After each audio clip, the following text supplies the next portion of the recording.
Draw swords. In the Horse Artillery. By George Manville Fenn. Oh, I say, what a jolly shame! Get out, it's all gammon. Likely. I believe it's true. Dick Darrell's a regular pet of Sir George Hemsworth. Yes, the old story, kissing those by favor. I shall cut the service. It's rank favoritism. I shall write home and tell my father to get the thing shown up in the House of Commons. Why, he's only been out here a year. Richard Darrell, a well-grown boy of 17, pretty well tanned by the sun of India, stood flushed with annoyance, looking sharply from one speaker to another as he stood in the broad veranda of the officers' quarters in the Rimwala cantonments in the northern portion of the Bengal Presidency, the headquarters of the artillery belonging to the Honourable the East India Company, commonly personified as John Company of Leadenhall Street. It was over 60 years ago, in the days when, after a careful training at the company's college near Croydon, young men, or, to be more correct, boys who had made their marks, received their commission, and were sent out to join the batteries of artillery, by whose means more than anything else the company had by slow degrees conquered and held the greater part of the vast country now fully added to the empire and ruled over by the Queen. It was a common affair then for a lad who had been a schoolboy of 16, going on with his studies one day, to find himself the next, as it were, a commissioned officer, ready to start for the East, to take his position in a regiment and lead stalwart men, either in the artillery or one of the native regiments, though, of course, a great deal of the college training had been of a military stamp. This was Richard Darrell's position one fine autumn morning a year previous to the opening of this narrative. He had bidden farewell to father, mother, and old England, promised to do his duty like a man, and sailed for Calcutta, joined his battery, served steadily in it for a year, and now stood in his quiet artillery undress uniform in that veranda, looking like a strange dog being bayed at by an angry pack. The pack consisted of young officers of his own age and under. There was not a bit of whisker to be seen, and as to mustache, not a lad could show half as much as Dick, while his wouldn't have made a respectable eyebrow for a little girl of 4. Dick was flushed with pleasurable excitement, doubly flushed with anger, but he kept his temper down, and let his companions bully and hector and fume till they were tired. Then he gave an important-looking blue letter he held a bit of a wave, and said, "It's no use to be jealous." "Pooh! Who's jealous, and of you?" said the smallest boy present, one who had very high heels to his boots. "That's too good. For, as to being a favorite with the general, he has never taken the slightest notice of me since I joined." "There, that'll do," said one of the party. "A man can't help feeling disappointment. Everyone is sure to feel so except the one who gets the stroke of luck. I say, hurrah for Dick Darrell!" The others joined in congratulations now. "I say, old chap, though," said one, "what a swell you'll be!" "Yes, won't he? We shall run against him capering about on his spirited Arab, while we poor fellows are trudging along in the hot sand behind the heavy guns." "Don't cut us, Dick, old chap," said another. "He won't, he's not that sort," cried yet another. "I say, we must give him a good send-off." "When are you going?" "The dispatch says as soon as possible." "But what troop are you to join?" "The 6th. "The 6th? I know, at Valembag. Why, that's the crack battery, where the fellows polish the guns and never go any slower than a racing gallop." "I say, you are in luck." "Well, I am glad."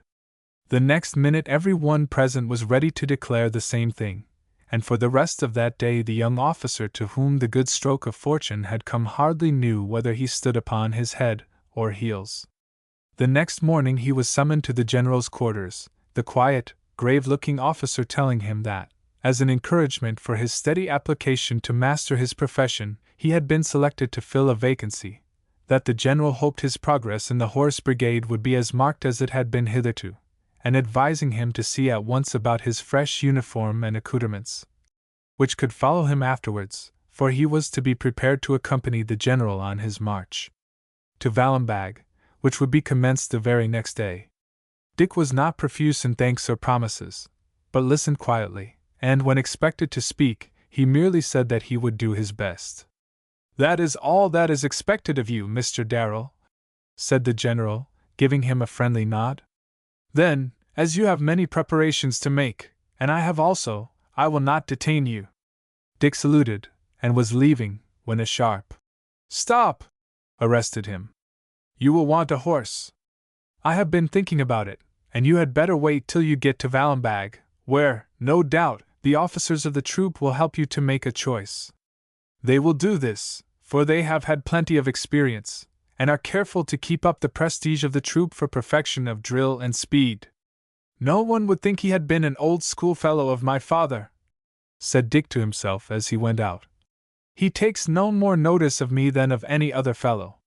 But the general was not a demonstrative man. The preparations were soon made, the most important to Richard Darrell being his visit to the tailor who supplied most of the officers with their uniforms.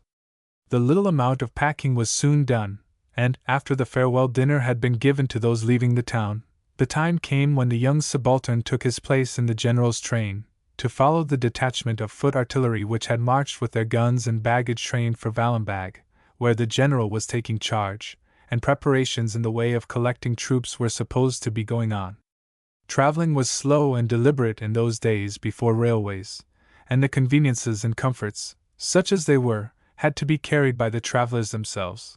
But in this case the young officer found his journey novel and pleasant. For it was the cool season, the dust was not quite so horrible as it might have been, and the tent arrangements were carried out so that a little camp was formed every evening, and this was made the more pleasant for the general's staff by the fact that there were plenty of native servants, and one of the most important of these was the general's cook. But still the journey grew monotonous, over far-stretching plains, across sluggish rivers, and it was with a feeling of thankfulness, after many days' journey, always north and west, that Richard Darrell learned that they would reach their destination the next morning before the heat of the day set in. That morning about 10 o'clock they were met a few miles short of the town, which they could see through a haze of dust, with its temples and minarets, by a party of officers who had ridden out to welcome the general, and who announced that the detachment of artillery had marched in during the night with the heavy guns, elephants, and bullock wagons. In the evening, after meeting the officers of his troop at the mess table and not being very favorably impressed, Richard Darrell took possession of his quarters in the barracks overlooking the broad parade ground, and utterly tired out, lay down to sleep once more under a roof, feeling dreary, despondent, and utterly miserable. "India's a wretched, desolate place," he thought as he lay listening to the hum of insects, and the night felt breathless and hot. He wished himself back among his old companions at Ramwalla, for everything now was depressing and strange. A couple of hours later he was wishing himself back at the old military college in England, and when midnight arrived without a wink of sleep he began to think of his old country home, and how different a soldier's life was, with its dreary routine, to the brilliant pictures he had conjured up as a boy, for everything so far in his 12 months' career had been horribly uneventful and tame. At last, when he had arrived at the most despondent state possible to a lad of his years, when his skin felt hot and feverish, and his pillow and the one sheet which covered him seemed to be composed of some irritating material which grew hotter and hotter, a pleasant moisture broke out all over him, bringing with it a sudden sense of confusion from which he slipped into nothingness and slept restfully till the morning bugle rang out, when he started from his bed wondering where he was. Then it all came back, and he was bathing and dressing long before he needed to leave his couch, but the desire for sleep was gone. He had to nerve himself to master as manfully as he could the horribly depressing feeling of strangeness, for the officers he had for companions in the journey were with their own company, quite away from his quarters, and his new companions were men who would look down upon him for being such a boy, and at last he found himself wishing that he had been able to keep as he was. For the honor and glory of belonging to the dashing troop of horse artillery seemed to be nothing better than an empty dream. The next 3 days were days of desolation to the lad, for he was left, as he expressed it, horribly alone. There was a good deal of business going on in the settling of the newcomers in the barracks, and his new brother officers were away with the troop. He knew nobody, nobody seemed to know him, or to want to know him.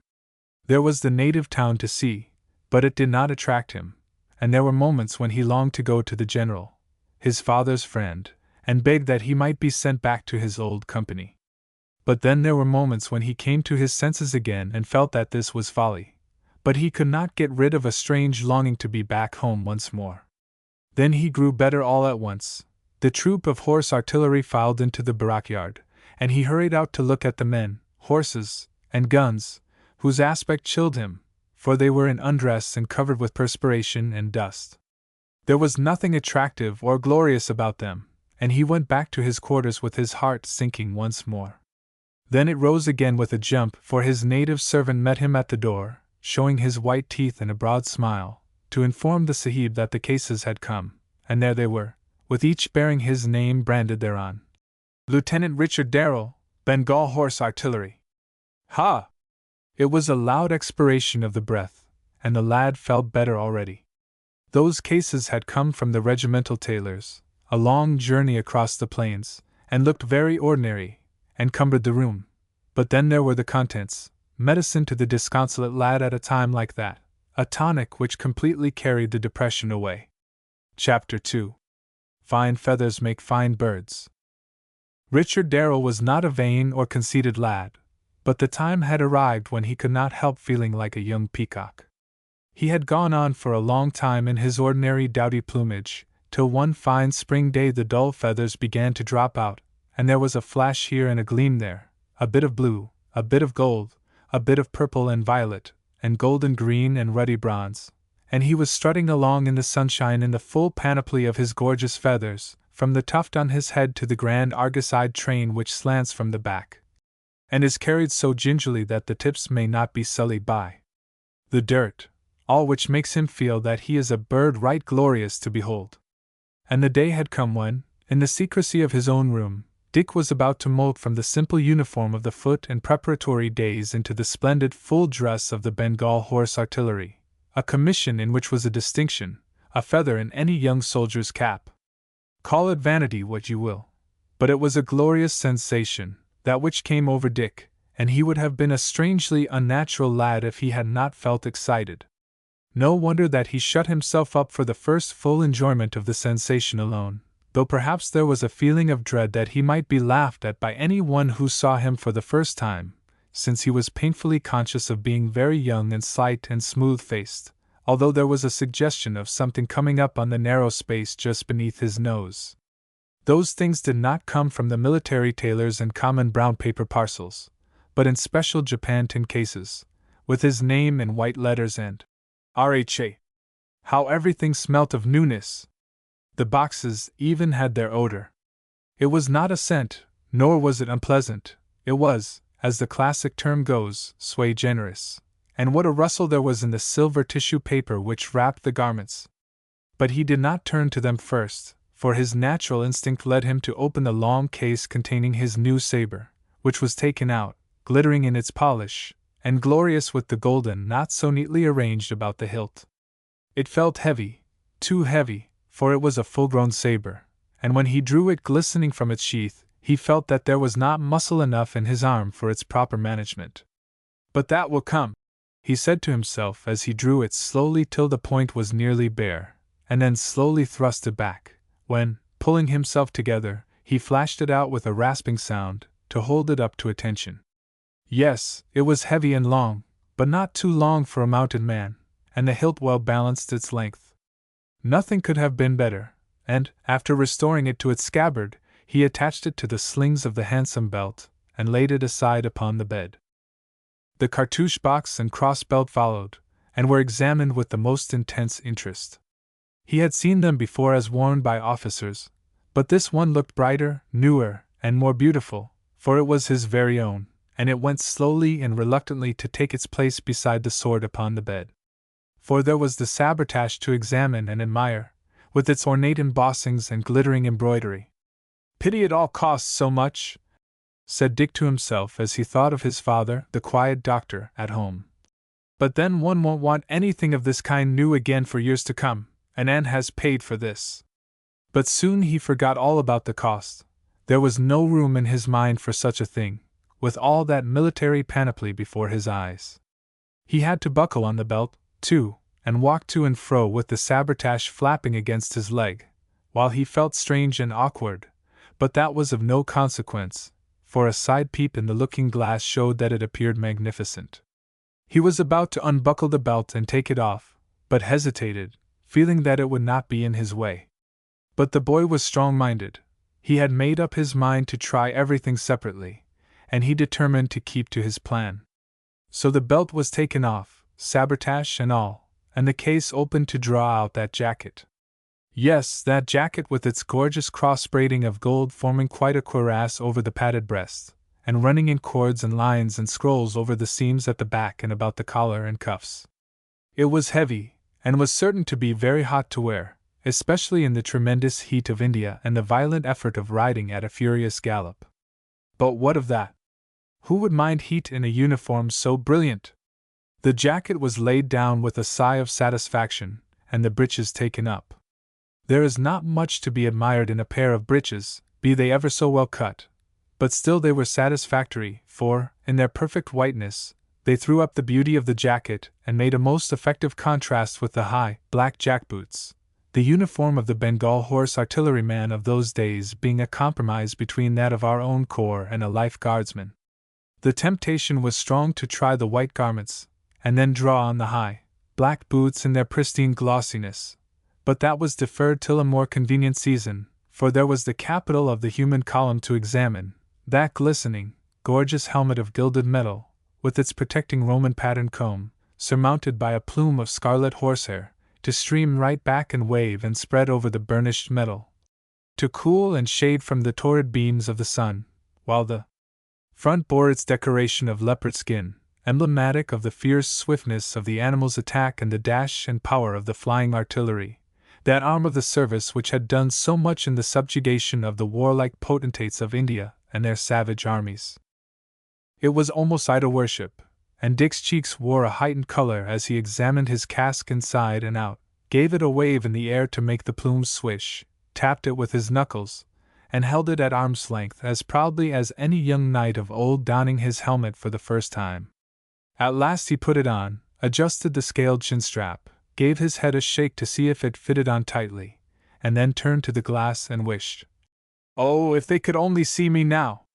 But they were far away in the little Devon town, where Dr. Darrell went quietly on with his daily tasks as a general practitioner, and Mrs. Darrell sighed as she performed her domestic duties and counted the days that must elapse before the next mail came in, wondering whether it would bring a letter from her boy in faraway Bengal, and feeling many a motherly shiver of dread about fevers and cholera and wounds, and accidents with horses, or cannons which might go off when her boy was in front. And the boy made all this fuss about a suit of clothes and the accoutrements just brought to his quarters from the military tailors. Does any lad who reads this mentally exclaim, with an accompanying look of contempt, "What a vain, weak, conceited ass Dick Darrell must have been! Why, if under such circumstances I had received the uniform I should have behaved very differently, and treated it all as a mere matter of course. At 17? Ha! Perhaps so. It would be rude for me, the writer, to say, 'I don't believe you, my lad,' but one cannot help thinking something of the kind, for we all have a touch of vanity in our composition, and as for the uniform of the Bengal Horse Artillery, there was not a man who did not wear it with a feeling of pride. Dick felt proud enough as he gazed in the glass to see a good-looking, sun-browned face surmounted by that magnificent helmet, but the lad's head was screwed on the right way, and he was not one of those who were turned out when fools were being made. For, as he gazed at himself and admired his noble helmet and plume, his proud delight was dashed with disappointment. "I've got such a little face," he said to himself, "and it's so smooth and boyish. I seem so young and thin. I wish I hadn't tried so hard to get appointed to the horse brigade.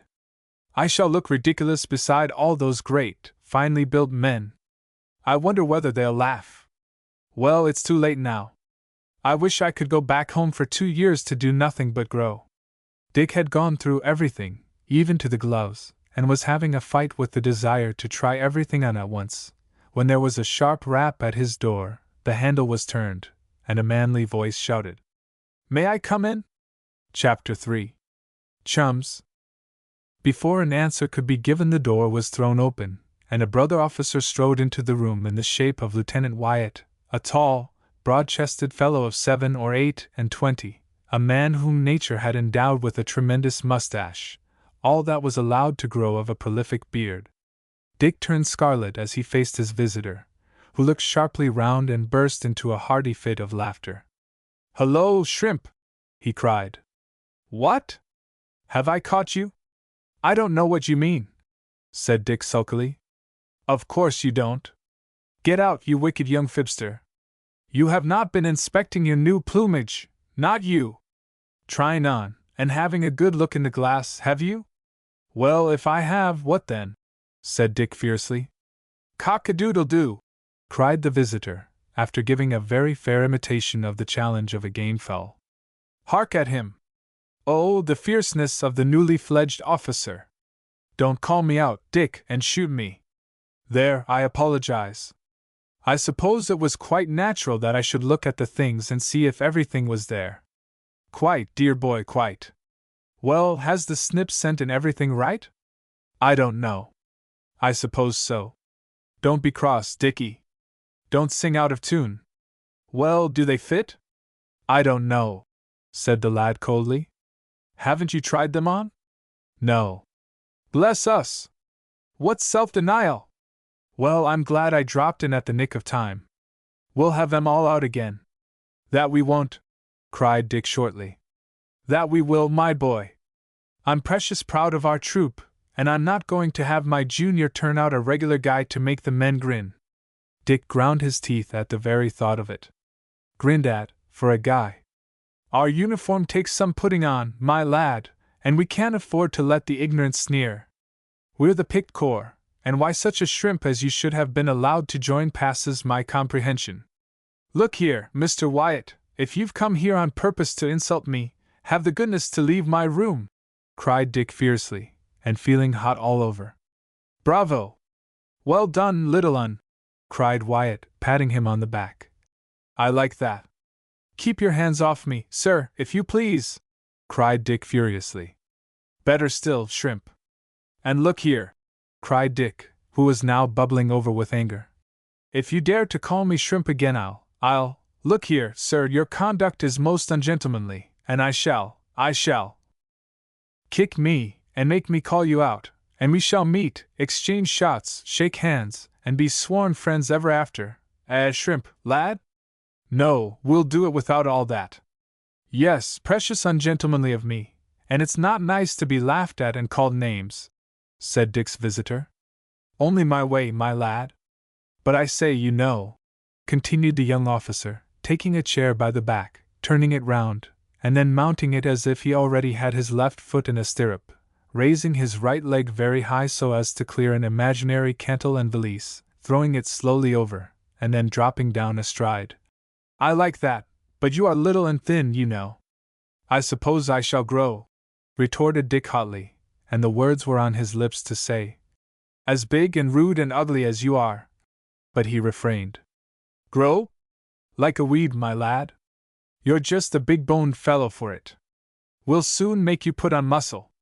"Thank you," cried Dick scornfully. "Bless us! What a young fire-eater it is! You'll do, Dickie, that you will. From what I saw of you last night, I fancied you'd be a nice, quiet, mama's boy, and I was sorry that they had not kept you at home." "Indeed," said Dick. "Cool down, my lad, cool down now. You've shown that you've got plenty of stuff in you. There, shake hands, Darrell. Don't be upset about a bit of chaff, boy. I'm a bit of a ruffian, I know, but you and I have got to be friends. More than that, brothers. We fellows out here have to do a lot of fighting. Before long, perhaps, I shall have to be saving your life, or you saving mine." "That sounds pleasant," said Dick, resigning his hand to the firm grip which closed upon it, and responding heartily, for there was something taking in the young man's bluff way. "Well, hardly," said the latter, his face lighting up with a frank smile. "But never mind that. I only wanted to tell you that we're a sprinkle of Englishmen among hundreds of thousands of fierce, fighting bullies, and we've got to set up our chins and swagger, and let every one see that we're the masters. We don't want milksops in the flying artillery." "And you think that's what I am?" said Dick contemptuously. "That I just don't, Shrimp. No, Dickie, I think quite t'other way on, and I'm a bit of a judge. I shall go back to Hulton and tell him you'll do. Thanks. But who's Hulton? Stop, I know, the captain I met last night at the mess. Who's Hulton? Hark at the young heathen! Cried the visitor. He's your captain, my lad, captain of our troop, the finest troop of the grandest corps in the world. Now you know Hulton and the character of your troop. Don't you feel proud? Not a bit, said Dick. The young man reached forward and gave Dick a sounding slap on the shoulder. That settles it, he cried. I was right before. Yes, you'll do. So now then, let's set to work. To work? Now? Yes, Hulton told me to come and look you up. Go and see the young cub, and try and lick him into shape, he said. One moment, said Dick sharply. Are you the bear of the corps? The bear of the corps? Said the visitor, staring. Oh, I see, a joke. The bear, to lick the cub into shape. Ha ha! Yes, you'll do, boy, you'll do. But to be serious. He said that we must make the best of you. But what nonsense, said Dick. I've gone through all my drilling at Addiscombe, and I've gone through a lot more with the Foot Regiment. Oh, yes, but that's as good as nothing to what you've got to do with us. You've been used to crawl, my lad, now you have to fly. I've got to help you use your wings, and it will make it easier for you with the drilling. What about the riding school? Ever been on a horse? Yes. You learned to ride? Yes. That's a pity, because you'll have to unlearn that. But we shall make something of you. Here, put on your helmet. Pooh! I have tried that on, and it fits. You do as I tell you. What you call a fit perhaps won't suit me. Bring it here. Dick obeyed unwillingly, and his brother officer turned the headpiece upside down and looked inside. Just as I expected, he said, pointing. Not laced up. Look at this leather lining all cut into gores or points. What's that for? For ventilation, I suppose. Venti, grandmother boy. Nonsense. Look here, a lace runs through all those points. You draw it tight, tie it so, and it turns the lining into a leather skullcap, doesn't it? Oh yes, I see. But you didn't before, because you didn't know. Helmets are heavy things, and you haven't got to walk in them, but to ride, and ride roughly, too. Consequently, your helmet must be kept in its place. Now try it on. Dick slipped it over his head, and passed the chin strap beneath. How is it? Humph! You look like a candle with the extinguisher on. Can't help that, said Dick shortly. It fits close and firm. Of course it does. Seems to rest all over your head instead of being held on like a band round your brows. There, I've taught you something. Better let me see to your straps and slings. These tailors never have the slightest notion of how a man's accoutrements are to be worn. The lieutenant examined straps and slings, altering the sword and sabretache buckles, and when these were to his satisfaction he turned to the jackboots. Tried those on, he said. Not yet. Jump into 'em. Oh, but not now. Yes, now. If a man has a good-fitting pair of boots he's half-dressed. Rather a small half, isn't it? Said Dick dryly. Bah! You're talking about clothes. I'm talking about a horseman's accoutrements. A man can ride twice as well if he has good boots. On with them. Once more Dick obeyed. Humph! Seemed to go on pretty easy. Hurt you? No, a little tight perhaps. They'll soon give. Humph! Yes, those will do. You can manage about your clothes yourself. You did try 'em on for the tailor? Yes. Then they will not be so very full of wrinkles, I suppose? Let's see, there was something else. Oh, yes, I remember. What about a horse? I've done nothing about that yet. I suppose not. You must have a good one, you know, but anything could carry you, you're light as a feather, not like me. But there's Morrison's horse to be sold. Morrison's? Who was Morrison? One of ours, he was killed, poor chap. And his effects were sold, all but his horses. There's the one he used to ride in the troop, and it would make it easier for you, Hulton said, if you bought him, but But what? He's rather an awkward horse to ride unless you know him. Well, I could get to know him, said Dick. Humph! Yes, in time, but he has bad habits. I should have to break him off them. Of course. What does he do? Likes playing tricks, biting his companions' necks, and when he can't get at them he tries men's legs. Pleasant? Oh, very. Then if he has someone on his back that he doesn't like he's fond of going on 2 legs. Which 2? Said Dick, laughing. Oh, he isn't particular. Sometimes he chooses the forelegs, sometimes the hind, then he dances a regular pas seul. Splendid horse to go when he has a strong hand at the rein and a big curb about the jaw. I say, said Dick, and he stopped. Yes. What? The horse did not kill his master, did he? Morrison?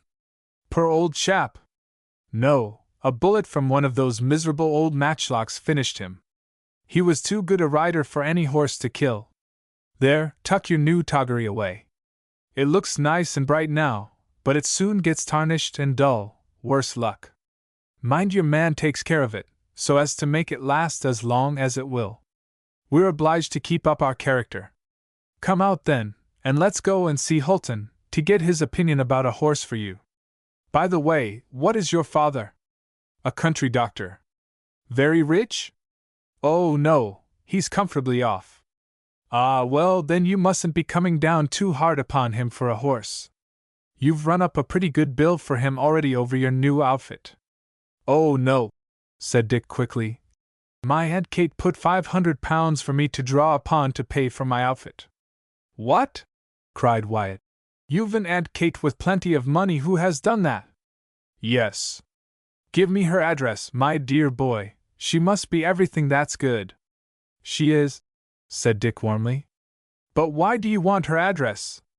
To write and propose for her at once, sir, said Wyatt, drawing himself up. Such a good woman ought not to remain single. She is single, of course? Oh, yes, said Dick, smiling. That's right. I don't suppose I shall get back to England for a dozen years, but I shall still be young. Let's see, 28 and 12 make 40, and that isn't old, is it? Oh, no, middle-aged. You don't think she'd mind waiting, do you, till then? I can't say, said Dick merrily. But let's see, 60 and 12 are 72, would you mind waiting? Ahem, said Wyatt, clearing his throat. £500 for you to draw upon. You can easily afford a good horse out of that. Of course, it was meant for the purpose. Then let's go and see Hulton at once, and hear what he says. The uniform was quickly put away, Dick's native servant being summoned, and then the 2 officers crossed the parade ground to Captain Hulton's quarters, where that quiet, thoughtful-looking personage gave Dick a friendly nod, and proceeded to chat over the subject in a very decisive manner after Wyatt had opened it, and had not omitted to allude to Aunt Kate's money. What do you say about Morrison's Arab? He said after a while. What? For our young friend here? Yes. Decidedly no, there is no hurry, Darrell, and you need not be too eager about spending your money. Let it rest till a good, quiet, fast mount turns up, one that would suit you. Poor Morrison's Arab is only fit for a rough rider. We'll find you something for the present, something that will not want much riding. Very well, sir, said Dick quietly. You know best. Well, I think so, Darrell, said Captain Hulton, smiling. When you have been out here 10 years with the troop you will have had my experience. You do ride a little? Yes, sir. But not our way, of course. Done a little hunting at home, I suppose? Yes, a little, but my father never encouraged me in it. Of course not. Well, I'm glad you have joined, Darrell, and we will do our best to make you like the troop, but I'm afraid you will find our drill a bit rough, for we stand first as smart troop, and we have to work hard to keep our position. I'm busy, Wyatt, so you must take Darrell round and show him the men, horses, and guns. Right, said Wyatt. Come along, Dick, my lad. I wish he wasn't so fond of dicking me, thought the boy, but I suppose it's his way. Chapter 4.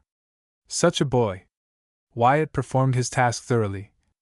You shall see the guns first, he said, and he marched his new brother officer across to the gunshed, where a smart 6-foot gunner in undress uniform drew himself up to salute as they passed to where the light 6-pounders stood in an exact line, with their limbers and ammunition boxes, rammers, sponges, and trails, the very perfection of neatness, and everything that would bear a polish shining like a gem. On the walls were rockets and racks, and stands for their discharge were close at hand, while spare wheels and tackle of every kind possible to be wanted, and beautifully clean, took Dick's attention, showing, as they did, the perfect management over all. "Now for the stables," said Wyatt. "Better be on your guard, for some of the horses are rather playful with their heels." Dick nodded, and followed his conductor into the plainest and cleanest stable he had ever seen. Here they came upon several 6 grooms, whose task it was to give the horses' coats the satin-like gloss they displayed, for the drivers and gunners of the Honorable Company's Corps were far too great men to run down their own horses, or do much more than superintend the cleaning of their own accoutrements. "It's different to being at home," said Wyatt laughingly. "And we want the men to fight, not for grooms and servants. They're a bit spoiled, but the niggers are plentiful, and we let them do the work." Dick had seen the stables at a cavalry barracks once, and admired the horses, but these were nothing to the beautiful, sleek creatures he saw here. Wild-looking, large-eyed, abundant of mane and tail, perfect beauties without exception, but certainly playful as the lieutenant had said, the entrance of the visitors seeming to be the signal for the long line to begin tossing their heads, rattling their halters, and turning their beautiful arched necks to gaze at the newcomers before snorting, squealing, and making ineffectual attempts to bite at their fellows, ineffectual, for they could not reach them. "What do you think of them?" said Wyatt, smiling at his companion's display of excited appreciation. "Will they do?" "Do!" cried Dick enthusiastically. "Why, there isn't one that would not make a magnificent charger. Bating temper, you're quite right. Arab stallions, every one. But you've seen them before." "Only once, at a distance, and then they were going fast." "Yes, we do go pretty fast," said Wyatt quietly. "The men on the limbers have to sit pretty tight in their leather slings." "Seen enough?" "No," cried Dick. "One could never see enough of such horses as these." "That's right, young one," said Wyatt approvingly. "Well, you'll see enough of them now. We'll walk down to the other end, and go out of the other door." Dick followed his companion unwillingly, for the desire was on him to go and pat and handle several of the beautiful creatures. "No, no," said Wyatt, stopping him. "It's rather too risky. Some of them are likely to be nasty with strangers. You see, so long as a horse is a good one, we don't study much about his character." "Nor yet about the characters of the men," said Dick dryly. "That's so. We want men, perfect men, sound in wind and limb, and as to the men's characters, well, they're obliged to behave well. They know that, and they do. Come and see them." This was the most crucial part of the business to Dick. The horses, as they turned their beautiful eyes upon him and shook their manes, seemed one and all to be gazing at him with a kind of sovereign contempt. But then they were horses, dumb animals, and did not matter. But the men, what would they think? He felt younger, slighter, and more boyish than ever as he crossed the parade ground towards the barracks, and involuntarily drew himself up, frowned, and strode more heavily, unconscious of the fact that his conductor was looking slyly down at him from the corner of his left eye, enjoying the boy's effort to look more manly. Then his face turned grave, and he laid his hand upon the lad's arm. "Don't do that, Dick," he said. "Don't do what?" cried the boy, flushing guiltily. "Don't be a sham. It will make a bad impression on the men." Dick stopped short, and looked half angrily at his brother officer. "I'm speaking seriously, lad," said Wyatt, "to my brother officer. You see, Dick, you are only a boy yet, and there's nothing to be ashamed of in that. Be proud of being a boy till nature turns you into a man, and then be a man." "I don't quite understand you, sir," said Dick.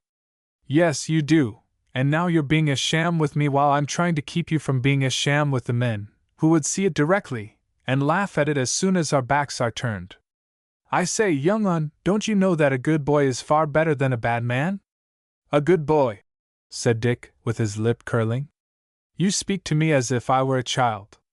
You'll be calling me a naughty boy next. What a young fire-eater you are, said Wyatt good-humoredly. I didn't mean a good boy, the opposite of a naughty boy. You know well enough what I mean, a boy who is a boy, a frank brick of a boy who acts up to what he really is, not one of your affected imitation men, young apes, puppies who are ashamed of being boys, young idiots.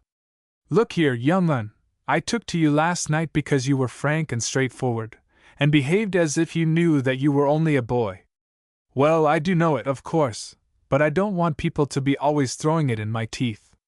Nobody will, my lad, unless you make them. It's in your own hands. Whenever a lad gets that, it's because he has been making a monkey of himself by trying to imitate what he is not. Well, but I was not just now. What? Cried Wyatt. Well, I suppose I was, a little, said Dick, turning more red in the face. A little? Awfully, old fellow. Drop it. I wouldn't have taken you through the men's quarters like that for your own sake. Believe me, my lad, when I tell you that I'm going to take you through our troop of picked men we're all proud of. They're keen, clever fellows, who can read one like a book. You'll have to help lead them some day, and you've got to win their respect by your manliness and pluck. Then they'll follow you anywhere. Manliness! Cried Dick reproachfully. And you ridicule me for trying to be so. For shamming it, my lad. A boy can be naturally manly without acting. All right, I'll try to be a boy, said Dick, rather glumly. There, now you're facing about in the wrong direction, my lad. Don't try, don't act. Be a natural British lad. Look honestly, enviously if you like, at the men. You are a boy yet, nothing but a boy, one of the youngest officers we've had, and if you're frank and natural with it, and the men see that you've got the pluck to learn our ways, with plenty of go, they'll make it 10 times as easy for you as it would be, and make a regular pet of you. But I don't want to be the men's pet, said Dick sharply. Of course not. I only mean they'll be proud of you, and like you for being young. They'll put will into everything they do when you give your orders, and when, said Wyatt with a grim laugh, when you're beginning, and hot and excited, and give the wrong orders and would wheel the troop in the wrong direction, they'll go right. Thank you, Mr. Wyatt, said Dick quietly. The lieutenant looked at him sharply. I was going to say, mean it, he said, but I see you do. Why, Dick, lad, I often wish I was a boy again, as often perhaps as I used to wish that I was a man, and long for a mustache. He gave Dick a comical look and laughed. It's all right, he said. It's coming up, and I don't say it will beat mine some day, for I've got about the biggest in the artillery, and a great nuisance it is when I'm eating soup. Ah, here's someone for you to know.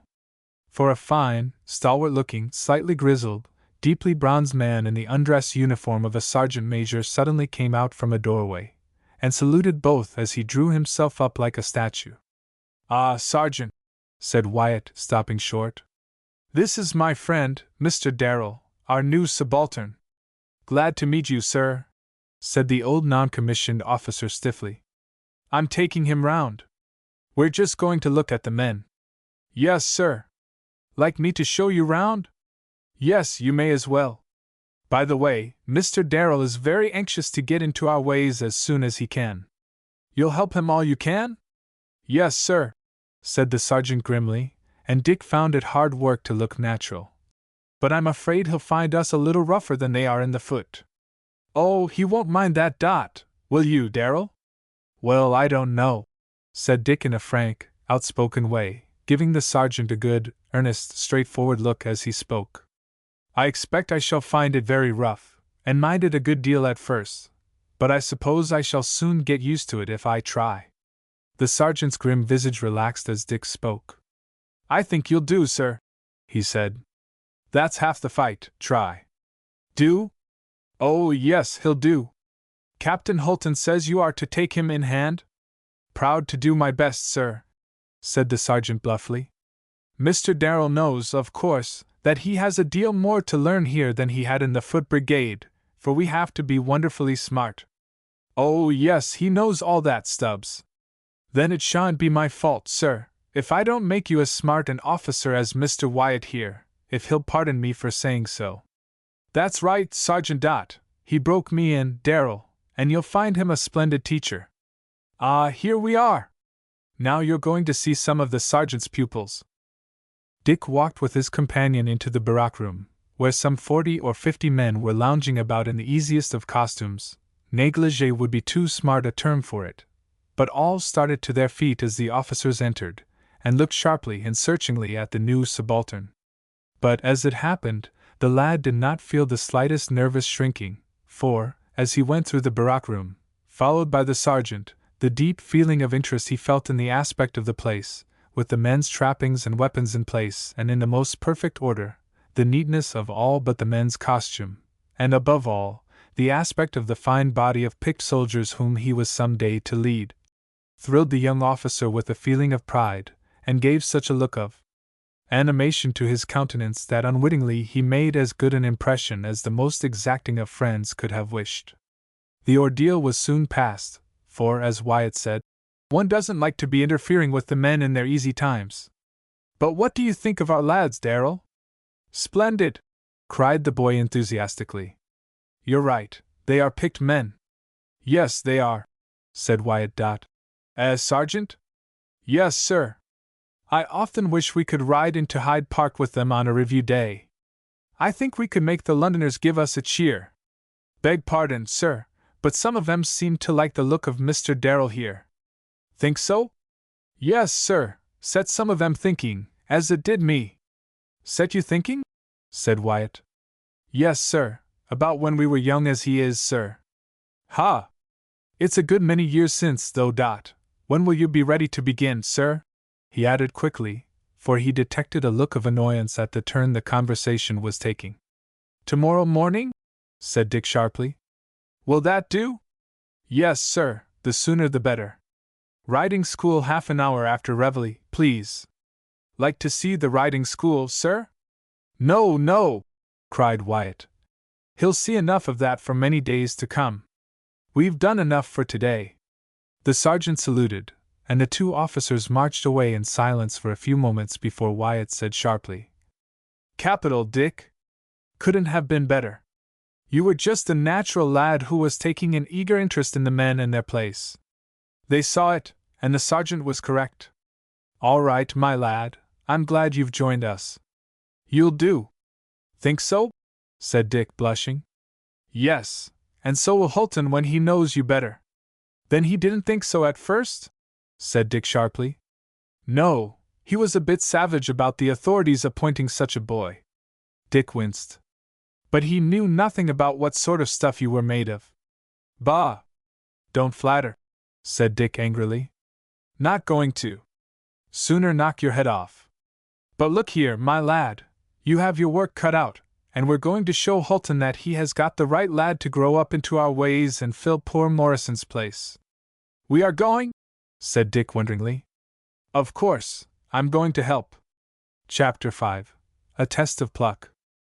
Dick wanted no morning trumpet to call him. He was awake before daylight, to lie thinking, his brain excited by the novelty of his position and the thoughts of all he had to go through. To put it plainly, he felt new and nervous, but he recalled the fact that it was his own doing. It had been his ambition to get appointed to the flying artillery.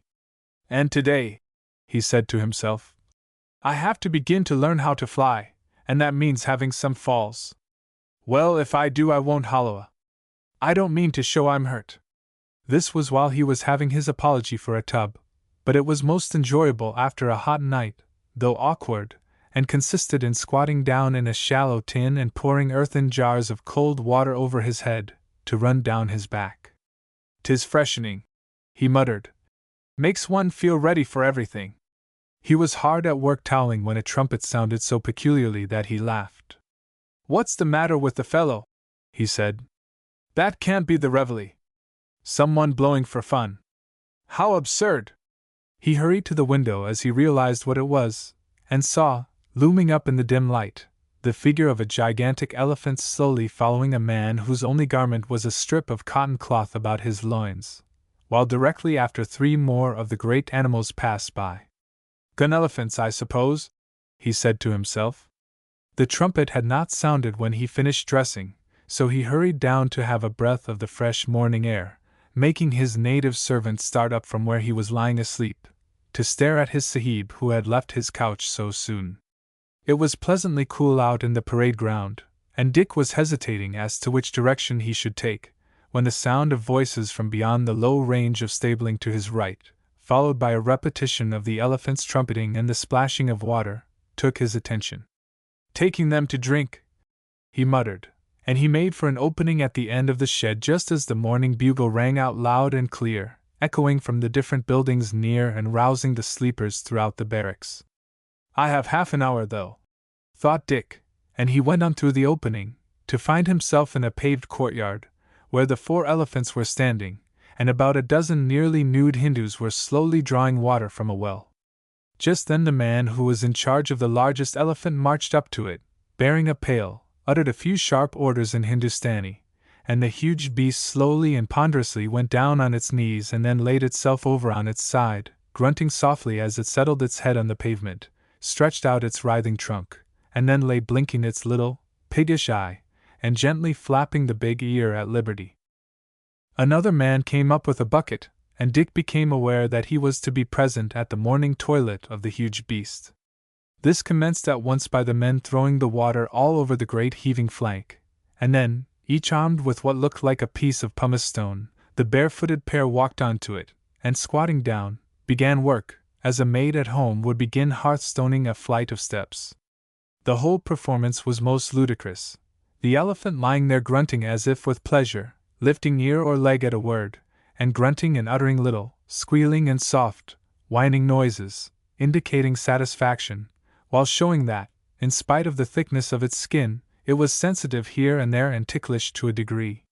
One of the most absurd parts of the performance was the perfectly cool way in which the men paddled about all over it, their feet seeming to hold on well to the gray, india-rubber-like surface, and the elephant evidently approving of the whole business. Dick stood watching the scrubbing, deluging with water, and re-scrubbing and showering till one side was done, and then stood as close up as he could without getting wet, when the order was given for the great brute to change sides, which it did by rolling itself over, the others following suit, and patiently waiting for the other flank to be done. "Morning, sir," said a voice behind, and Dick started round to see the sergeant had followed him. "Morning. It's not time yet, is it?" "Wants about 10 minutes, sir. I was on my way, but I saw you through the gateway. I didn't know this was done. Are these gun elephants?" "Yes, sir." "Oh, yes, it's done regularly, keeps them beautifully clean. They seem to like it." "Oh, yes, sir, they grant and enjoy it like pigs being scratched. You see, they're a deal worried by flies and things which lay their eggs in their tender parts behind the ears and under their arms." "Their arms?" "Well, legs, sir. But look at 'em, they're more like arms, and their hind legs are more like ours. You look when they lie down. See that, sir?" The sergeant drew the young officer's attention to the big elephant lifting up its foreleg for the stone to scour beneath, grunting the while softly. "He itches just there, sir." "Seems like it," said Dick. "But what an enormous brute it is!" "Yes, sir, 'bout one of the biggest I've seen. The Rajah of Sujipur up north yonder has some thumpers, but nothing bigger than this one." "I didn't know you had elephants here," said Dick. "We don't as a rule, sir, but these 4 have come up with a couple of heavy guns. There's something up, I suppose." "What, fighting?" said Dick eagerly. The sergeant shook his head. "Don't know, sir. We never know till the last minute, when the order comes to move. Maybe to a bit of a scrimmage, perhaps only to hold some place. But time's pretty well up, sir, and the men will be there with the horse." "I'm ready," said Dick, and he turned to go, but altered his mind, and made so that he could walk round the elephants, going so close to the first that he had been watching so long that, as he paused for a moment close to its head and spoke to the great, blundering creature, it responded by suddenly stretching out its trunk and taking a turn round the lad's ankle, holding him fast. "Hurrah walla pala larna fa!" or something like it, cried the man, jumping up from where he had squatted scouring what answered to the elephant's armpit. "Thunk! Thunk!" came in reply, the elephant seeming to be quite content with its capture. "Tell him to let go," cried the sergeant, and the man began to jump and dance and stamp upon the elephant's ribs, yelling and calling it all the ill names he could in his own tongue, and threatening what he would do with the goad the next time he was mounted behind the creature's ears. But the great brute lay quite still, flapping its free ear up and down, rumbling like a young thunderstorm, and blinking at Dick, with the serpent-like coil about his leg. "Oh, son of a wicked, squinting mother, am I to come and pull thy ugly, great tusks out by the roots?" shrieked the Hindu. "Wunbo! Wunbo!" went the elephant, and the sergeant stepped forward to give Dick his support. "Woomph!" roared the animal angrily, and the sergeant started back. "I don't think he wants to hurt me," said Dick. "It only feels tight." "I don't know, sir," said the sergeant. "I don't know what to make of these brutes. They're not like horses." "Not a bit," said Dick, with rather a forced smile, for his position was awkward, and he began to think of what might happen if the elephant held on, and suddenly rose to its feet. "Why don't you make him leave go?" cried the sergeant angrily. "Thy servant is trying, Sahib," whimpered the man, who jumped on the elephant again, but only brought forth a grunt. "Shout at him. He understands you." "Yes, Sahib, but he is in one of his bad tempers this morning." The man stepped forward and stamped with one foot on the beast's neck, and then kicked at his ear. "That does no good. Where's your spiked hook?" "It is not here, O Sahib," whimpered the man, who then burst out with a furious tirade of vituperation, but the offending beast only twitched its contemptible little tail and winked good-humoredly at Dick. "Oh, vile, pig-headed brother of a mugger!" shrieked the man, while all his fellows stopped short and watched the encounter. "Am I to curse thee till thou dost shrivel up into a chicken maggot? Am I to cease cleaning thy dirty hide, and leave thee to be eaten up by wicked flies?" The elephant chuntered, as a North Country man might say, and its meaning seemed to be, "Oh, yes, if you like. Will you let go of the young Sahib's leg, O first cousin of 10,000 demons?" shrieked the man. "Pumph!" growled the elephant, and the Hindu started on another tack, while a couple of his fellows, bearing buckets of water, came nearer. "Oh, sweet son of a beautiful little mother, beloved eater of cane and sugar-grass, handsome pet of the ivory teeth! Unclasp the young Sahib's leg, and thy mahout will paint thee in red and blue stripes with vermilion and indigo. He will gild thy tusks with gold, and put a velvet cloth with silken ropes on thy soft, mountain-like back, so that the elephants of the Raja of Sijipur shall be jealous, and run away mad into the jungle when thou goest thy way." "Purun! Purun!" grumbled the great beast. "What? Not when thy beloved mahout promises thee that?" cried the mahout, sliding off the flesh mountain to bend down and lift up the great flap of an ear and whisper gently. "Sweet gum shall be thine, and bananas, great melons and cucumbers." "Hoo-oomph!" There was a kind of flesh quake, the Hindu was thrown sideways, the trunk had been uncoiled, and the monster heaved up its huge bulk and stood over Dick, who had not moved, swaying its great head from side to side, and bringing its splendid great tusks within an inch or two every time it swept them by. "Let the young Sahib run before the evil-born beast with a miserable tail slays him by putting him under his foot," cried the man. "He won't hurt me," said Dick gently. "Will you, old chap? There, I haven't got anything for you." Dick raised his hand and rubbed the monster's corrugated trunk, moving gently out of its way as it came forward to where the men who looked on had set down their buckets of water, and now fled hastily. "Why, he's thirsty," said Dick. So it proved, for the elephant reached out its trunk, which looked like a gigantic leech, curved its end down into the nearest pail, sucked up a third of the contents, withdrew it, turned it under into its mouth, shot the water down its throat, and went on repeating the process till both the pails were empty, when it raised its trunk in the air, blew a wild, weird blast, and then turned to Dick again, touched him softly with its trunk, and then stood gravely swaying its head from side to side.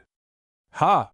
ejaculated the sergeant, and Dick turned sharply from watching the elephant, for his companion's exclamation seemed to be echoed. "Good morning," said Dick. "I didn't know you were there, Mr. Wyatt." "I didn't dare to stir," replied that gentleman. "Why, Darrell, my lad, I've been standing there ever so long, with my heart in my mouth." Oh, I don't think there was anything to mind. I don't know. These beasts can be very awkward sometimes, and kill their mahouts. I say, didn't you feel frightened? And no, I don't think so, only a bit helpless. It was so curious. They have such power, said Wyatt.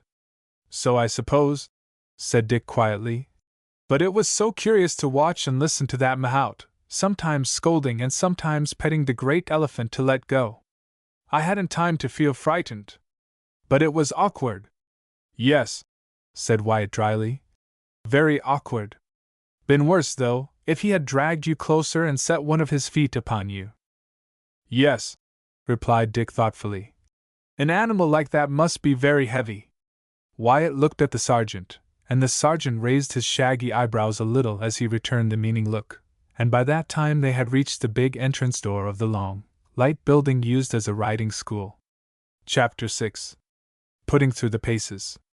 However Richard Darrell might have felt when held by the elephant, he certainly was conscious of being uncomfortable now, for it was long since he had mounted a beast of any kind, and he was to take his seat upon a big, highly trained trooper, in the presence of a man who was without doubt a magnificent horseman, as well as under the eye of one who acted as riding master of the troop.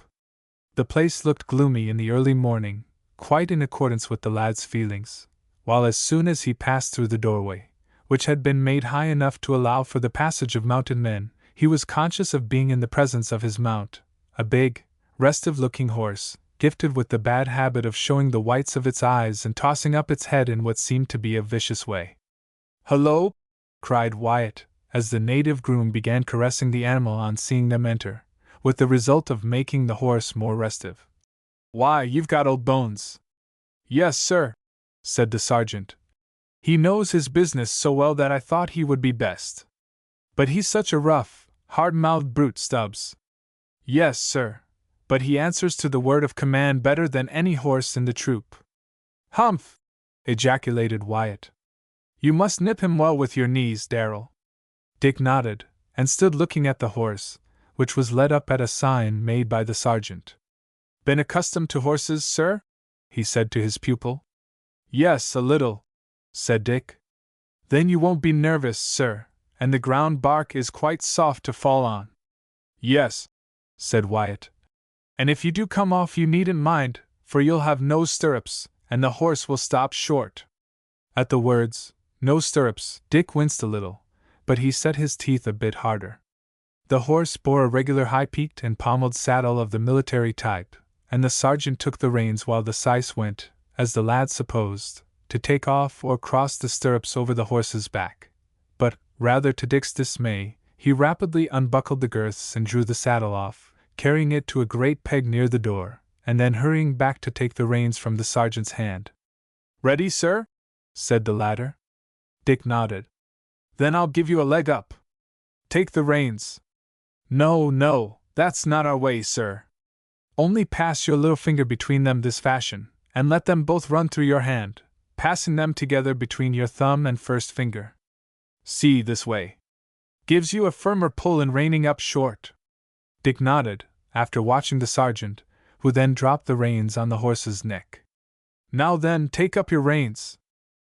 Dick obeyed, holding them exactly as the sergeant had done the moment before. "Wrong!" shouted his master. "Try again." Dick dropped the rein, and turned an inquiring look at his tutor. "You took up the wrong reins, sir. Civilians ride on the snaffle, soldiers ride on the curb." Dick nodded, and took up the curb rein this time. "Good. Now give me your left leg, and when I say mount, put a little spring into it as I give you a lift. Raise your right leg high as you throw it over to clear your saddle and traps, and open your crutch wide as you let yourself drop onto the horse's back. Of course there is no saddle, but you must mount as if there was. Ready, mount?" The sergeant raised the lad's leg, and seemed to be trying to throw him over to the other side of the horse, which kept on tossing its head about, but stood like a statue. In an instant Dick was in his place. "Off again!" cried the sergeant, and the lad threw himself off quickly. "Now your leg. See if you can do that again." The orders were given, and the lad dropped once more easily into his place, Wyatt giving a satisfied smile, and the sergeant nodding. "Attention!" he cried. "Now take up the snaffle rein to hold loosely in your hand. That's right. Get well down in your seat, sit perfectly upright, elbows more in, grip with your knees, and keep your toes pointed forward and your heels well down. Mind, you have to ride on the balance. That's right. You will advance now at a walk." As he uttered the last word, the sigh started back, and the horse went off at a quick walk down the side of the riding school, along the end, right down the other side and bottom, and back to where the three were standing. "Not bad, sir," said the sergeant. "Feel pretty safe?" Dick nodded. "Keep those elbows in and your toes well up. Straighter, straighter. That's right. Once more, forward at a walk." The horse started again, and as soon as the rider was out of hearing, Wyatt spoke. "Promises well, Sergeant." "Yes, sir, not the first time he has been on a horse. Trot!" he shouted, and the horse broke into a long, swinging stride, throwing his rider up so high that Dick felt how well his mount merited the term rough. But the lad kept his place pretty well, and as they reached the sergeant again, a sharp "Halt!" rang out. The horse stopped short, and Dick went right forward upon the neck. "I said halt!" cried the sergeant grimly. "Get back in your place, sir, and keep there. We ride on a horse's back, an elephant's neck, and the ears keep you from going any forwarder." "The old joke, Stubbs," said Wyatt softly.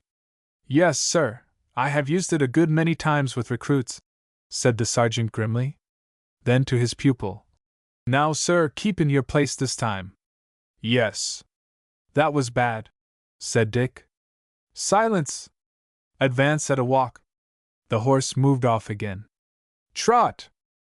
Away he went, snorting and tossing his head, throwing his rider up at every stride of his long legs right round the school, and Dick nipped the animal's sides with his knees, doing his best to keep his seat when the word "Halt!"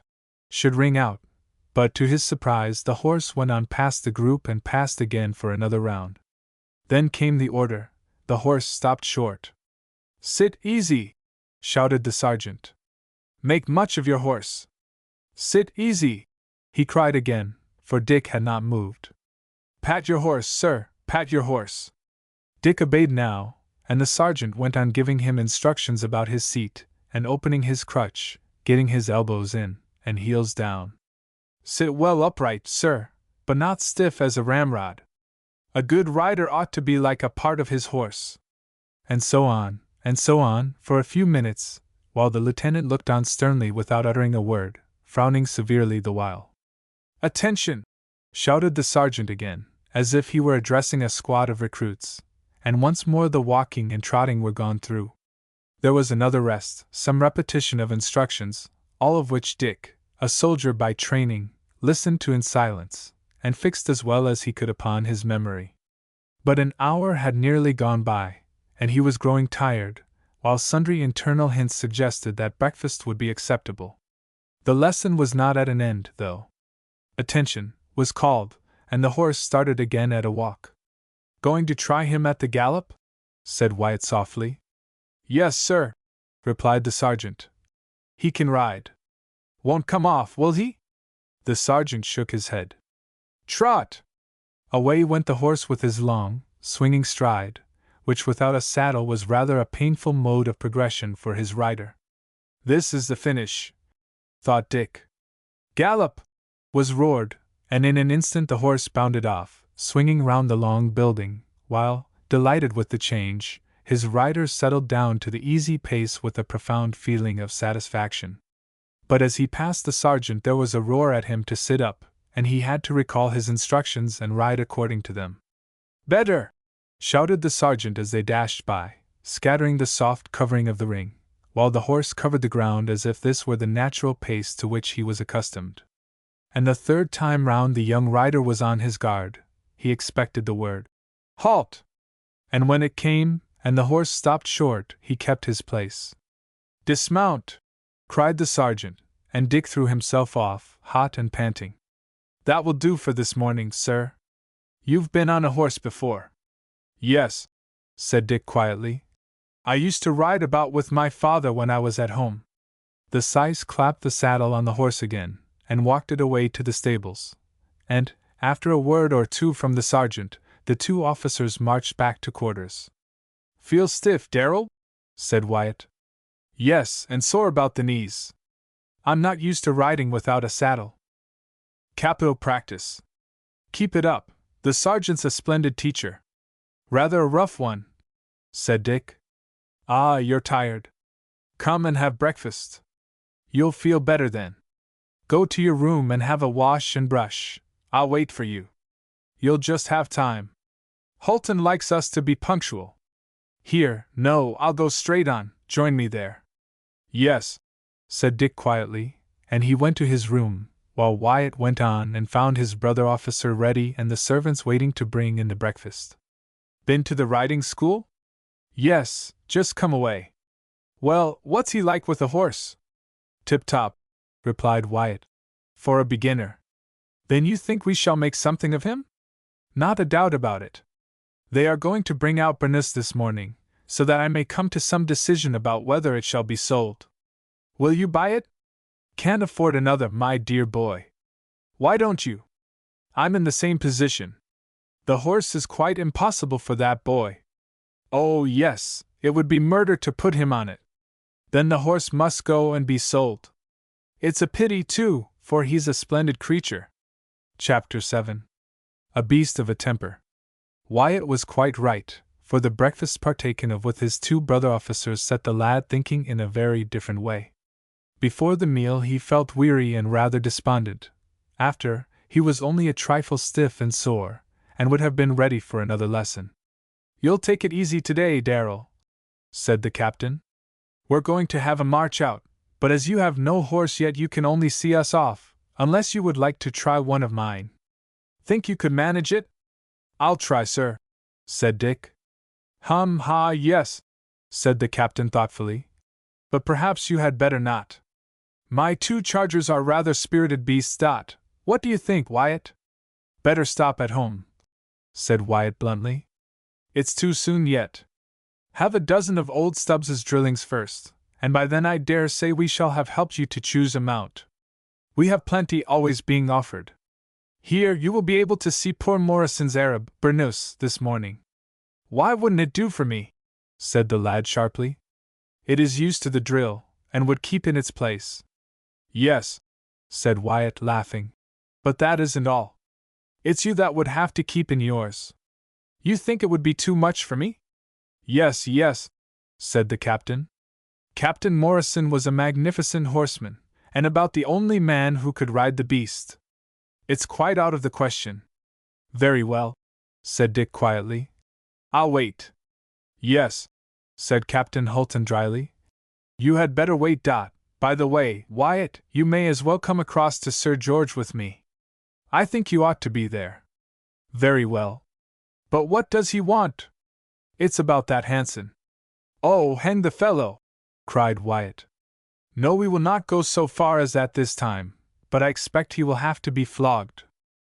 Dick started, and looked sharply from one to the other, for the last word jarred upon him, knowing what he did of military punishments. But the two officers paid no heed to him, and it was evident to the young man that he was not wanted, so he strolled out, to look about and make himself better acquainted with the cantonments, where, in addition to his own corps, there were in barracks a couple of native regiments and a company of foot artillery, who, he rightly conjectured, had charge of the heavy guns. It was all wonderfully interesting, and he was tempted to wander off into the town, and stroll through the bazaars, on his way to the grand old temple by the side of the river which flowed through the place.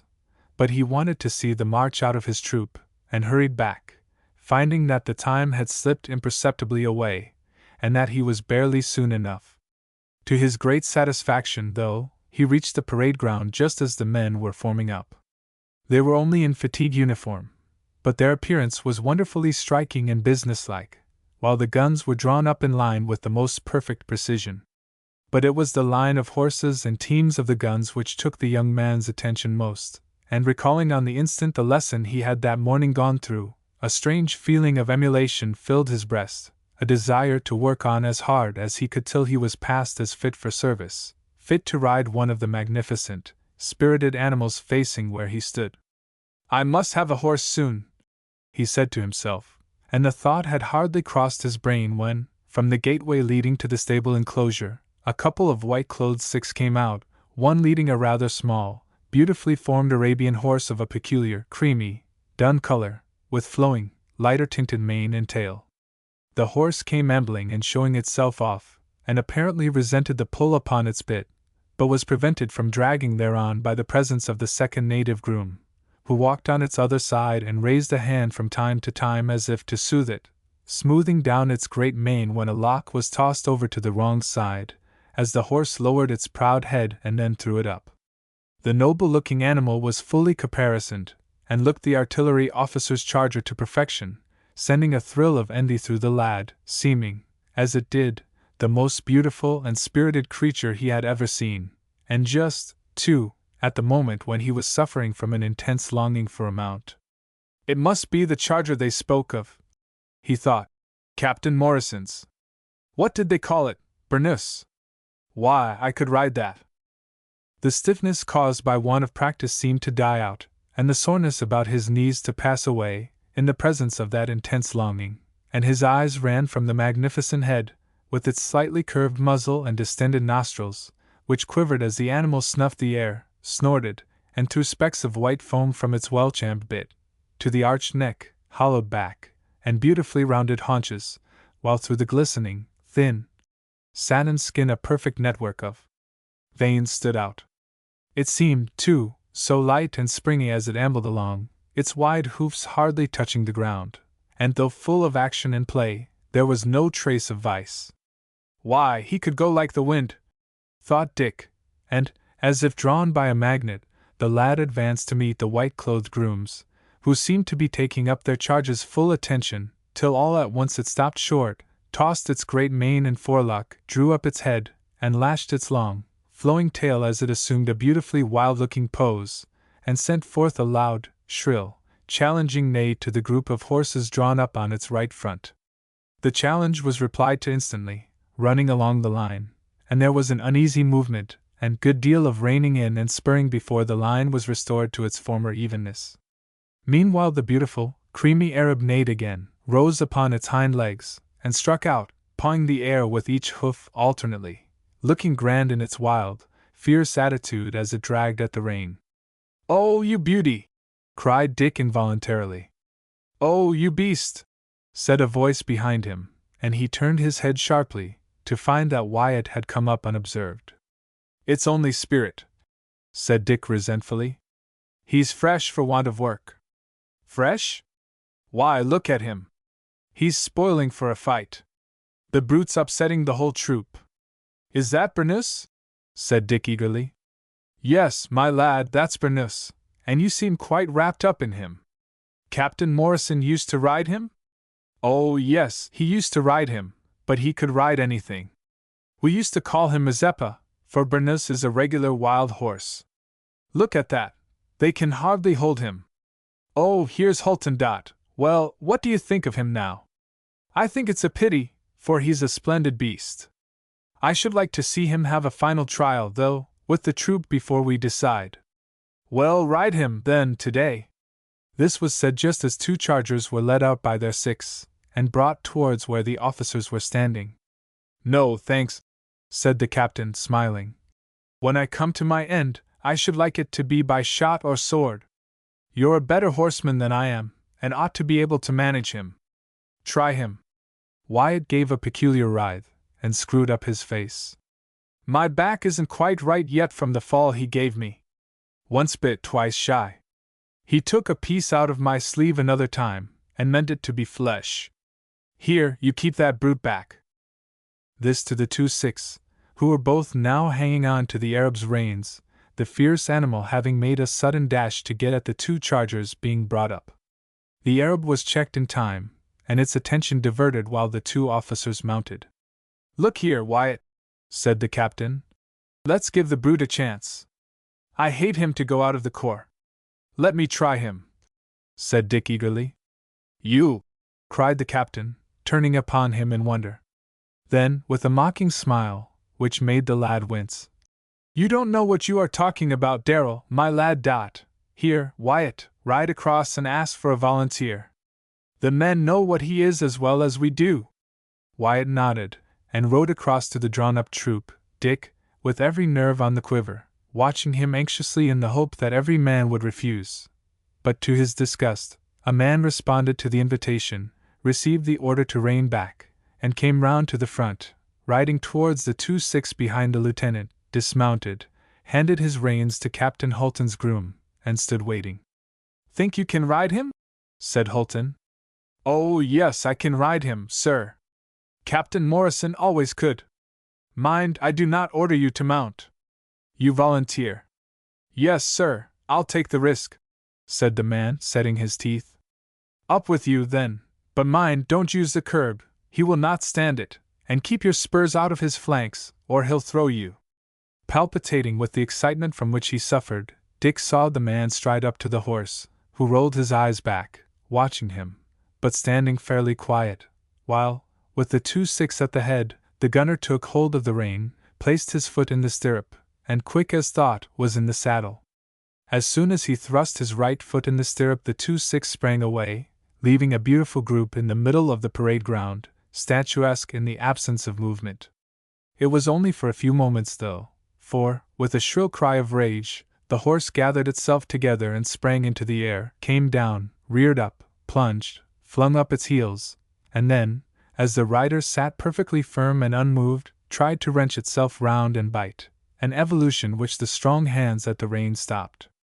"Bravo! Well done!" cried both officers in a breath. There was another shrill neigh, and a fresh effort was made, one of the most trying for a horseman. The Arab suddenly lowered its head with a sharp snatch at the reins, arched up its back, and began a series of tremendous, buck-like leaps, coming down each time with all 4 legs together, ready for the next spring. "There, it's all over," said Holton. "He'll throw him. Sure as a gun," said Wyatt, while Dick bit his lip, and felt vexed with himself for feeling pleased at the prospect of the accident which seemed certain to befall the gunner. He was a capital rider, one of the best in the troop, and had ridden many a dangerous horse, but somehow Burnous was too much for him. At about the 6th bound his seat was shaken, at the next he was mastered, and the next sent him sliding sideways, to fall heavily on his back and roll over and over.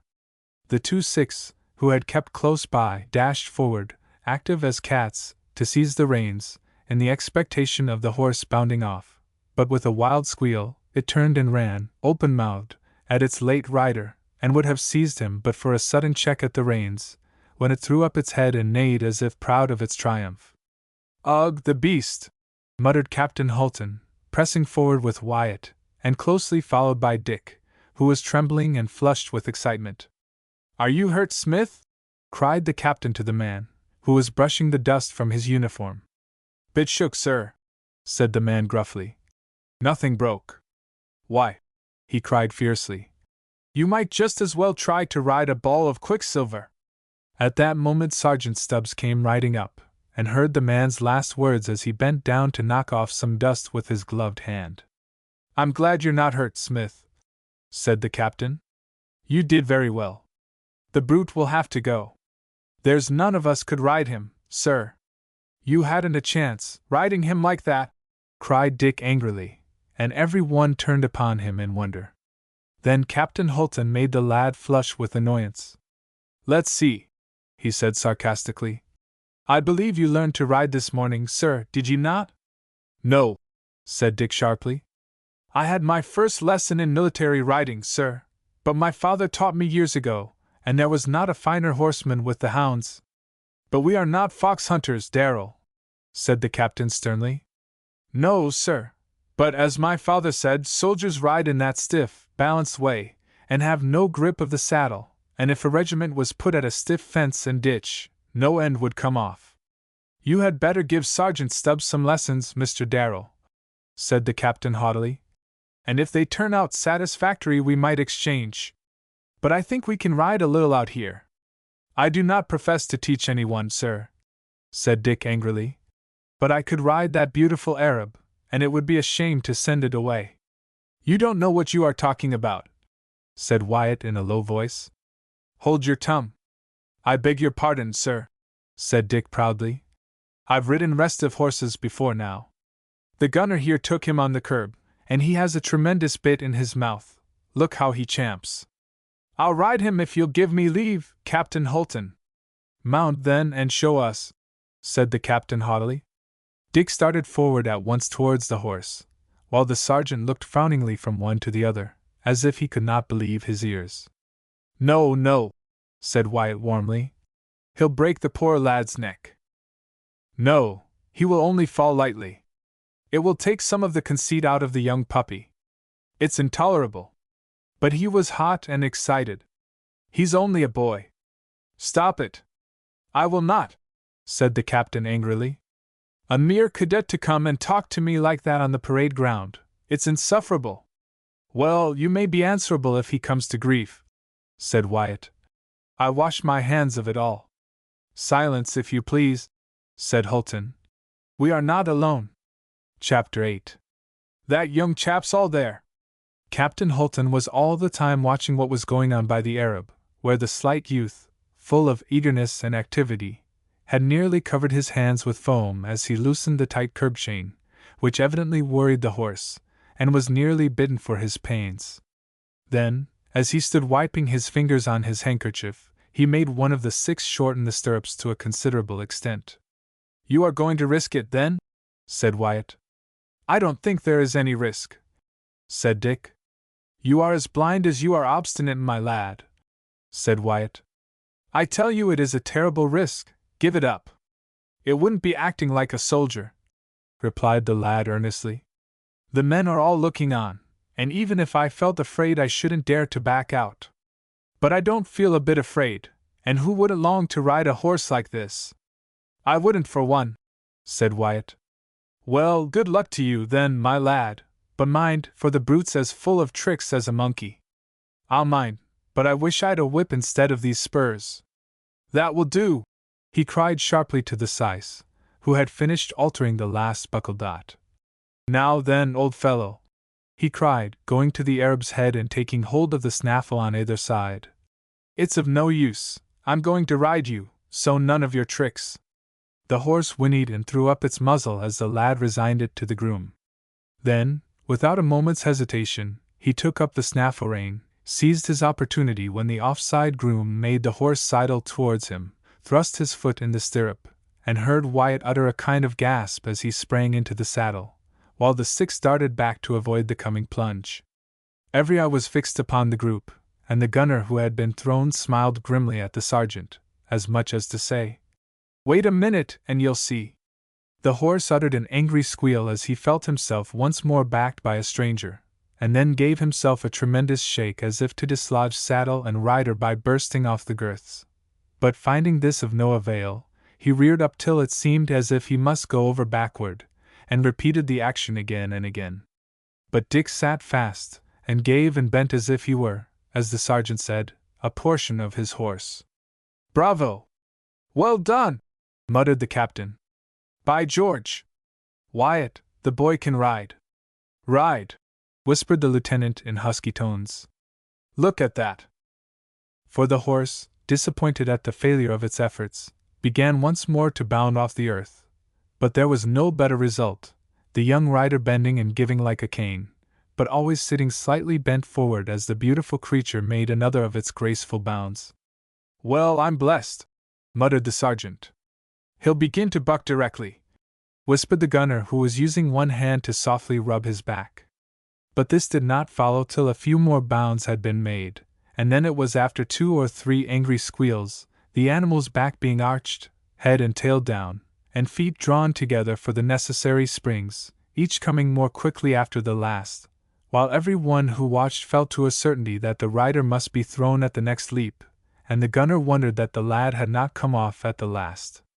But Dick's mettle was roused, and in spite of being nearly dislodged, he gripped the saddle fast and gave with his steed's muscular efforts, getting fast again in his seat before the next effort. 10 or a dozen of these mad leaps were made, the horse squealing fiercely as he bucked. But Dick was still in his seat when the Arab tossed up his head again, swerved to his right, and laying himself out like a greyhound, went off at speed along the parade ground for the opening at the end, and with his rider sitting well down to this comparatively easy work, disappeared like a flash. "After him, Wyatt!" cried the captain. "Poor lad! I ought not to have let him mount. You too, Sergeant, follow them, Smith." The three set spurs to their horses in the same order as their names were uttered, and went off in single file in full pursuit, while a thrill ran along the ranks of the artillerymen, who had to hold in their horses, which participated in their riders' desire to join in the chase. The road ran straight away from the gateway for about a mile, and then turned off at right angles to where a bridge crossed the river, and Dick soon saw that if his swift steed tried to turn and make for the bridge, going at such a racing speed, they must for certain have a mishap. He was quite cool now, felt easy in his saddle, and knew that he could keep there no matter how the pace was increased. It was wildly exhilarating, and he had to repress the desire to urge the horse on and on. He looked back, and far behind he could see the dust flying in a cloud where evidently someone was coming in pursuit. But it was only a momentary glance, and then he was looking straight ahead so as to make out his course. This was soon done. He had only to make the horse swerve a little to his right, and there was the open country, where a long stretch of closely cut grassland parallel with the river offered good going, and over which the horse might gallop till he could pull him in. But to reach that land there was a broad dike to cross, and if, going at such a speed, the horse failed to clear it down, they must come. There was no time for thought. The great dike had to be cleared, and not many seconds later they were flying through the air, to land on the opposite side, and the horse uttered a tremendous snort as he stretched out more, and made the wind whistle by the rider's ears as he tore on faster still. "This doesn't seem like mastering him," thought Dick, "for he has mastered me, but I said I could ride him, and I can. I wish I knew the country so that I could make a round and take him back regularly done." He bore gently on the rein, increasing the pull by degrees, but the horse's head was stretched straight out now, and when it came to the hardest drag upon the reins, it had very little effect upon the swift creature, who tore along as fast as ever.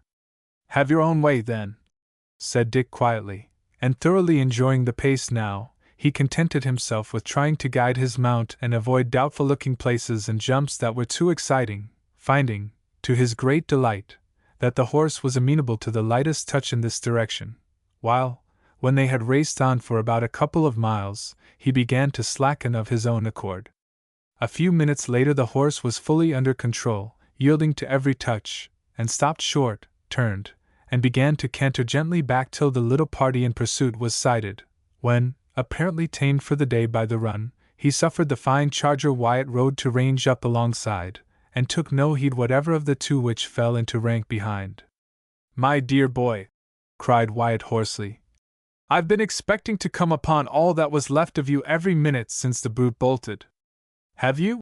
said Dick, looking at him curiously. "It was nothing, one only had to sit fast." "Nothing? Well, perhaps you're right, but you gave us a tremendous scare." "I'm sorry," replied Dick, "but I hope you won't have the horse sent away. I'll buy him if the price isn't too much. We shall be glad to let him go cheaply, but you'll never dare to ride him." "Why not? I dared to ride him when he was quite strange to me, and of course, when he knows and is used to me it will be quite a different thing. He only wants plenty of work and proper using. Don't you, old fellow?" he cried, leaning forward to pat the beautiful, arched neck. "Look, Mr. Wyatt, I'm hardly feeling his mouth, and he's as quiet again. But the brute has such a temper." "Don't call him names!" cried Dick merrily, and turning, he rested his hand upon his saddle, to call back to the old non-commissioned officer behind. "I say, Sergeant, don't you think I've got on well with my riding after only one lesson?" "You managed him wonderfully, sir," cried the sergeant. "But I can't have you riding in the troop like that. You looked like a jockey at a race, with his shoulders right up to his ears." "That's complimentary," cried Dick. "Never mind, you shall teach me to ride with my shoulders down. I say, you," he continued to the gunner, "I hope you are not much hurt." "Forgot all about it, sir. Had something else to think about." "Why, the horse seems to like you on his back," said Wyatt after they had been cantering steadily enough for a time. "I hope he does," said Dick. I like to be there. Walk! Shouted Wyatt, and the 4 horses dropped into the quiet pace at once, being kept to it till they came in sight of the great gateway, outside which a vidette was stationed ready to turn their horses and pass in. Gone to report our coming. They won't need to send an ambulance, my lad, said Wyatt. Look here, Darrell, you've done something today, and I want Halton to see what you can do. You ride on 2 lengths ahead, and go in first at a walk. No, it will look so foolish. Obey orders, cried Wyatt sternly. Then, changing his tone from the military to the friendly. It may mean the keeping of the Arab for you if Halton sees that you really can manage him. Then aloud. Forward. Trot. Dick had gone on to the front, and at the word the horses increased their pace. Give him a word or 2, Stubbs, said Wyatt, reining in a little so that the sergeant and gunner could come up level, and the sergeant shouted. Don't bump your saddle, Mr. Darrell. Elbows back, sir, heels down, drop your right hand, and ride with the horse. Dick stiffened himself directly, and rode in through the gateway in regular military style, falling into it naturally, but flushing uncomfortably as he saw at a glance that the troop was drawn up as he had left it, and the captain, with the trumpeter behind, sat motionless on his horse. Dick rode on straight for his commanding officer, the Arab going over the ground as if he hardly touched it with his hoofs, and the next moment discipline was forgotten, every man on the parade ground bursting forth into a tremendous cheer which nearly drowned Wyatt's loud "Halt!" The next moment Halton had ridden up to the young subaltern's side. I congratulate you, Mr. Darrell, he said quietly. I suppose you would like to keep your mount?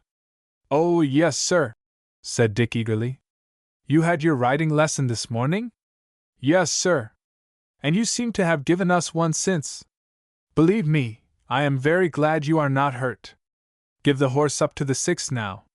He made a sign, and the 2 white-clothed grooms hurried up, showing their teeth and glancing admiringly at one who was evidently about to be their new sahib.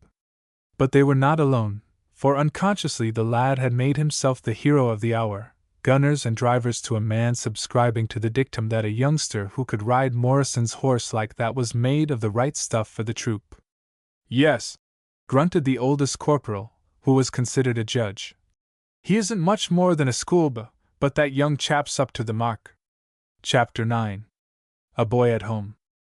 Dick did it as modestly as he could, and his words were as simple and natural as a boy's need be, when he was questioned at the mess table about his ability to ride and knowledge of horses, but it all had to be dragged out of him in replies to questions.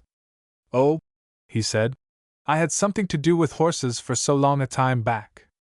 I must have been quite a tiny little fellow when my father used to take me up before him, and set me astride on his horse's neck. I remember that the scrubby mane used to tickle my legs dreadfully, and I often toddled into the stable to feed the horses with fresh grass. My mother used to be frightened, but my father said the horses would not trample on me, and they never did. They used to reach down to look at me with their great eyes, and blow into my neck. So that you became quite used to horses very early? Said the captain. Oh, yes, I never remember feeling afraid of a horse. Your father kept good ones? Said Wyatt. Splendid ones to go, but he was only a country practitioner, fond of hunting, and he never gave much for one, I should say, but he was always one of the first flight in a run. And he taught you to ride quite early? Said the captain. Dick looked at him with rather a puzzled air. I don't think he ever taught me, said the lad thoughtfully. He used to tell me to stick in my knees and hold tight. I rode so much that it came natural. What was the first horse you had? Said Wyatt. It was a donkey. A bull, Darrell. No, cried Dick, laughing. But I had many a ride on the old bull at the farm close by. You have to keep your balance there, for your legs are stretched out, and you can't hold on with your knees. But you couldn't go to the hunt on a donkey, said Wyatt. Oh, but I did for 2 years, but then it was something like a donkey, cried Dick, warming up with his old recollections.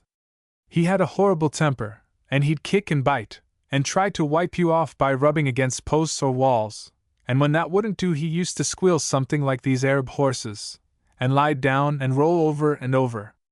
What did you do then? Asked Wyatt. I waited till he got up and jumped on again. A nice brute for a hunter. He was, said Dick, growing excited. As soon as he found that he couldn't go back to the field, he'd give in and canter off. The worst of it was, he used to spoil the saddles so with rolling. But you should have seen him go. Donkeys do go, said the captain dryly. They've a pace of their own. Oh, yes, said Dick. But old Thistle used to go after the pack like a greyhound. He was thin-legged and light, and he could jump like a buck, and when a hedge was too big he'd scramble up the bank, squeeze through, leap down, and be off again. We used to go over and through places which plenty of the gentlemen on their big hunters wouldn't tackle. It used to be capital fun. Ever have any falls? Said Wyatt. Oh, lots, but I never used to get much hurt. I didn't mind. Old Thistle came down with me once in a ditch, and rolled over me. He broke my arm, though. Father mend it? Oh, yes, it soon grew together again. When I was bigger I had a pony, but he was never so fast as a donkey, and couldn't keep up so long. Indeed? Nothing like it. That donkey would keep up to the end of a long run, and when it was over, and his saddle was off, he'd just have a roll and be ready to go on again. After the pony came a horse, I suppose, said the captain. I never had one of my own, but my father had a large practice and had to go very long distances. He always kept 3 horses, and I could have one of them whenever I liked. I used to ride round with him to visit his patients. He never cared about riding then. He had all the accidents to attend that happened at the hunt. How was it you didn't turn doctor? Said Holton. Wanted to be a soldier, said Dick shortly. I used to want to have a commission in the cavalry, but my father said he had no interest to get me a commission, and I must go to the company's college at Addiscombe, and fight my way up so as to get into the horse brigade. And you were a lucky fellow to get appointed so soon. Yes, but my father knew Sir George Hemsworth, and he promised to help me if I could show a good set of testimonials from Addiscombe. And I suppose you did? Said Captain Holton. I don't know, replied Dick quietly. I tried all I could, but I was dreadfully disappointed to find I had to go into the foot artillery first. Thought you ought to have been appointed to the command of a troop of horse right off, eh? Said the captain. Dick shook his head. I wasn't quite so stupid as that, sir, he said quietly. No, that you wouldn't be, Darrell, said the captain, smiling. Well, I'll tell you something. We were dreadfully disappointed when we found Sir George had interested himself in your being appointed to our crack troop, and Wyatt, there, said it was an abominable shame for some pampered scrap of a boy to be put into an important place, when hundreds of clever, experienced officers would have been glad to have such a feather in their caps. Here I say, gently, cried Wyatt, who had sat at the table staring. I didn't say that it was you. Was it? Of course it was. Ah, yes, you're right, I did, said the captain coolly. But you agreed to it. Yes, I agreed to it all. But we think differently, Darrell, now we have found out what sort of a fellow you are, and I'm speaking for old Wyatt here and myself when I tell you frankly that we're very glad you've joined us, and may it be many, many years before we part. Oh, thank you, Captain Holton, cried Dick warmly. You've made me feel that I can't say any more. Nobody wants you to, my lad, said the captain warmly. We want acts, not words. You've done a thing today that has won over every man in the troop, and henceforth you'll feel, I hope, that you are among friends. I do, cried Dick warmly. You mustn't mind Wyatt.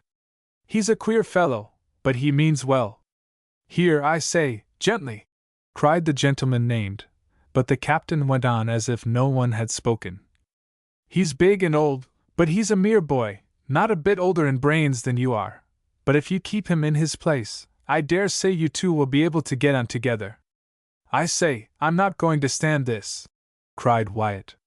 He took his friend's bantering remarks so seriously that Dick burst out laughing, making the lieutenant look annoyed for the moment, but by degrees a smile began to dawn upon his face.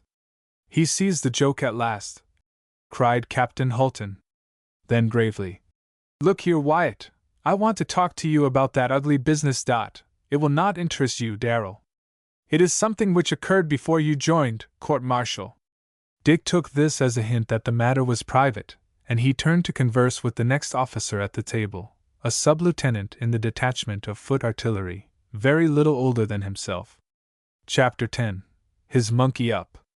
The preliminaries were soon settled, and Dick was seizing every opportunity to, as he said, go round to the stables and have a look at my horse. But my horse was far from perfect, and no one knew it better than the young officer himself. He was a keen, observant fellow, and it did not take him long to notice that Bernus was gentle with one of the late Captain Morrison's six, while the sight of the other was enough to make the animal roll back his eyes and bare his teeth. Wyatt, big and old as he was, to fully justify Captain Holton's words that he was quite a boy still, showed it by attaching himself thoroughly to his young brother officer, treating him just as if he were of the same age. I used to find it so dull, Dick, he said once in confidence, before you came. Holton's a splendid chap, and I quite love him like a brother, but he's such a serious old cock. No fun in him for a companion. You and I are going to get on together, you know. I hope so, said Dick. Only I'm precious young, Mr. Wyatt. Mr. Wyatt! Look here, young fellow, drop that, we're brother officers. You're young, but you'll soon get over that. A fellow who can ride as you do, and drop into your place in the troop, with the men looking as proud of you and as smiling whenever you come on parade as if you were the very fellow they'd ride after anywhere, needn't talk about being young. Age has nothing to do with a man being a smart soldier. Look here, we're all glad you've joined, and there's an end of it. But there was no end of Wyatt. He was always after his new brother officer, and thoroughly enjoyed going with him to the stables to have a look at Bernus, who, to do him justice, thoroughly hated him, and would not let him go near. Look here, Wyatt, said Dick one morning. I'm looking, old chap, what is it? He seems as fit as he can be, and as nasty-tempered as ever. Yes, that's what I wanted you to notice. Did you see him show his teeth then at Dandy Lal? Yes, just as if he'd eat him. He wouldn't eat him, but he'd worry him if he could. Without salt, said Wyatt. Well, have you seen Ram Dad go to him? Yes, and seen him take hay out of his hand. Well, what does that prove? That he likes Ram Dad better than Dandy Lal. Dick said no more, but he was uncomfortable, and on thinking over the matter, he felt that he should like to discharge Dandy Lal, who, with his fellows, seemed to have come with the horse as a matter of course, and looked upon him as his new sahib, it being considered quite natural that an officer should have plenty of servants. But Dick felt it would be an injustice to discharge a man upon mere suspicion, and, as he could not stoop to watch, nor question the man's fellow servant, matters remained in abeyance till fortune was kind to the horse one morning, when his master had risen extra early to go on to the riding school for his lesson from Sergeant Stubbs. It proved to be too soon, so Dick turned off in the direction of the officers' stables to have a look at his favorite, when the loud trampling of feet and the sound of an angry voice delivering a tirade of abuse sent a thrill through the lad, and he hurried to the door, where the suspicions he had formed that the horse was brutally ill-used were at once confirmed.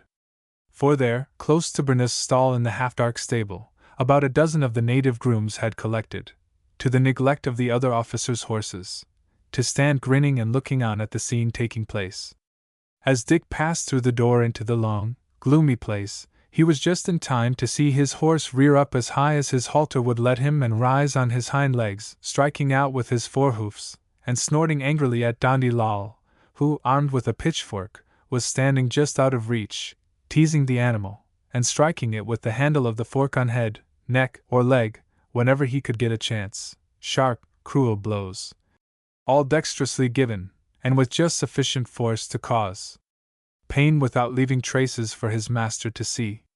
Dick's Hindustani was not perfect, and it was hard to make out exactly what was said amidst the jabbering and laughing, but the lad grasped enough to know that this was an exhibition got up for the amusement of the other six, and to show how cleverly the Hindu scoundrel could torture the noble beast without getting hurt.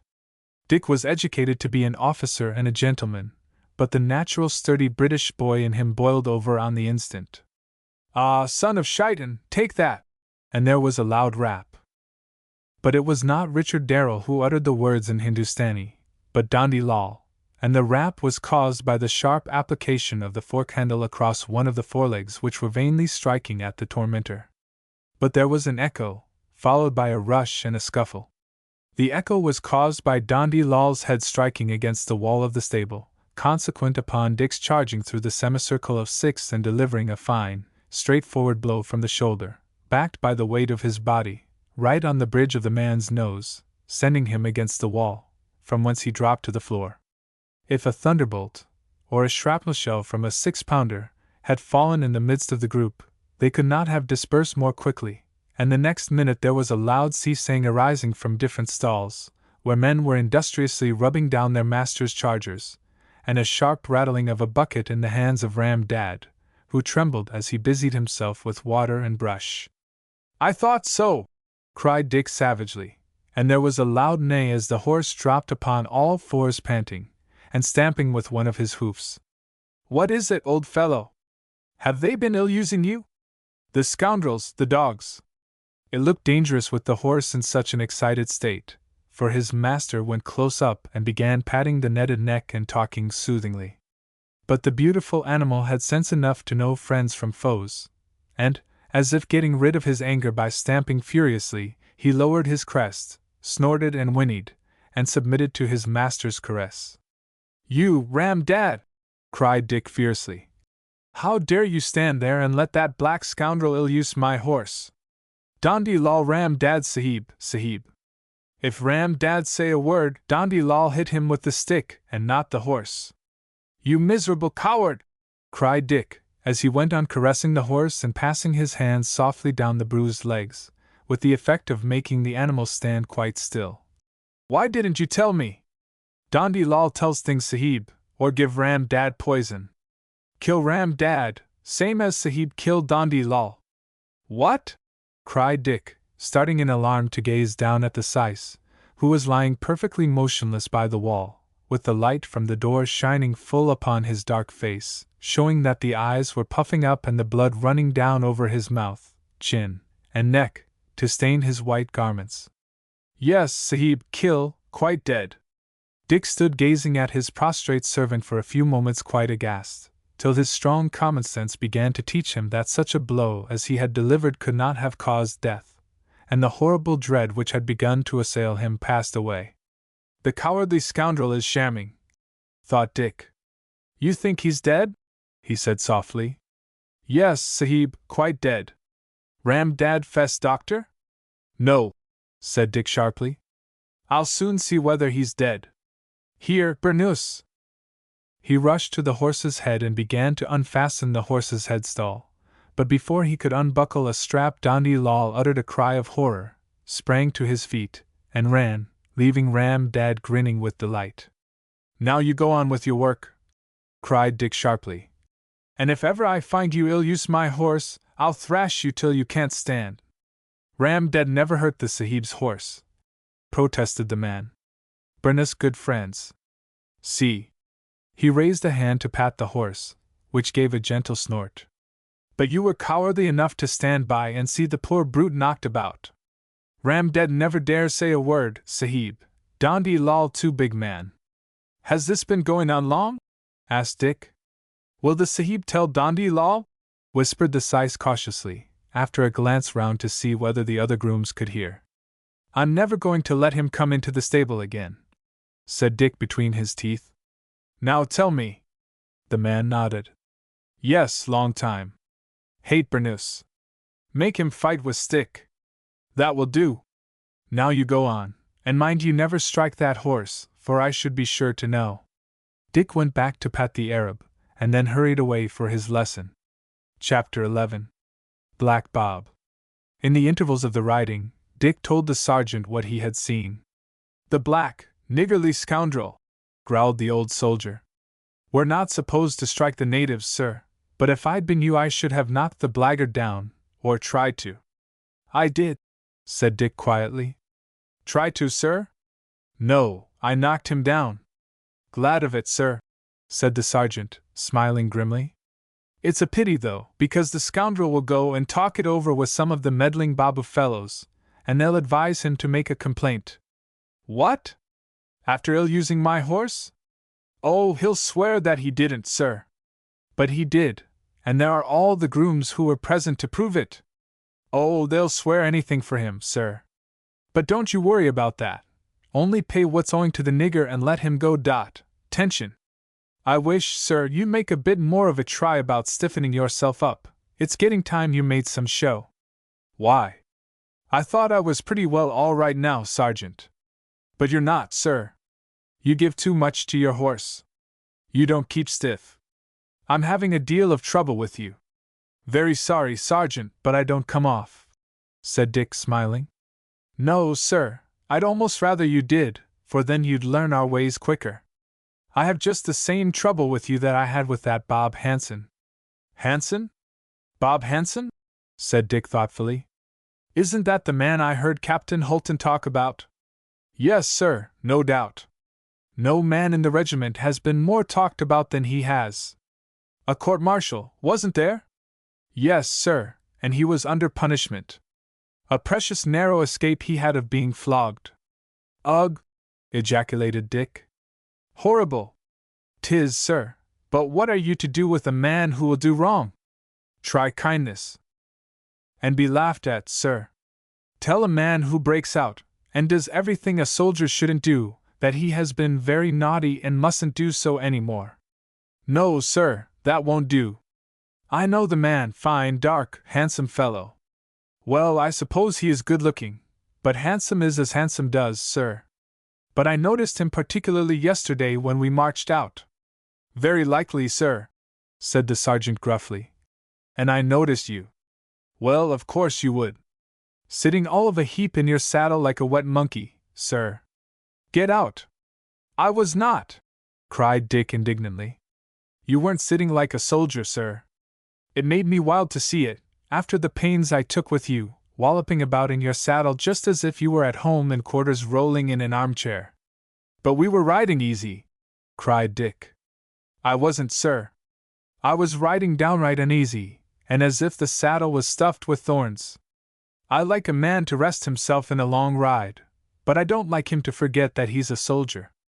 No, you want us all to be as stiff as if we had been starched, Stubbs. Well, sir, it looks soldierly, and makes the natives look up to you. You see, we're such a handful to all the millions and millions here, that I think we English ought always to be seen at our best. But tension! We'll have that gallop again, sir. You don't sit up as I should like to see you yet, sir. That'll come in time, Stubbs. Your way always makes me feel unsafe in the saddle. That's because you haven't drilled enough. Now then, sir. Forward at a walk, trot, gallop!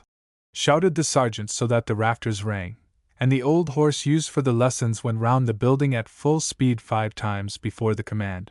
Halt! Was called. Ha! Exclaimed the sergeant, with a loud expiration of the breath and a grim smile showing on either side of his heavy mustache. How long have I had you drilling, sir? Just a month, Stubbs. Yes, just a month. I don't flatter people, sir. You just don't, Stubbs, said the young officer. You've bullied me sometimes as if I were a raw recruit. Oh, that's my way, sir, to force the teaching home, but I hope I've always been respectful to a young officer I felt proud to teach. Well, suppose we call it respectful, Stubbs. You've worked me precious hard.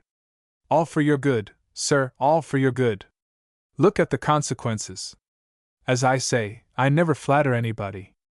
I wouldn't, even if I was teaching one of a king's sons. But I do say this, that I'm proud of you, sir. I never saw a beginner do that gallop better than you've just done yours. Then I can pass now, I suppose? Oh, no, sir, not yet. You've got the right form, but if I don't keep you at it you won't grow stiff in it. You'll begin to bend and bulge and dance about in your saddle again. Wait a bit. Oh, very well, I suppose I must. But it comes hard when I know I could challenge any man in the troop to sit an awkward horse. Oh, yes, I dare say, sir, but that's just sticking on, it isn't riding like a soldier. Have it your own way, sergeant. But I say, what about that fellow Hanson? He rides splendidly. Yes, sir, now. When he first joined, he could stick on a horse well enough, but he always seemed to be reaching forward to see what was between his trooper's ears. He always looks to me the smartest soldier in the troop. That's just what he is, sir. But you speak in a way that sounds as if you meant he was the worst. And that's just what he is, too, sir, said the sergeant, with a chuckle. Best and worst. Then I suppose one must strike the happy medium, and go halfway. Well, you see, Mr. Darrell, it's like this. As far as smartness and cleverness, and being well up in his drill, and a thorough good soldier, goes, Bob Hanson would, if marks were given, take the prize. But if the prize was given for a man being the most out-and-out scamp, as big a blackguard as ever stepped, there isn't a man in the whole brigade, as far as I know, as could hold a candle to him. There isn't a man in the troop as has such a bad report against him. He's had twice as much punishment to get through as half a dozen of the other rough ones, and it's got so bad that if he don't look out he'll find himself tied up to the triangle some fine morning, stripped to the overalls, and a chap standing by him with the cat. Ugh! Ejaculated Dick. Horrible! That's right, sir, it is horrible. I don't like it, and the officers hate it, but as I said before, what are you to do with a man as will ask for it? We must have discipline. Oh, but imprisonment, or bread and water. What does he care for imprisonment, sir? He just lays himself out for a long snooze, and as for bread and water, he told his comrades that it did a man good, and he was better than ever when he came out of the cells the other day. Oh, the officers have tried everything with him, because he really does behave well in action. One feels as if one would like the whole battery to be made up of black bobs, but as soon as the fighting's over, back he goes to his old ways. But he looks so well. There isn't a better set-up man in the army, sir, and that's why the officers have let him off scores of times when other lads would have been punished. What a pity! Pity, sir? It makes me wild with the fellow. I've done everything a non-com could to one of his men. I've spoke kindly and praised him, and held him up often as a sample of what a soldier should be to the other men, but you don't catch me doing it again. Why not? Said Dick. I'm sure kindness is sometimes better than severity. Sometimes, sir, but it isn't in this case, and I found I'd made a regular fool of myself. What? By trying kindness with a man? No, sir, but by speaking like that for the others. The lads were all drawn up in line, and as soon as I had held Black Bob up as a sample, a big grin began at one end of the line and ran along it to the other. But there, I've done with him now. I began being kind to him because I thought he meant to make himself a good soldier, but it was of no use. So I tried bullying, but you might as well bully a stone image in one of the Hindu temples. You'd do just as much good. I will say this, though, if I was in a tight corner with a lot of the enemy about me, I wouldn't wish for a better comrade to back me up. Fight? Yes, he just can. It is a pity, for he doesn't seem to be a common man. Not he, sir. He's been a gentleman, that's what he has been. Lets out Latin and Greek and foreign languages. Knows more Hindustani than any man in the troop, and writes such a hand that they wanted him to be under the adjutant, but they were sick of him in 2 days. He's one of those fellows as have kicked over the traces at home, just when the team was at full gallop, tangled his legs, and come down quelch. And him being the leading horse, he brings the whole team down atop of him, and upsets the gun and the limber, and then there's a row. His commanding officer comes down upon him savage for not minding how he rode, and when his officer has done, every one who has been hurt begins, and the next thing he hears is that he's to be tried by court-martial, sociable court-martial, you know, sir, as he wasn't in the army then. No, that's wrong, not sociable, social. That's it. Then there's all the evidence gone through, and everyone comes to the same way of thinking, that he isn't a fit man to ride in the team again, and they drive him out. They've done with him, and after they've cut off his buttons and facings, they send him about his business. Yes, I understand, said Dick. He lost caste with his friends. That's it, sir, just as a nigger does out here. Then, you see, sir, as there's nothing else for him to do, he does a wise thing. He goes to Charing Cross or King Street, enlists in the Honorable the East India Company's service, goes through his facings at Worley, and then comes out here to be picked out for this troop, and it always seemed to me that it was the wisest thing a young man could do when he'd gone wrong through being high-spirited and not able to hold himself in. He can't manage himself, so he comes into a service where he's managed and taught how to behave himself, and has the chance to rise to an officer and a gentleman again. Could one of the privates rise to a commissioned officer, Sergeant?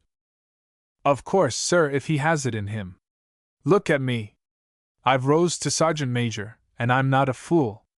I know I shall get no farther, because I'm only a common man who never had much schooling. But here's Black Bob, born a gentleman. He's got breed and learning, and the look of an officer.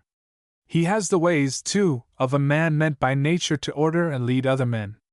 If he'd set to, there was nothing to prevent him rising to be a general. But instead of trying to make up for the past, he settles down to being a blackguard, and when a gentleman has made up his mind to that, he makes the blackest sheep you can breed. He's so clever, and knows so much, that your everyday Tom or Jack's nothing to him.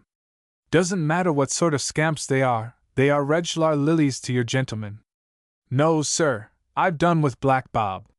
He's past cure, but he's a good soldier when it comes to a fight, and that's all I can say for him. It sounds very, very bad, Stubbs. Horrid, sir. I've only one hope for him. What's that? Said Dick sharply. That one of these days he'll come to his end in a big fight when he's at his best. At his best? Yes, doing one of those things as would have brought him promotion over and over again if he'd been anyone else. I've known him go along full charge at a dozen to cut a comrade out.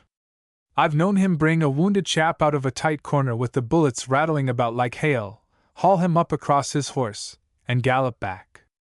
I've known him jump down to give up his horse to save his officer, and I don't know how many times we've give him up for a dead un on the field, cut to pieces as we've thought, and he's turned up again all right. Fight? There isn't a man like him in the army when there's work on the way. He saved me being cut up one day in a scrimmage, when we were surprised and surrounded by a lot of those Gazee chaps with their long knives, and hadn't had time to limber up and gallop off. I never forgot that, sir, and I've stood between Master Bob and punishment many a time when I'd have given other fellows away. Then he can't be a bad man, Stubbs, cried Dick earnestly. The sergeant chuckled. What are you laughing at? Cried Dick sharply. I was only thinking, sir. Thinking? Of what? Of you, sir. You've regularly seemed to tame a horse as none of us could manage. You'd better see now if you can't break in Black Bob. I will, cried Dick, if ever I have a chance. Then I wish you joy of your job, sir, growled the sergeant, pulling out an old silver watch from his fob by means of a steel chain. And here have I been chattering like an old woman for a good half-hour over your time for a lesson, and the trumpet will be blowing directly for the men's breakfast. Dismount, here, run that trooper to the stables, he cried to the syce-waiting Dot. Morning, sir. Hope you'll make another man of Bob Hanson. Dick nodded shortly, and strode thoughtfully away to his quarters. But his thoughts were not of the welcome morning meal, nor of meeting Wyatt, with whom he was to make arrangements for joining in the exciting sport which goes by the butcherly title of pig-sticking, an ill-chosen name for dashing charges with a lance at one of the fiercest animals of the Indian plains. But the coming hunt, the wild excitement in anticipation, and the wonder whether he would be able to handle his spear without bringing upon him the derision of his friends, all fell into abeyance, so full was he of the account the sergeant had given of the black sheep of the troop. It seems to have taken away my appetite, he said to himself at last. Why, I've got Black Bob on the brain. Chapter 12. Wyatt's Sermon. A second month had seemed to fly since Dick had joined his troop. There was so much to do. At the end of the first month he was in the thick of all the drill practice, and playing his part well, for he picked up the cavalry evolutions and gun practice with ease, winning plenty of praise from his brother officers, while the men were delighted with the young subaltern, and had a bright look for him whenever he rode up to his place. It was hard work, too, wild galloping over rough ground, with the guns and limbers behind their teams, bumping and leaping as the troop tore along, with the horses literally racing to some point of vantage. Then the bugle would ring out, the horses would stop pretty well altogether, the men leap from the saddles, and the gunners dismount from their horses, which were held by their companions. Then with amazing celerity the gun trails would be unhooked, swung round in this direction or in that, to go into action, loaded and fired, with blank cartridge, of course. Then the trumpet sounded, the trails were hooked on again, the men leaped back to their places, the trumpet rang out once more, and away they went, raising a cloud of dust as they dashed along, the wonder to Dick being that so few accidents occurred, for the officers, as a rule, made a point in practice of riding for the roughest ground. "Nothing like it, Dickie," said Wyatt one day when, after a long series of dashes here and there, a halt was called, and the men sat at ease wiping their streaming faces. "We've got to be prepared for everything and to go anywhere." "That we can," said Dick, who had been wildly excited by the gallop. "That we can," said Wyatt, his face assuming an air of disgust. "There's a pretty sort of a fellow. Our troop would go anywhere." "That it could," said Dick shortly. "Well," ejaculated Wyatt, and again. "Well, this is a smack in the face. I shall have to tell Holton. Here have I been priding myself on our having broken you into our ways, and made a gunner of you that we could be proud of, and you talk like that." "I don't see anything wrong in what I said," said Dick wonderingly. "Don't you? Then I do. It's very evident that you have not half learned your duty yet. Look here, my lad. We are emergency men, expected to go wherever our general orders, and we do it." Dick laughed. "Worse and worse. Here I give you up, Dick." "Nonsense! Suppose the enemy was on the other side of a deep river. We couldn't get through that. We should, somehow. But we couldn't. The guns would sink, and the cartridges be spoiled. Like your new uniform. Shouldn't be wearing it to fight in," said Dick. "But look here, we should make for the nearest bridge or ford." "Suppose there was none," said Dick. "Bah! I shan't suppose anything. I tell you we should go anywhere. I'm not going to chop logic with you, you argumentative little beggar. Then, again, we couldn't charge a fort or stone walls. No, but we'd close up and batter them down. Look here, young fellow, you're one of us now, and what you've got to believe is that our troop of horse artillery can do anything, and do it." "Oh, all right," said Dick merrily. "I'll try. I suppose we've done for today. I'm hot and tired." "Rubbish!" cried Wyatt. "We're never hot and tired. Always ready's our motto. Talk like that after a field day. What would you do if we went into action?" "I don't know. Get so excited, I suppose, that I shouldn't have time to think." "Of course you would. And now, look here, I'll tell you something if you promise not to chatter about it." "I don't chatter, but I'll promise." "What is it?" "There's something on the way." "Is there? What, war?" "Oh, we don't call our little fights wars, and I can't tell you what is coming off, but Sir George dropped a hint to Holton that he was to see that we were in perfect readiness." "Well, we always are." "Yes, but to be on the qui-vive as to ammunition, tents, baggage, and provender." "Oh!" ejaculated Dick, and his eyes kindled as he sat there upon a knoll with his troop, gazing round at the 2 or 3 native regiments, a squadron of cavalry, and the foot artillery and their heavy guns, which had taken part in the field day. "It may be only a false alarm," said Wyatt, "but I thought you'd like to know, only you mustn't begin to howl about feeling hot and tired if we have any real work to do, nor yet think about running away."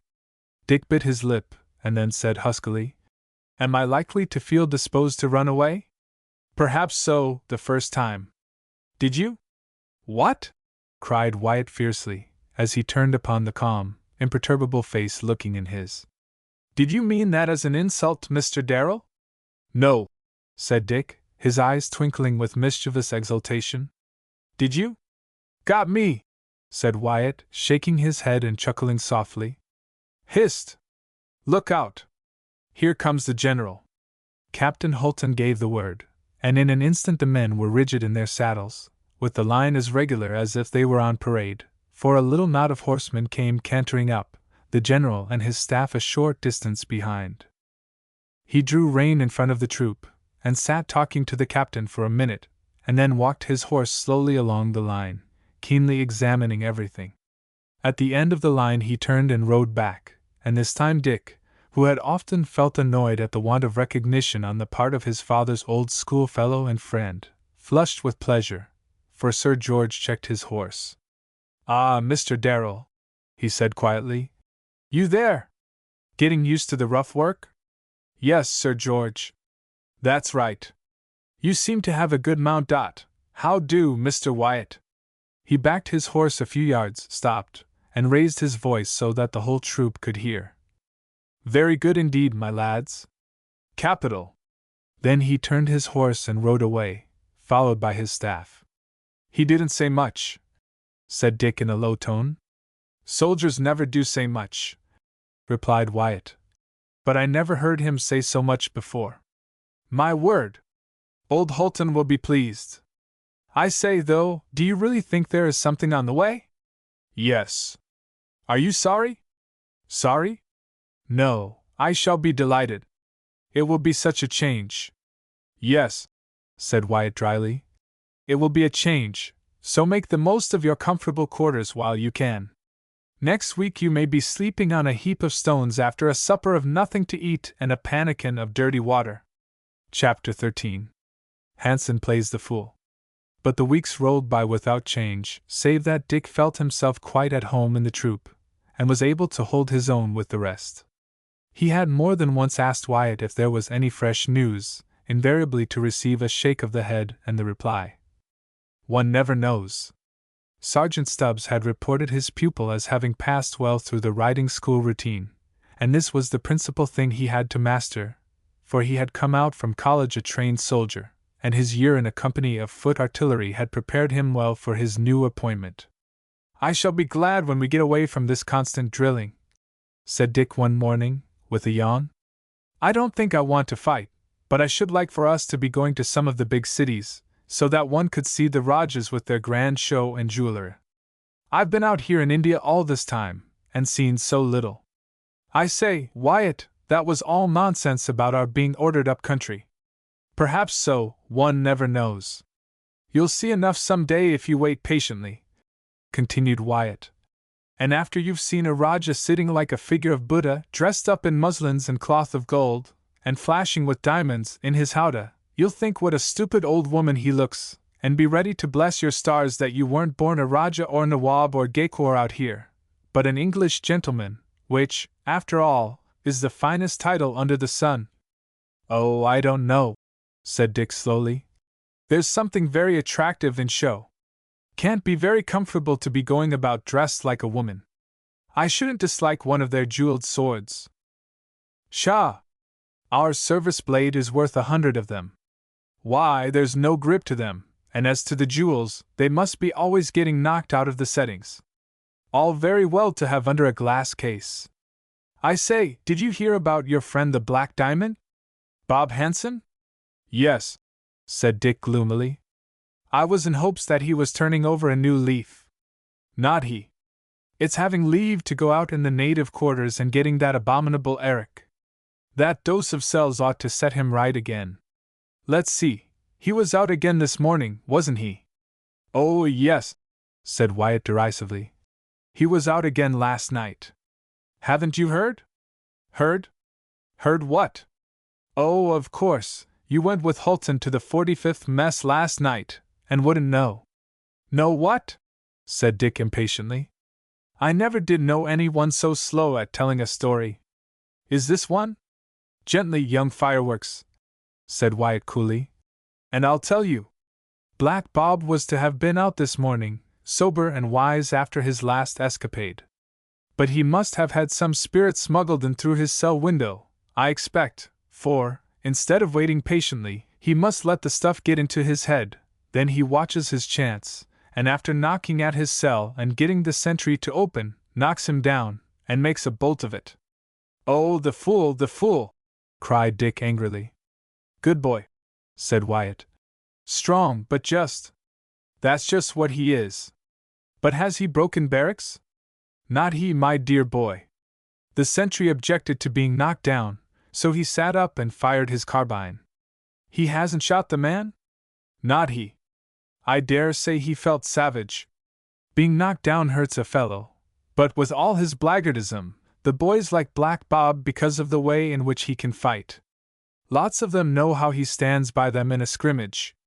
The sentry only fired his carbine, then the sentry at the gate fired and turned out the guard, and my lord was caught. Did he go buck quietly to the cell? Asked Dick. Did he do what? Cried Wyatt, bursting into a roar of laughter. You should go and look at the guards' uniforms. Tattered, dear boy, tattered. The leg of one fellow's overalls was torn right up from bottom to top, another had his jacket dragged off, and 2 men have got pairs of the most beautiful black eyes you can imagine. Tut, tut, tut! Ejaculated Dick. Oh, yes, he went very quietly back to the cells, but they had to sit on him first, 3 of the lads, for about half an hour till he cooled down, and then they had to give him the frog's march, 4 of them to carry him like on springs, while 4 more marched alongside, ready to jump on the frog if he tried to hop. I never saw that done, said Dick. They each take a wrist or an ankle, don't they? That's it, Dickie, and turn him face downward. And it's wonderful how a fellow like that can kick out just like a frog, and drive the bearers here and there. But they got him back safe to his cell, and pitched him in. He's a beauty. Aren't you proud of him? It's disgraceful, cried Dick angrily. Did he hurt the men much? Can't give fellows black eyes without hurting him, replied Wyatt, swinging his big legs about as he sat on the table. But the boys don't bear him any malice for that. What they don't like is having their uniforms damaged. What will happen now? Master Bob will have to take the heroic remedy reserved for bad boys. What do you mean? Pussy, said Wyatt, twisting his abundant mustache. The cat? Flogging? That's it, and serve the beggar right. And if that does no good, we shall have to make him a present of his uniform and his liberty after a pleasant little musical ceremony. But his buttons and facings will be cut and stripped off. Don't like it, though. Looks so bad before the native troops. I'd rather they put him out of his misery at once. What? Shoot him? Cried Dick, with a look of horror. Yes, the poor beggar's irretrievably bad. It would be a soldier's death. Better for him than letting him go on disgracing himself, his corps, and the position of the British Army out here. It's very, very horrible, said Dick sadly. So it is, dear boy, but what can we do? As I've told you before, he has been let off no end of times. Ah, there goes Hulton to have Master Bob hailed up before him. Ta-ta. Dick waited anxiously for the result of the military, magisterial examination of the previous night's incident, and in due time he encountered Wyatt again. Well? He said anxiously. Wyatt laughed. Oh, they're giving him another trial. They're not going to flog? No, double allowance of cells, and the doctor is to take him in hand. The poor beggar must be a bit off his head, I suppose. Diacolan says, though, he's as right as any man in the troop. Who's he? Asked Dick wonderingly. Old Sticking Plaster, the doctor. So Bob's got off again. Bread and water. Not savory fare. The water's so bad. An hour later Dick encountered the sergeant striding along, making the wind whistle with his big silver-mounted riding whip, while his spurs jingled loudly. He halted and saluted as Dick drew near. Heard about Black Bob, I suppose, sir? He said. Yes, Stubbs, it's a bad business. Bad isn't the word for it, sir. Wish to goodness he'd desert. What? Why, his punishment would be 10 times worse, cried Dick. Yes, sir, said the sergeant, twisting up his fierce mustachios. Much worse. Then why do you wish that? Well, sir, between you and me, you can't punish a man till you catch him. No, but he would be sure to be caught. India's a big place, sir, said the sergeant. Of course it is, but no English soldier could hide himself without being caught sooner or later. Depends upon them as is looking for him, sir. What? Oh, I see, you mean that the men wouldn't try to find him. That's it, sir. I believe the boys would all go blind when they went after him, and come back time after time to report that they hadn't seen him. They wouldn't find him, then? That's it, sir, and the officers wouldn't say anything. They don't want to punish the men. Of course not, unless they are obliged. Of course, sir. They want the whole of the troop to shine as bright as their helmets and buttons before the people here. It's our character that carries everything. You've seen, sir, how the authorities, from the Governor-General downward, encourage the officers and men in their sports as well as the fighting, pig-sticking, hunting, and tiger-shooting, and the rest of it. They like the native princes and the people to think that there's no one like an Englishman, and that makes them contented with being ruled over by us. There's a tiger killing the poor women and children about a village, and the Hindu chaps run away. English officer hears of it, and he gets up a hunt. Perhaps he rides on an elephant, perhaps he walks the brute down and shoots him. Don't matter what it is, we're there, the best riders and the most daring over everything, while, when it comes to one of our little wars, and a Raja brags that he's going to drive us out of the country, he collects his thousands, and comes to drive us, and the general laughs, sends 100 or so of us, and we drive him. 'Tain't brag, sir, we do it. We've done it again and again, and before long you'll be seeing for yourself. Ah! Cried Dick eagerly. Then you've heard news? Only rumbles, sir.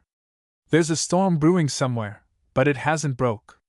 But you may make sure of one thing, that sooner or later we shall have one, so if I was you, I'd give orders to the armorer to grind my sword up to the finest edge and point. Dick nodded, and looked thoughtful. That's a thing, sir, that we neglect, and the natives don't.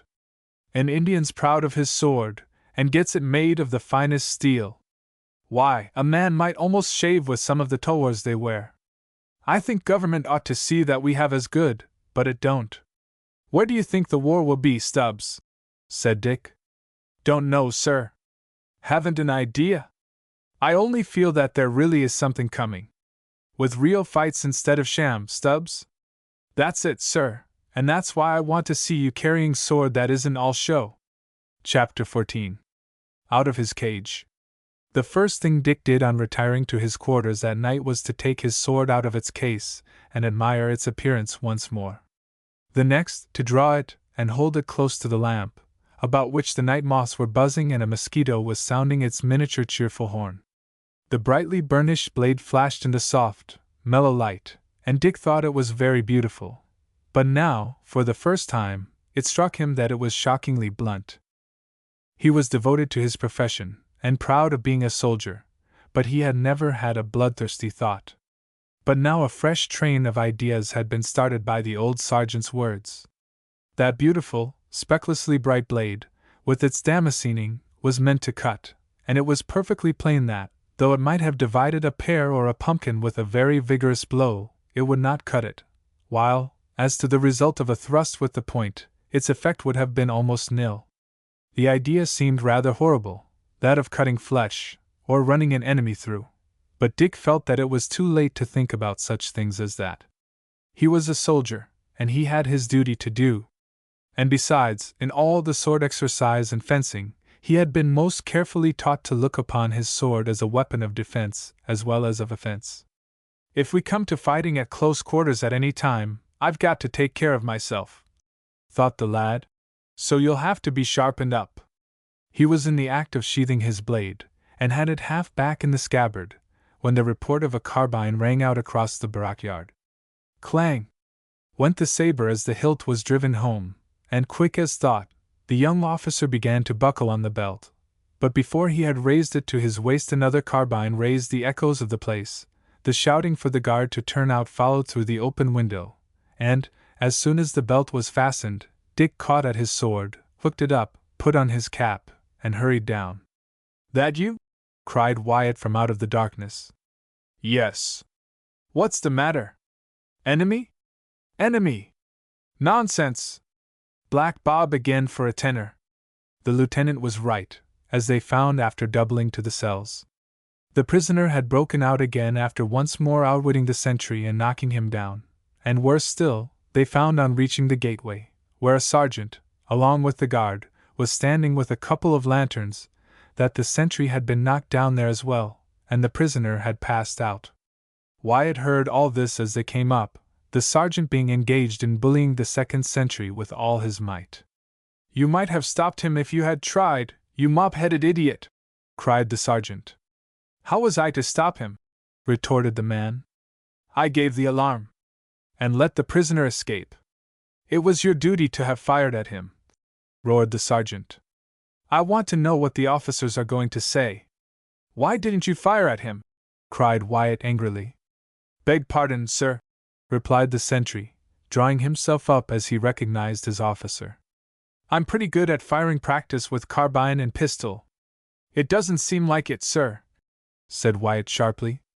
"I should have brought him down, sir," said the man apologetically. "Well, that's what you were placed here for, that you, Holton?" "Yes." "What is it?" Hansen broken out and escaped. The captain uttered an angry ejaculation, gave orders, and men with lanterns were sent in pursuit, divided into 3 parties, with one of which were Wyatt and Dick. "He's gone," said the former angrily. "Hiding in the native quarter somewhere, the scamp! It's like hunting for a needle in a bottle of hay." "Hi! Here, this way, lads!" cried the sergeant in front with a lantern, by whose light Dick indistinctly caught sight of a figure in shirt and trousers rising from below in the ditch. Then there was a scrimmage, joined in by 3 or 4 men, and the man of whom they were in search was thrown and handcuffed, a pair being conveniently handy in the sergeant's pocket. "This is a slice of good luck," said Wyatt as soon as the prisoner was secured. "Now then, let the fellow rise and take him back. Get up, sir." "Can't," growled the prisoner savagely. "Lift him to his feet," cried the sergeant. The prisoner was dragged up, and it was noticed that he stood on one leg only. "Here, he has been hurt," cried Dick. "Look at that leg. What's the matter, Hansen?" "Sprain," said the man surlily. "How did you do that?" "Jumping down into the ditch." "You wouldn't have caught me if it hadn't been for the sprain." "He's only shamming, sir," said the sergeant. "He can walk." "I think not," said Dick quietly. "You are hurt, Hansen?" "Oh, yes, sir," said the man bitterly. "I'm hurt. Just my luck." "Hold the lantern lower," said Dick, going down on one knee. "Take care, sir, he'll kick you," cried the sergeant. "Yah!" roared the prisoner, turning to the speaker savagely. "He won't kick," said Dick coolly, bending over to take the man's ankle between his hands after turning up the trouser leg. "Well?" said Wyatt quickly. "Bad sprain, and swelling up already," said Dick quietly. "Fetch the ambulance," said Captain Holton, who had come up on seeing the lights stationary. "Oh, I can hop back to the cells, Captain," said the prisoner in a voice full of bravado. "Silence, sir!"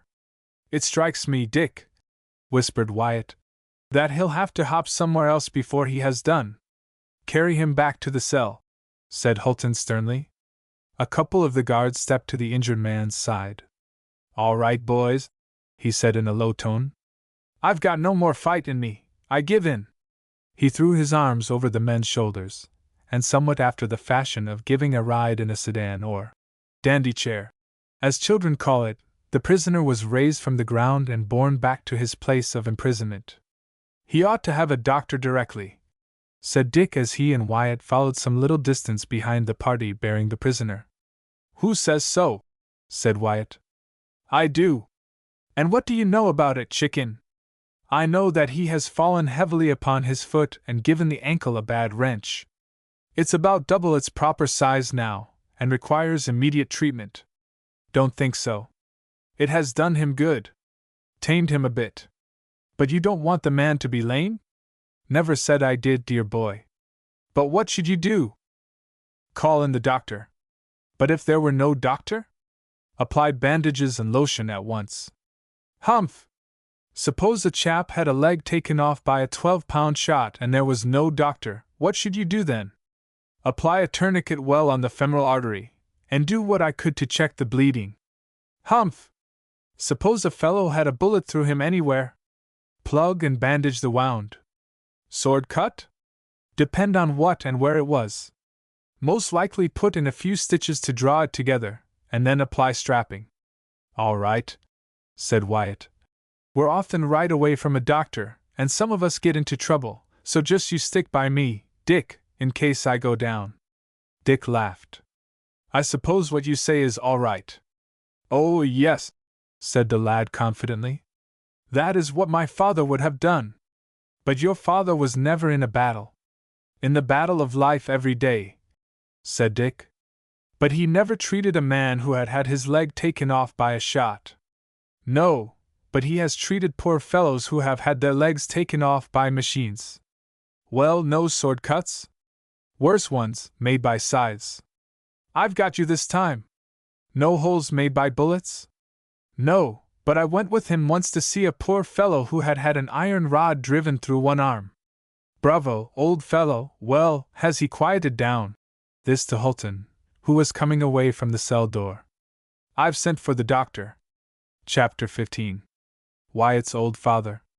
The prisoner's injury proved to be so slight, and his conduct so bad upon his being brought before his officers and those of the other regiments in barracks, that at last it was decided that a severe punishment must now follow the many breaches of discipline of which he had been guilty, and the sentence was no more than might have been expected. For in those days there was less hesitation over meting out punishment in the army than there is now. Dick shuddered when he heard it, and Wyatt looked at him grimly. No use to make a face at it, my dear boy, he said. He deserved it, and ought to have had it a 12-month ago. Oh, yes, I dare say, but we all deserve more than we get. Speak for yourself, Dickie boy. I feel particularly good, nothing more on my conscience than a general feeling of laziness, and a stone too much weight. But to be flogged, cried Dick. Well, yes, it does sound bad, and of course it hurts, but Master Hanson has been bidding for it month after month. But such a degrading punishment. Yes, drawled Wyatt. But then all punishments are degrading. They are meant to be, so it seems to me. It seems so hateful. Of course, and the man flogged won't like it. Don't suppose in the good old times men like to be cut short with the axe and block. The moral is, don't do things which entail punishment. Do you often flog men in this troop? My dear boy, no! I've been with it 7 years, and we never did such a thing before, and we shall none of us know how to go about it. Let's see, the drummers do it in the foot regiments. Seems a comical idea, beating a tattoo on a man's back. Ought to do it with the drumsticks. Don't laugh at it, Wyatt, cried Dick angrily. Certainly not, old fellow. But really, we shan't know what to do. Who's to flog? The drummer can't, because we haven't got one. The trumpeter, I suppose? It is horrible and disgraceful. So it is, dear boy, but what are we to do? We don't want to lose the man, and we can't let him go on as he is going. It will make him worse, Wyatt, and he'll be nursing up a feeling of revenge. Not a nice baby, that, for a man to nurse. But I hope for better things. Do him good. No, no, no! Don't jump to conclusions, dear boy, till the remedy has been tried. But really, I begin to feel a good deal like my father said he did, dear old fellow, though I never believed it before. What did he feel? Tell me. Oh, it's nothing much, said Wyatt, tugging at his big mustachios. Your pater ever lick you? Never, said Dick emphatically. He was too fond of me. Of course. My father was too fond of me, you know, but he gave me a tremendous thrashing once. Stick? Riding whip. Hurts more. There was a dead silence after these laconic remarks, broken at last by Wyatt drawing a long, deep breath and saying, Ha! Making it sound twice as long as Constantinople, uttered very slowly with a comma after each syllable. Then Dick sighed and said, Oh dear! Yes, said Wyatt. I was an awful young scamp when I was a boy. Don't believe it, said Dick shortly. Wyatt turned upon him quickly, and sat looking him full in the eyes for a few moments, a pleased expression gathering in his big, manly face. Then he reached out his hand and shook his young friend's hand. Thank ye, Dick, he said warmly. I like that.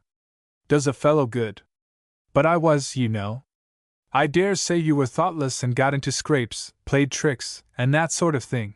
But you're such a big, honest, straightforward, manly sort of fellow, with the heart of a boy, that I can't believe you ever did anything very bad. I say, I beg your pardon, Wyatt, added Dick hastily. What for? Speaking out so freely, and saying you were like a boy. I like it, I tell you. It's true enough. I'm big and old enough, but I don't feel so, Dick. Ever since you joined, you seem to have been quite a companion. You've treated me as if I were. Of course I have. You see, we meet halfway. I'm a youngish sort of fellow, and you're a regular, thoughtful, old man kind of chap with plenty of brains. That's how it is, I suppose. Dick smiled. No, said Wyatt thoughtfully. Setting aside bits of mischief, pranks, you know, I don't think I ever did anything very bad, but the dear old governor was down upon me once for telling him a lie. He said it hurt him more than it did me when he gave me the thrashing, but I didn't believe it then. I do now, for if Bob Hanson is flogged, I believe honestly it will hurt me more than it does him. Did your father ever thrash you again? Asked Dick, looking at his big friend anxiously. No, said Wyatt, turning away his head and beginning to whistle a march very softly and solemnly. What a pity! And so you told him a lie? Said Dick sadly. No, thundered out Wyatt. Ah, you didn't? Cried Dick, leaping up to lay his hand on Wyatt's shoulder. I am glad of that.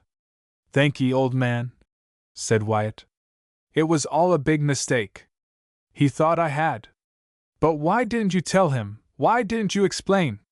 Stupid, proud young fool, said Wyatt gruffly. What a pity, said Dick. But he soon knew, of course? No, said Wyatt slowly. He never knew. He came out here to India soon after in command of his regiment, and the next thing we heard. He stopped short, and Dick stood looking down at the back of his head, as he went on slowly whistling the march again, his companion listening in silence. Know that tune, Dick, old chap? He said huskily, and without looking round. Dick nodded. He felt as if he could not speak. Ah, yes, of course you do, continued Wyatt, though he had not glanced round and seen the nod. It was as if he felt the sign. It was at the storming of Gazibad. The dear old dad led his men through the breach, and didn't drop till the colors were planted on the top of the main works, and the boys were cheering like mad. That was the march they buried him to, Dick. The dear old dad. A braver man never stepped. And he never knew that it was all a mistake, that he had punished you wrongfully? No, said Wyatt. I ought to have written and told him on my word of honor that I had not told a lie. Yes, I ought to have done that, Dick, instead of feeling ill-used and proud. He turned round as he spoke, and met Dick's eyes gazing at him wonderingly, as the lad seemed to be gaining a new reading of his big friend's character. There, he said, smiling sadly. It was all a mistake. And he added simply, but he knows it now, Dick, the dear old dad. They sat together without speaking for some minutes then, and Wyatt was the first to break the silence. Yes, he said, I'd give anything sooner than that poor, weak, stupid fellow should be flogged, but the bigwigs have said it, Dickie, my boy, and that isn't the worst of it. There is no worse, cried Dick angrily. Oh, yes, there is, dear boy. We shall have to go out to a grand parade and see the brutal business done. I won't, cried Dick fiercely. Yes, you will, old lad. Duty, discipline, and the rest of it. I'd sooner resign my commission. No, it's for an example to the men, it's part of the regimental rules, and we can't break them ourselves. As to throwing up your commission, I should like to catch you at it. Why, it would be playing the sneak to go and leave us in the lurch just when we're going up country. Then it isn't all talk? We are going up country? I suppose so. Going to help some Raja chap who's next door neighbor's trying to nibble away his territory, or something of that kind. Anyhow, it means fighting. But I can't sit there and see that man flogged, for somehow I like him, Wyatt. Well, it is a bad business, Dick, but duty, old fellow, duty, you know. There, don't let's talk any more about it. Only makes one feel low-spirited. They went out for a stroll about the barracks, which meant a look in at the horses, when Bernus acknowledged his new master's presence with a whinny whose friendly sound was spoiled by an ugly, vicious way of laying back his ears. "Don't do that, stupid," growled Wyatt. "I'm not going to hit you with a pitchfork. Think he's better now that Dandilol's gone?" "I'm sure he is," said Dick. "That's right. Let's go and have a look at the elephants. Wonder whether we shall have them with us. I like elephants." They strolled over to the great stables where the huge beasts were chained by one leg to short, picket-like posts, and stood swaying their heads about and writhing their trunks. Dick's friend held out his proboscis directly, but the lad had nothing for him, and the great beast seemed to understand it and to be friendly all the same, passing the end of his soft trunk about the visitor's arms, and suffering it to be held before the pair went away. "Yes," said Wyatt in his big, simple way. "I like elephants. Wouldn't mind keeping one for a pet, even if he ruined me for his prog. I do wish, though, they went to a better tailor's." "Went where?" cried Dick, laughing. "Better tailor's. Their trousers never seem to fit." Dick and his big friend parted soon after, Wyatt having an appointment to see Holton about some business connected with the troop, leaving Dick with two important matters to think about: the possibility of going up country and seeing service, and the horror of the punishment to be meted out to a man in whom he could not help taking a great deal of interest. He went over these themes for some time, connecting the former with the sword that he meant to have sent to the armorer that day. That night, when he went to bed, a fresh train of thought commenced in connection with Wyatt, and he dwelt long upon his friend's words, and the glimpse he had caught of what the man really was. "I didn't know," thought Dick, as he dwelt long upon the sad page in the lieutenant's history. "But I began to like him directly, and I believe he began to like me. He must, or he wouldn't have been so friendly. It seems so strange, too, for we make a curious pair. I am right, though, big, brave man as he is quite a boy at heart." Dick lay thinking then, his mind back upon the punishment, and the horror of being paraded out in the open space yonder to see that horrible flogging. "Could I do anything to stop it?" he thought, and this kept him wakeful for another hour, while, when in the silence of the hot night he did drop asleep, it was to have the imaginary scene of the preparation for the punishment all before his eyes, while he looked on, saying to himself, "Can I do something to stop all this?" Chapter 16. A Special Pleader. Dick woke up the next morning with the words at the end of the last chapter seeming to ring in his ears, just as if he had spoken them aloud. There was early parade that morning, and some dashing evolutions were performed with wonderful accuracy, for his share in which Dick received some friendly words of praise from the captain. "You promised to be a smart officer some day, Darrell," he said. "Keep at it, and you'll do." At another time the young officer would have gone in to his morning meal with an extra flush upon his cheeks, one not caused by the sun, but the praise fell upon almost deaf ears on this occasion, for Dick had gone through everything quite mechanically, his mind being occupied with the trouble that was to come off, and the thought that, even if Sir George Hemsworth was the general in command of the forces in that district, he was still his father's old schoolfellow and friend. "He can only bully me," thought Dick. "I'll risk it, come what may." "Anything the matter, old fellow?" said Wyatt over breakfast. "Not ill, are you?" "Oh, no, bit hot and tired. Go and lie down after breakfast. Get flat on your back. Takes the ache out of it splendidly. Wonderfully restful." Half an hour later Wyatt growled to himself, as he caught sight of Dick crossing the parade ground in the hot sun. "Ugh! You obstinate young cub! What's the use of my trying to play father to you if you don't take my advice, eh? Now, where's he going? He can't want to walk, why, he's going to the general's quarters. What does he want there?" Wyatt sat thinking for a few minutes. "Of course. I forgot. Knew the boy's father. Old man don't take much notice of him, though. Perhaps it's all right. Favoritism's bad, and George is just, I will say that. Sent for him, perhaps. Didn't tell me." But Dick had no such thing to tell his friend, while he shrank from telling what he could have told, feeling perfectly sure that Wyatt would have tried to veto it. Dick had, after screwing himself up to the sticking point, gone straight across to the general's, interviewed the aide-de-camp on duty, sent in his card, and the officer came out to say Sir George would see him as soon as he had finished a letter. The letter must have been a very brief one, for before the aide-de-camp and the visitor had got half into an account of the slaying of a wild boar with spears, the general's bell was heard. "That's for you, Mr. Darrell," said the staff officer. "Entrez." Dick went in, and the keen-eyed, gray-haired gentleman in white, seated at his writing-table, rose and shook hands. "How are you, Richard Darrell?" he said. "You are growing much like what your father was as a boy." "Ha!" He paused for a few moments, looking at the young man thoughtfully. Then he was the stern, businesslike officer again. "Now, Mr. Darrell," he said gravely, "you wish to see me on particular business. As few words as you can, please, for I am much occupied over dispatches from up the country." "What is it? A petition?" "Yes, Sir George," said Dick, speaking with military precision. "I have come to beg that Private Robert Hanson of my troop may not be flogged." The general frowned, and stood looking at the young officer sternly, but Dick's eyes did not for a moment blench.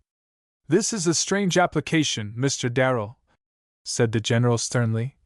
"An extremely young subaltern applying to me, his general officer, to alter the sentence pronounced, after a proper trial, upon a man who for a long period has gone on breaking the regulations of the service. It is a most unheard of proceeding on the part of a young officer." "Yes, sir," said Dick. "I feel that. I know it is, but I do not come to you as the general in command, but as my father's old schoolfellow and friend." "Your father's old schoolfellow and friend has nothing to do with the matter, sir," replied Sir George sternly. "It is the officer in command here who has signed and approved of the sentence. Young man, I never allow friendship to bias my duty to the government who have trusted me." "Of course not, Sir George." "Then why did you come to me as your father's friend?" "Because I was young and ignorant, Sir George, I suppose, and in my eagerness to save that poor fellow." "Exactly. You are young and impulsive, sir. This is not at all correct." "I beg your pardon, Sir George. I have done wrong in the way I came," said Dick earnestly. "Let me come to you, then, as my officer whom I wish to obey. But this is not in proper form, Mr. Darrell. You should have written." "I suppose so, sir." "Well, as you are here, tell me what induces you to come and plead for this poor fellow, as you call him." "Because I have seen so much of him in the short time I have been with the troop, Sir George. He is such an excellent soldier, one of the smartest men we have.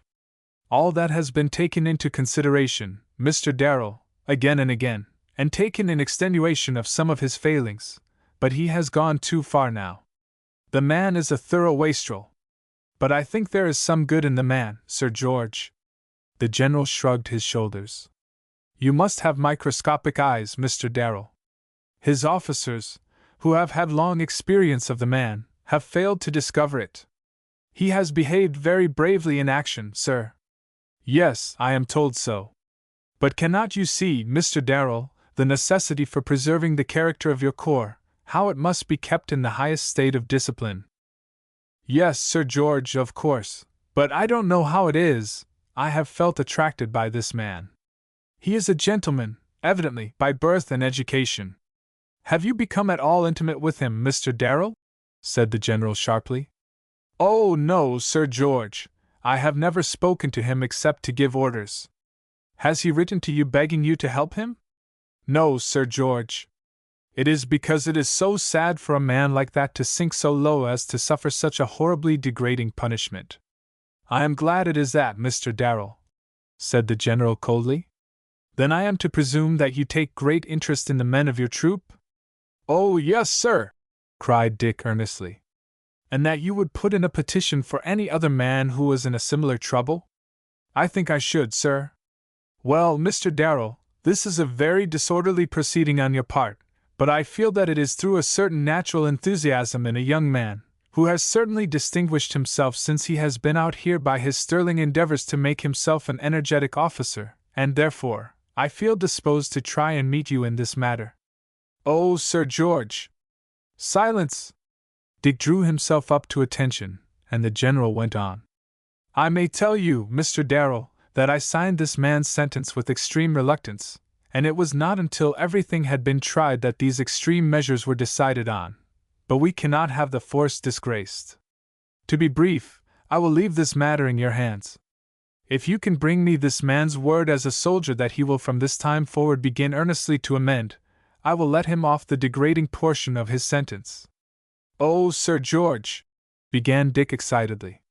That will do, Mr. Darrell. See the man, and come back to me at once. I am very busy, good morning. Dick saluted, and turned to the door at once. One moment, Mr. Darrell, said the general, bending down to write. Knowing what I do of the man from old reports, I do not think you will succeed. If your kindly effort does not bear fruit, you need not return. Here is a pass to the man's cell. Sir George gave the young man a short nod, and took his place at his writing table, while Dick hurried off to the cells, anxious lest he should encounter his brother officers, who would question him about his proceedings. A few minutes later the cell door was being unlocked, and he stepped into the gloomy place where Hansen was seated upon a bench, nursing his injured ankle, with the light streaming down upon him from the little barred window. The man stirred slowly as the door was closed behind his visitor. Well, is it time? He said in a low growl. For your punishment? No, not yet. You, Mr. Darrell? Said the man wonderingly as he started up. Yes, Hansen, I've come to see you about this terrible punishment. Terrible? Bah! It has been coming a long time. I'm sick of it all, and want to wind up. Let them flog me. I suppose they will now? Yes, I believe the sentence is to be carried out tomorrow morning, Hansen. A good job, too. Let them flog me, and as soon as I get about again I'll shoot the general, and they may hang me out of my misery. I came to talk to you quietly, Hansen, not to listen to mad words like those. Mad men say mad things. But you're not mad, said Dick quietly. What you say is folly. Is it? Cried the man desperately. Wait and you'll see. I shall never see that. But we're wasting time. Why did you come here, sir? There, I suppose I must say sir to you, boy. Speak naturally while I am here, Hansen. Yes, I am a boy yet, but you were a boy once. The man started slightly. Yes, he said mockingly. I was a boy once. And very different then. Look here, sir, cried the man. If you've come to preach, you may save yourself the trouble. I've not come to preach, Hansen, said Dick quietly. And I have no wish to hurt your feelings by asking you how it was you went all wrong as you did. But isn't it time all this came to an end? Yes, and it's coming to an end, and pretty soon, too, if they flog me. They will, Hansen, for certain now, and I have come because I would do anything sooner than see it. What is it to you? Something horrible to see a man of your birth and education, a gentleman, flogged. Hold your tongue, roared the man fiercely, and the sentry unlocked the door quickly and threw it open. Shut that door, said Dick quietly to the sentry. There is nothing the matter. The man obeyed, and the occupants of the cell stood facing each other for some moments, the prisoner breathing hard, and the visitor struggling hard mentally to acquit himself of what was a very difficult task. That will do, my lad, said Hansen at last. You mean well, you've always behaved well to me, but you are doing no good. You don't know, and you couldn't understand. I suppose you have been sent. No, I obtained leave to see you, and I have come just as I would to see any man of the troop who had been hurt. Ah, you're young, said the man hoarsely. So are you, Hansen, said Dick quickly. You can't be above 6 or 7 and 20. Ha ha, laughed the prisoner. Why, I feel 70, and want to get to the end of the miserable business. I've tried times enough to get killed. Yes. We heard how brave you are in action. Brave, cried the man mockingly. Bah! Look here, Hansen, said Dick gently. You called me a boy just now. So you are. A fine fellow to set over seasoned men. Dick winced, but went on quietly. You can't be more than 10 years older than I am. Isn't it time to turn over a new leaf? There's only one left in my book, said the man scornfully, and that has finest printed at the bottom. Nonsense, Hanson! Come, turn it over. Don't let's have this horrible, degrading scene, with you, one of the smartest soldiers in the troop, the principal actor. Smartest soldiers in the troop! Humbug! The biggest black! Cried the man scornfully. Both true, said Dick. Who said that? Everyone says it. I've heard the captain and Mr. Wyatt say it a score of times. Old Stubbs, too? Then you've been sticking up for me? In some things, yes. Why, it was only yesterday Captain Holton said there was not a finer soldier in the troop. Yes, and he said it went against his grain to see a brave man treated like a dog, but that discipline must be preserved for everyone's sake. Ah, it's all too late, sir. Nonsense, Hanson! It's never too late to mend. Yes, it is, sir, when the stuff's all rotten. I've gone to the bad, and I'm done for, and the sooner I'm hung and out of my misery the better. You think so now because you're sentenced to be flogged.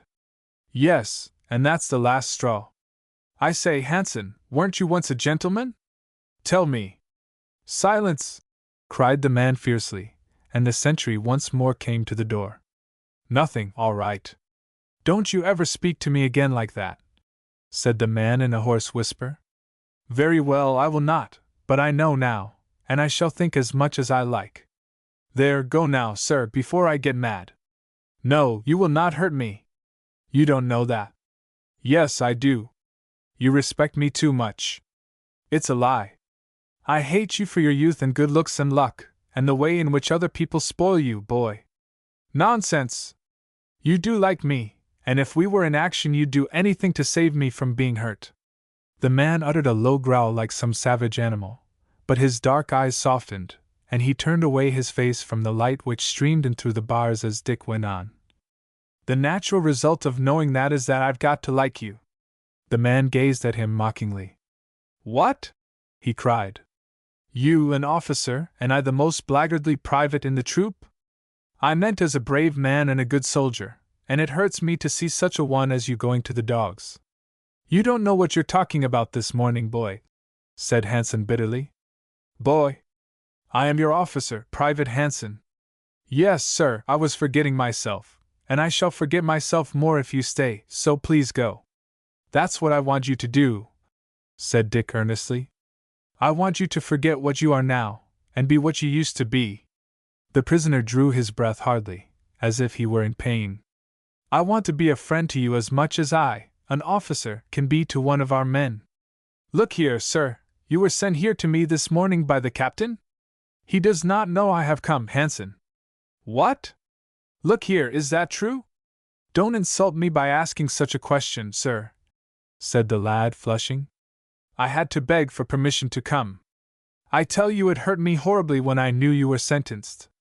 Yes, the brutes, the cowards. No, they were your judges, and you had done things which deserved punishment. They said if it had not been that you were such a brave soldier, the court would have sentenced you to be drummed out of the regiment as a disgrace. Let them do it, growled the man. I thought about it a great deal, and then I went to the general and begged him to let you off. Didn't he threaten to kick you out of his quarters for an insolent young puppy? Said the man mockingly. Dick winced, but mastered his anger. No, he looked astonished at first, and then he behaved to me like a gentleman, as I want you to behave to me, Hanson.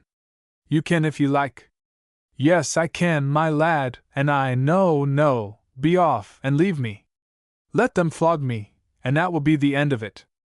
I'm too great a coward to shoot myself. No, you are not, said Dick quietly. You've got pluck enough to do anything but be a coward. You haven't pluck enough for that. What? Is it to be a coward to make an end of oneself? You know that as well as I do.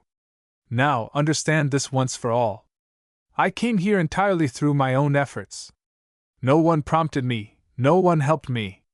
I've tried to do my duty since I've been a soldier, and it seemed to be the right thing to go and ask the general to let you off that degrading punishment. So I went, and, as I told you, he was surprised, but he was not angry, and he finished by saying that if you would give your word as a soldier that you would turn over a new leaf, he'd look over the past, and give you another chance by canceling the sentence of flogging. The man's face grew hard and drawn, and it was as if the little weak good left in him was making a desperate struggle against the bad and being crushed, when Dick took a step forward. "Promise me, Hanson," he said. "Don't let's have our troop degraded before the people by one of ours being flogged." "I can't promise, boy, I can't," groaned the prisoner desperately. "I've gone too far. For the sake of the good old past, Hanson." "Do you want to drive me mad, boy?" roared the man fiercely. "No, you know that," cried Dick. "There, look here, fate has made me your officer, boy as I am, and you one of my men." "Yes, that's it," said the man bitterly, and he sat lower, with his fingers clutching at the flesh of his bare breast through his open shirt. "I ask you, then, as one gentleman might ask another, promise me, Robert Hanson, that you'll make a brave effort to start afresh?" The man sprang from his seat and stood with every nerve quivering, gazing from the hand Dick had held out to him to the lad's face and back. Then, with a gasp that was almost a groan, he seized Dick's fingers and held them in a tremendous grip for a few moments. "I promise," he said hoarsely. "It's like one coming to snatch a man back when he was sinking forevermore." The tramp of the sentry was heard outside, but there was a dead silence in the cell, as those two stood there with the bright light streaming in through the iron bars, till the prisoner let fall the hand he had grasped, and turned sharply round, to stand with his back to his officer. "Go now, Mr. Darrell, please," he said in a hoarse whisper. "Yes, I'll go now," said Dick softly, and he took a step forward to lay his hand upon the prisoner's shoulder. "All this is between us. No one will ever know from me what has been said here."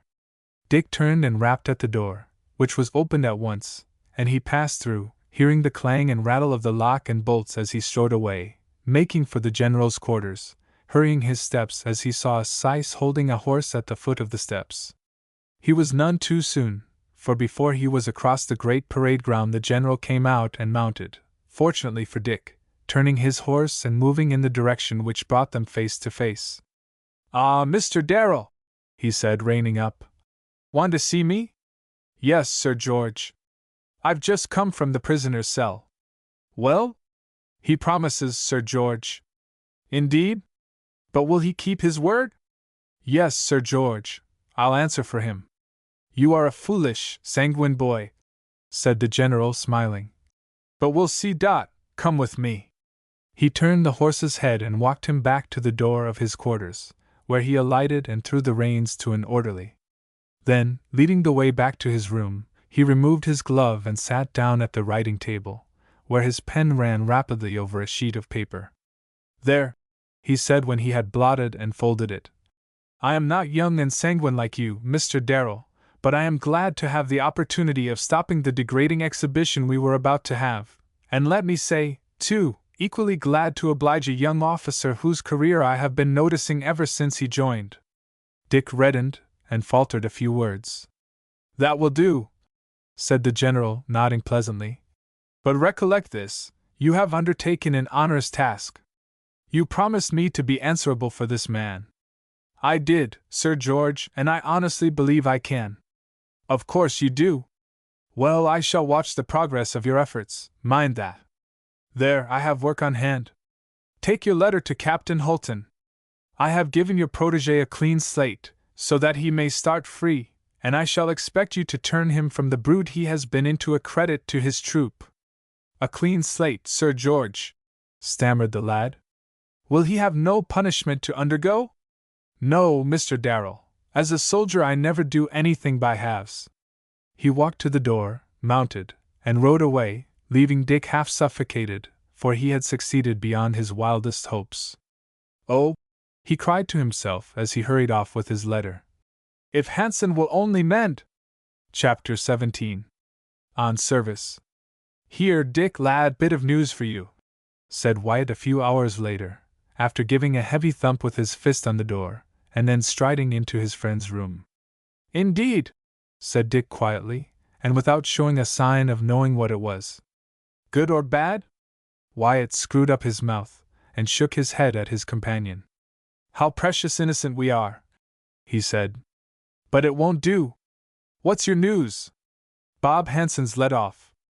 I'm glad of it, said Dick. Won't do, I tell you. You mean morsel. Didn't I see you sneaking over to the general's quarters this morning? Didn't you go from there to the cells? Didn't you come away and go straight to Holton with the general's dispatch? Yes. Well, you might have told me, Dickie. I did not feel that I ought to say a word to anyone. You told Holton? Not a word. I only gave him the general's order, and came away. Well, never mind, I'm very glad, and I forgive you this time. But that isn't the news. What is, then? Serve you right not to tell you, only I won't be mean. We march tomorrow. Tomorrow! Cried Dick excitedly. Where to? said Jeeper. Up in the hill country, my lad. Are we at war, or is it to a fresh station? We're not at war, but as far as I've heard, the Rajah is. But you heard before? Yes, said Dick. With some neighboring chief. That's it. Well, the company wants to keep on good terms with him, and we're going up to help His Highness. So the company does not want an enemy on his borders, but a friend. So see to your traps. I expect we shall get the route tomorrow, and march in the evening. How far is it? Oh, not far, 600 or 700 miles. Get your fellows to work over your packing. Got much to do? No, very little. I could be ready tonight. I say, though, have you ever had that new sword of yours ground?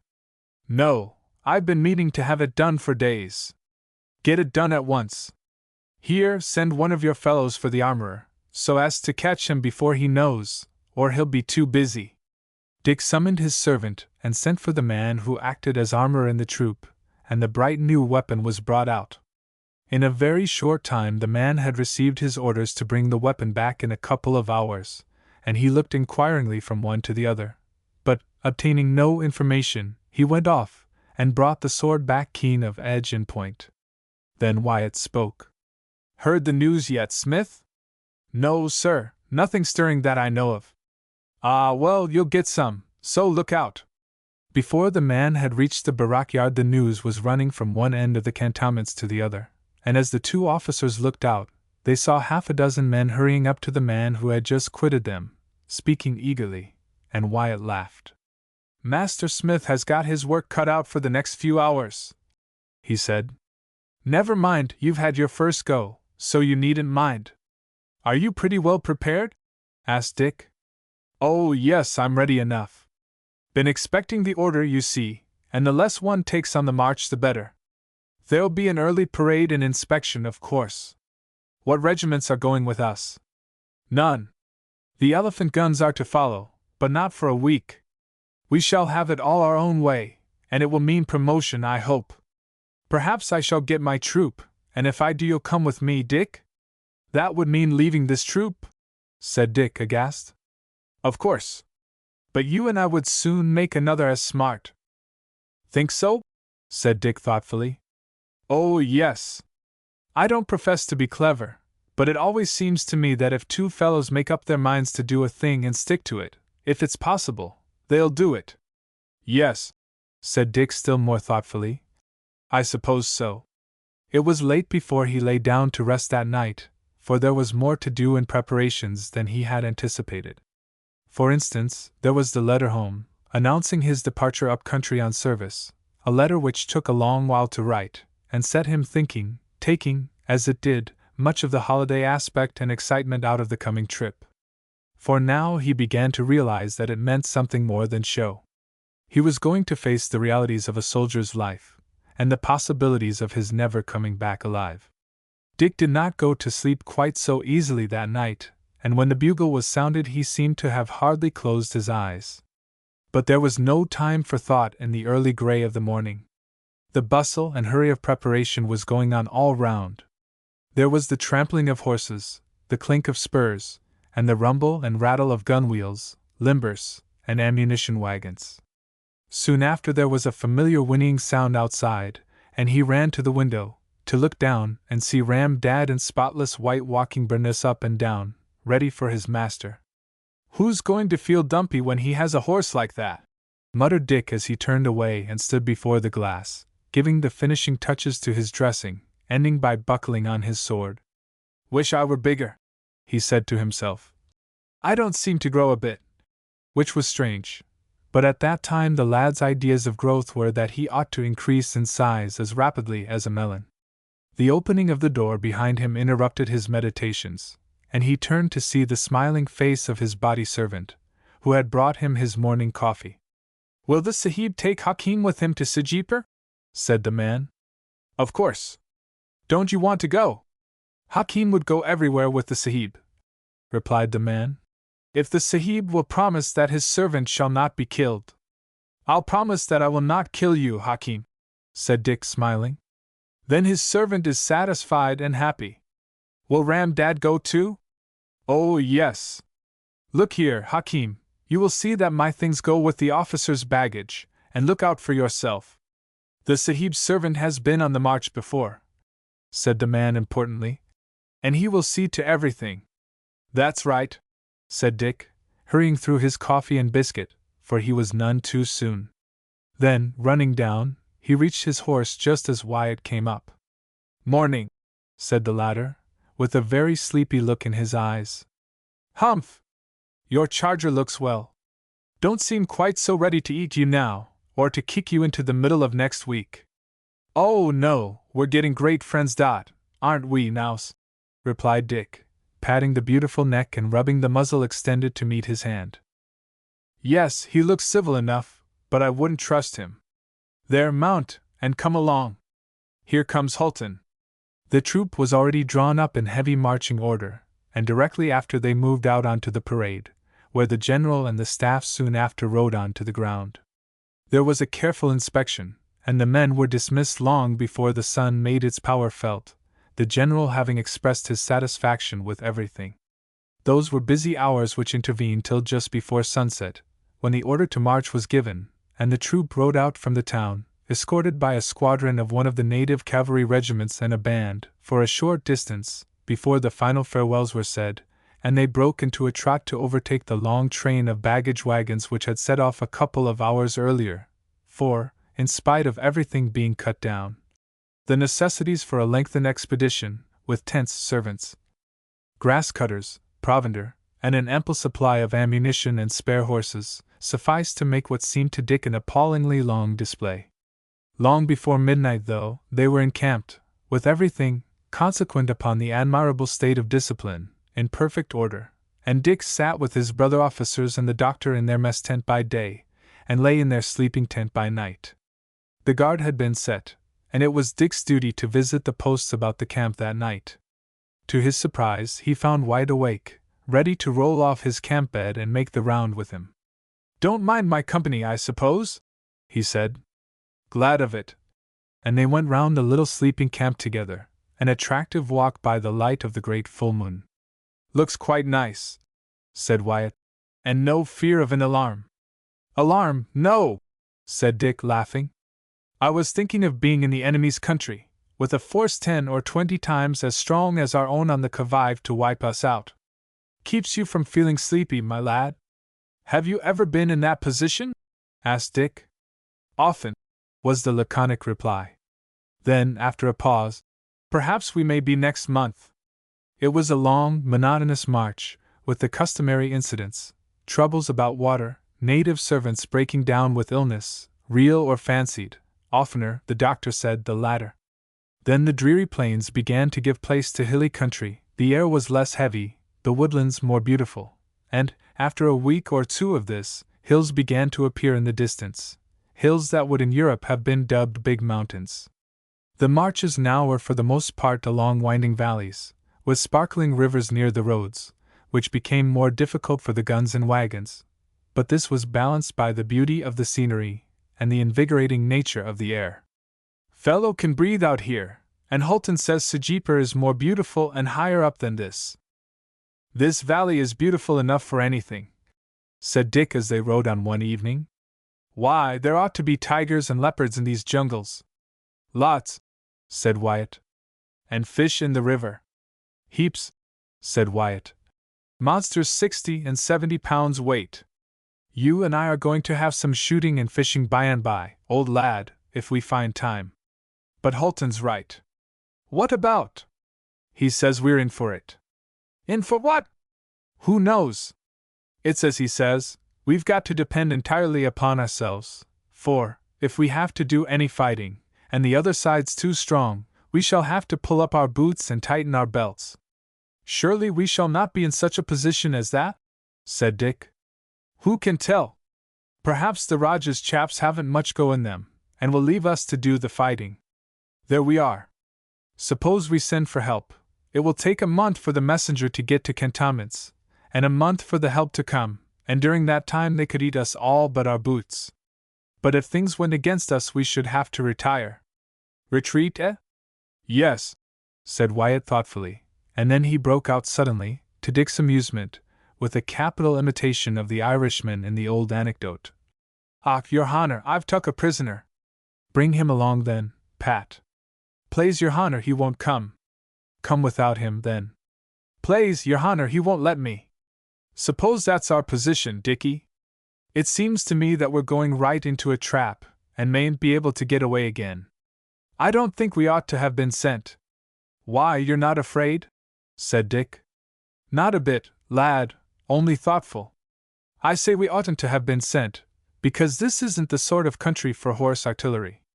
We want to be out in wide plains where there's room to gallop.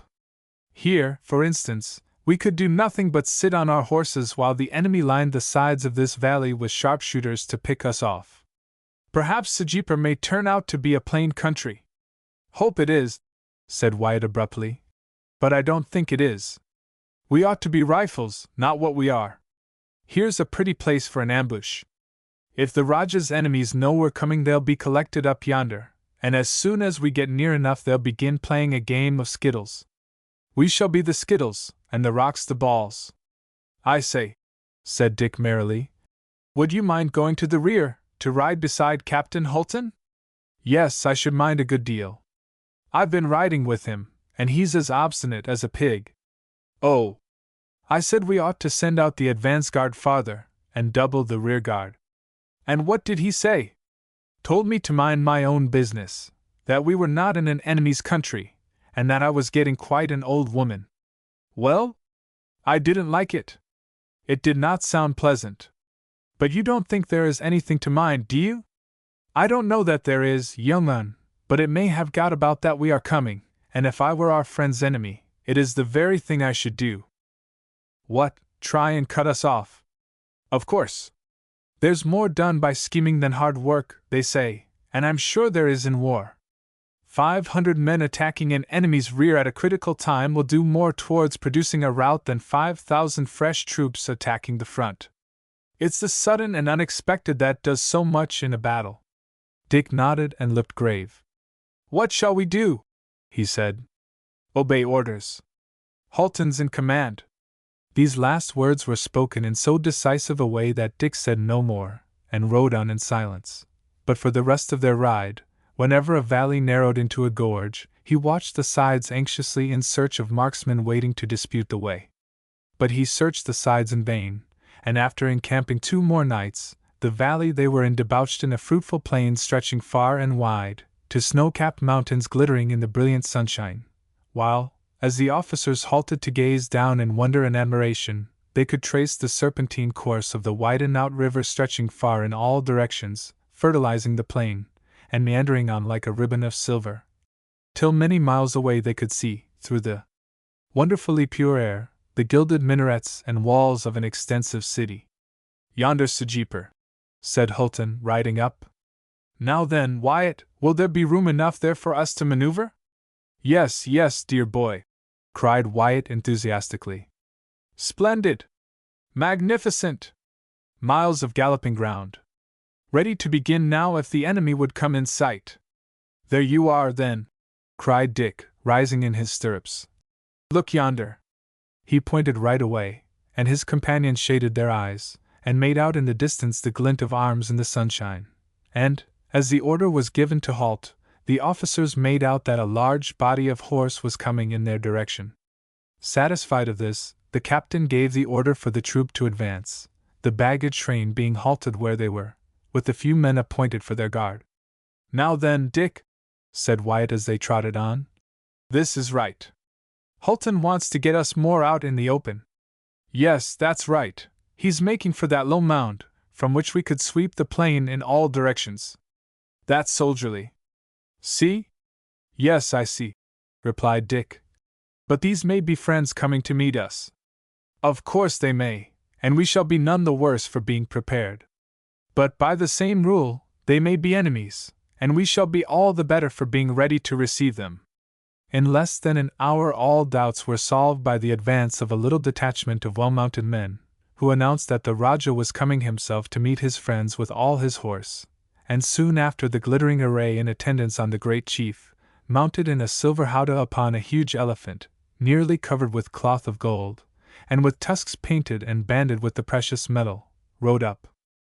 It was a sight which riveted all eyes, the Rajah's officers glittering with jewels and splendidly arrayed, while the Rajah himself, a handsome, dark-eyed man, was in simple, snow-white muslin and white puggree, his sole ornament being a diamond clasp over his forehead, from which rose a delicate white egret plume. It was like a procession of hundreds of years before, many of the mounted men wearing small steel caps with spiked top and face guard, while from all round the back depended a protective curtain of the finest chain armor.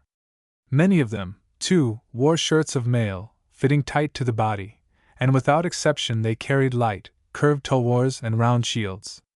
In undress uniform, covered and begrimed with sweat and dust, it seemed to Dick that their troop cut a sorry figure beside the Rajah's force, and he looked sharply from one to the other of the haughty-looking chiefs on their handsome but undersized horses, fully expecting to see an air of sneering contempt upon their faces as they looked down upon the little auxiliary force which had come to join them. But he soon saw that he was wrong. The Rajah and his party were men of war, and their eyes glittered with satisfaction as they roamed over the splendidly mounted, stalwart, picked men who rode with the guns, knowing, as they did from hearsay, what a tremendous power these light 6-pounders were in the hands of the highly drilled troop. They knew that the troop meant work, and possibly the saving of their country from a dangerous foe, and there was no mistaking the spontaneous, wild burst of welcome given in long-continued acclamations, which were repeated again and again as the mahout flourished his gilded ankus, and forced the great elephant to kneel so that the Rajah might reach down to shake hands with the officers.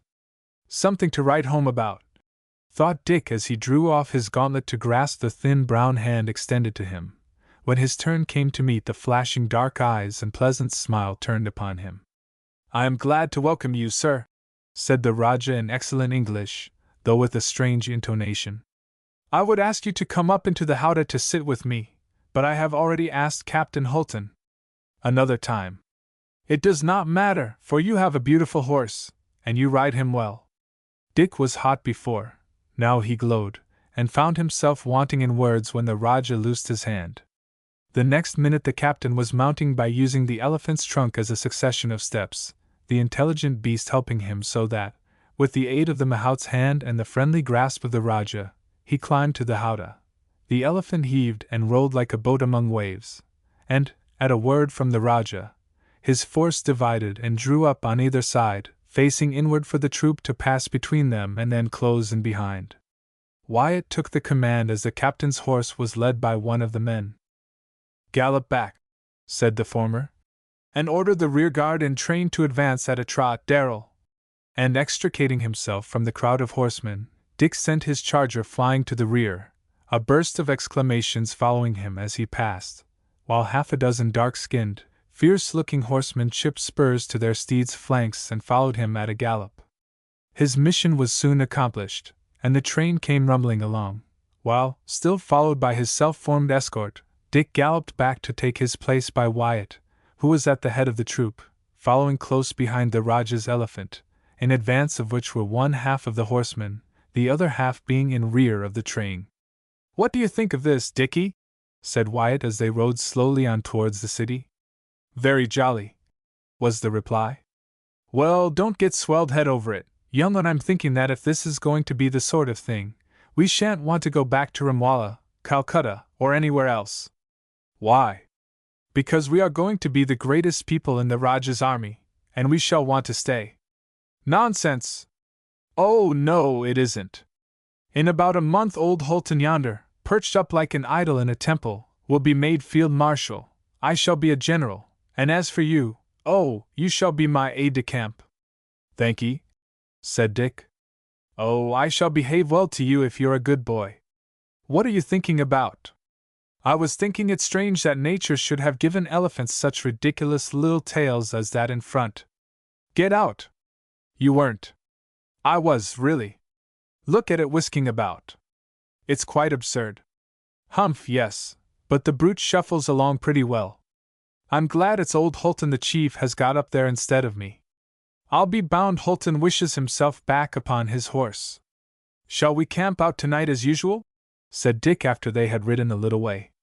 I'm beginning to think not, said Wyatt. The chief isn't poor, that's certain, and the place yonder looks big.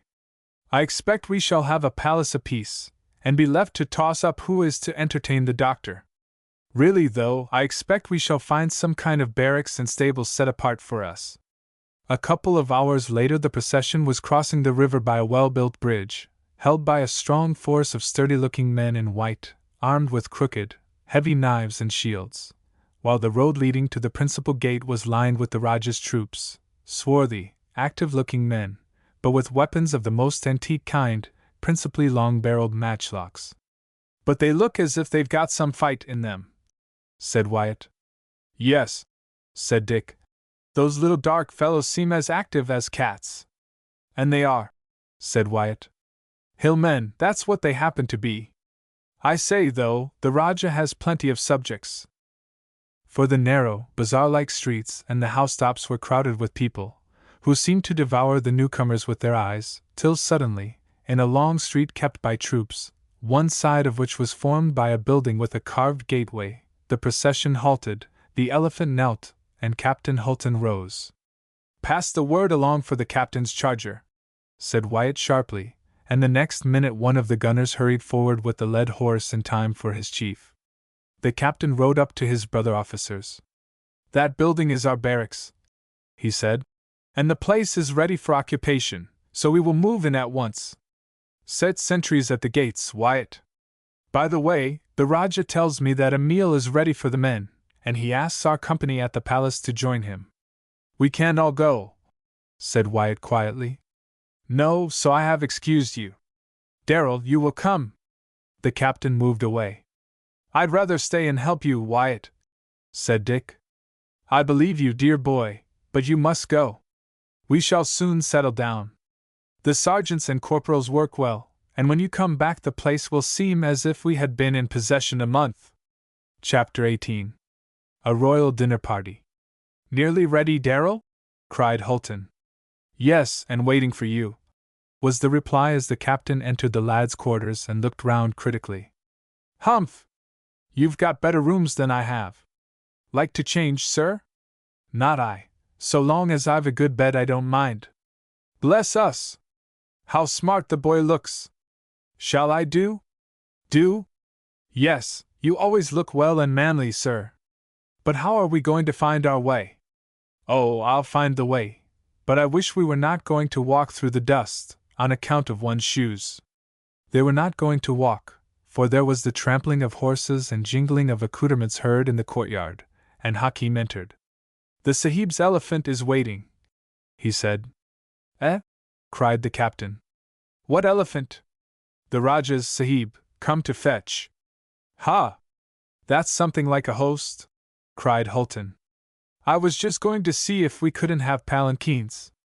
They recognized the elephant as the one the Rajah had ridden that day, but the howdah and trappings were changed, though they were magnificent enough as it was, and as soon as they appeared, the great beast was guided forward from where it stood in company with a dozen of the Rajah's mounted guard, who saluted the officers. At a word from the mahout and a flourish of his ankus the elephant knelt, a ladder was placed by a couple of servants, and the two officers mounted.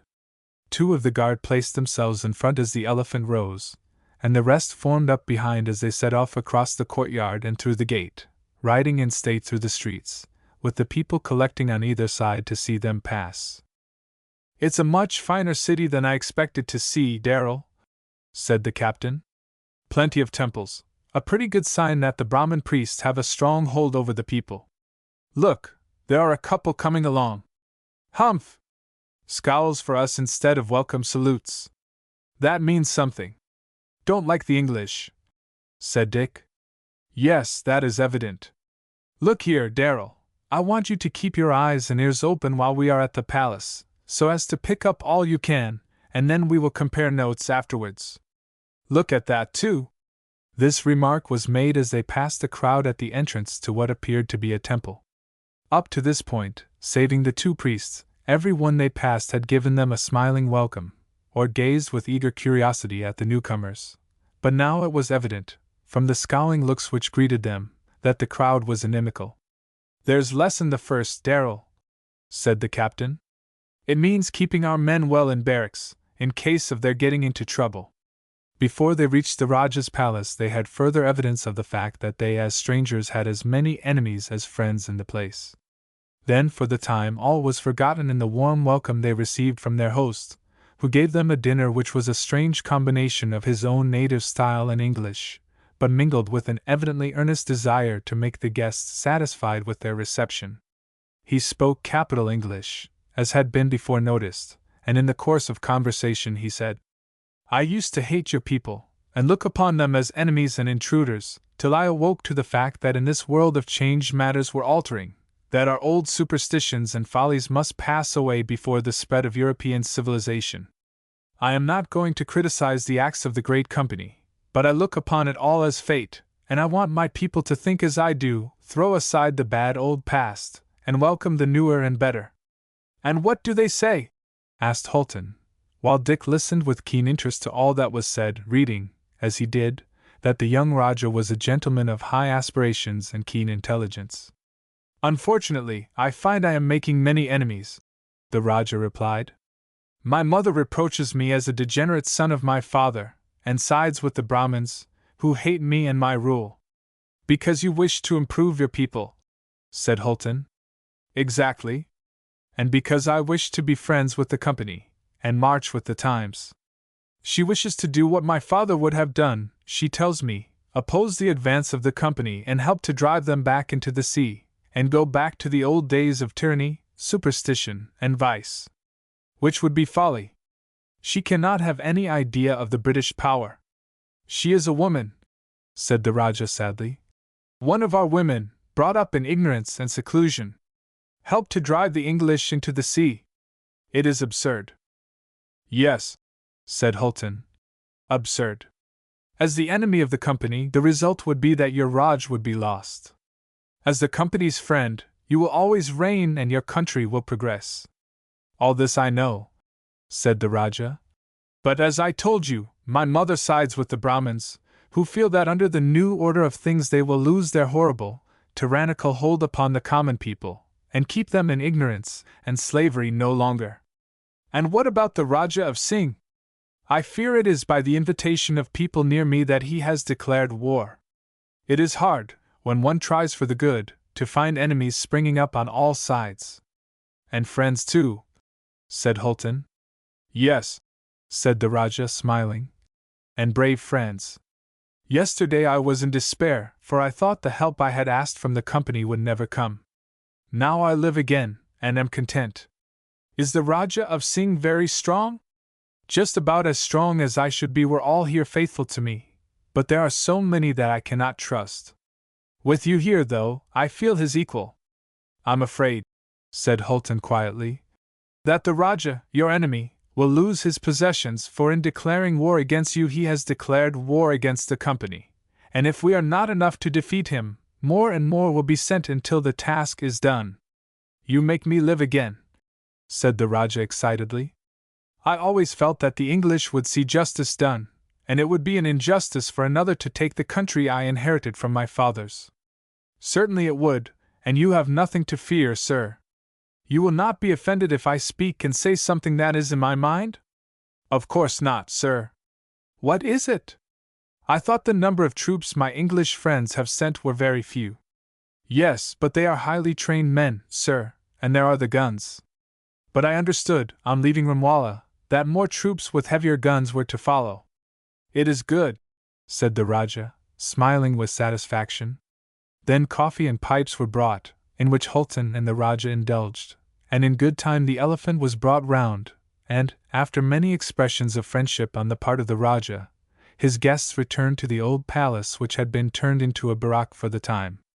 "Well," said Wyatt before Dick retired for the night, "how are you, O festive one? Tired out, and want to go to sleep?" said Dick, yawning. "Oh, come! None of that nonsense!" cried Wyatt. "Here have you been feasting on cake and wine, drinking sublime coffee, and smoking rose-water hubble-bubbles, while I have been hard at work, shaking the men down into their quarters, and giving orders about the stowing of the baggage, and now, when I want to hear a little about your sports and pastimes, what's what, and the rest of it, you yawn in my face and want to go to sleep. Can't help it. You must help it. Wine good. Didn't like it. Sickly sweet stuff. Victuals and fruit? Splendid. And the coffee? The nicest I ever tasted. Then I'll go next time. Did you smoke? Of course not. Well, what about the state of affairs here? Dick told him as nearly as he could everything that had passed. Ha! Then we shall have some fighting. Think so? I do, my boy. This Rajah Singh will be kept well informed about our coming, and you will see that he will strike at once before more troops come. He'll think, as the Rajah does, that we are so few that the sooner he begins the better, and if he gives us a chance, he'll catch a Tartar. He doesn't know what our troop can do. We are few, though, said Dick thoughtfully. Yes, we are few, but that doesn't matter. We only want plenty of room. By the way, though, Dickie, the city seems to be pretty strong with its big walls. I hadn't time to see much more than we did when we rode in, but I had a peep. As for this old palace, there's plenty of water, and given enough provisions and forage for the horses, we could stand a siege, for it is a fortification in itself, only one entrance, and that through those big gates. Take it all together, I think we are in for some fun. Yes, it looks bad, said Dick. Bad, you young heathen? Then why, in the name of common sense, why did you turn soldier? Here we are with plenty of friends, and a splendid suspicion of danger sandwiched in amongst them in the shape of conspirators like Mama, the Dowager, and her Brahmin friends. Yes, we noticed several of those scowling at us as we went to the palace. Holton said something of the kind just now, but I couldn't get much out of him. He was grumpy and thoughtful. I don't think he much likes the idea of what he has to do. He's brave enough, but I think he likes to be led better than leading others. There, go to bed. Thank you, I will, said Dick eagerly. You may sleep soundly, for I shall visit the posts tonight, and see that no one goes near the ammunition with a light. Where is it, then? Said Dick anxiously. Just below these rooms. I was obliged to have it put there temporarily. We'll make one of the places across the yard there a magazine tomorrow. Good night. Good night, said Dick, who had suddenly grown wakeful. You shan't be blown up, Dickie, continued Wyatt. We can't spare you. I wish he hadn't said anything about that powder being underneath, muttered Dick as he undressed, after examining his charpoy, with its delicate muslin mosquito curtains. But he threw himself down with a weary sigh, thoroughly enjoying the elasticity of the lace-string bottom of the bedstead, and powder or no powder, in less than 5 minutes he was fast asleep. Chapter 19. In Action.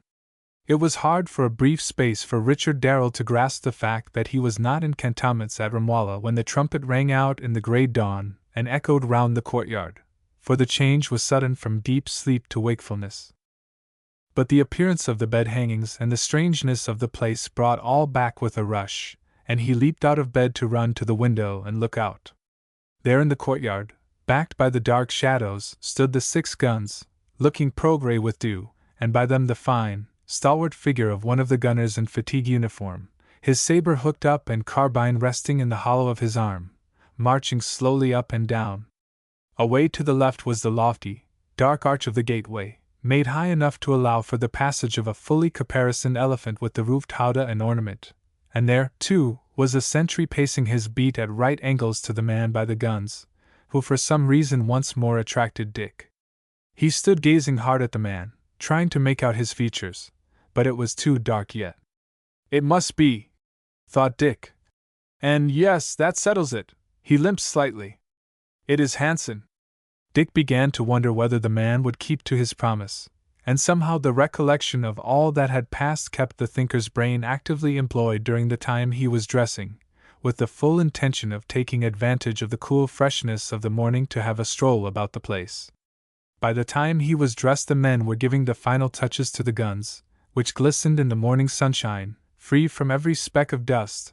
From the long double range of stables the whinnying and stamping of horses was heard, while the camp servants and others were busily rearranging the baggage and ammunition wagons along the front of the stabling, formerly, no doubt, the site of much more important buildings. The first man he met on descending to the courtyard was Sergeant Stubbs, who looked full of business, but found time to salute. "Was not that Hansen on guard by the guns, Sergeant?" asked Dick. "Yes, sir," said the old sergeant, shaking his head. "It's him, and it ain't him, if you can understand that." "Find him changed?" said Dick eagerly. "Changed ain't the word for it, sir. There's something wrong with him.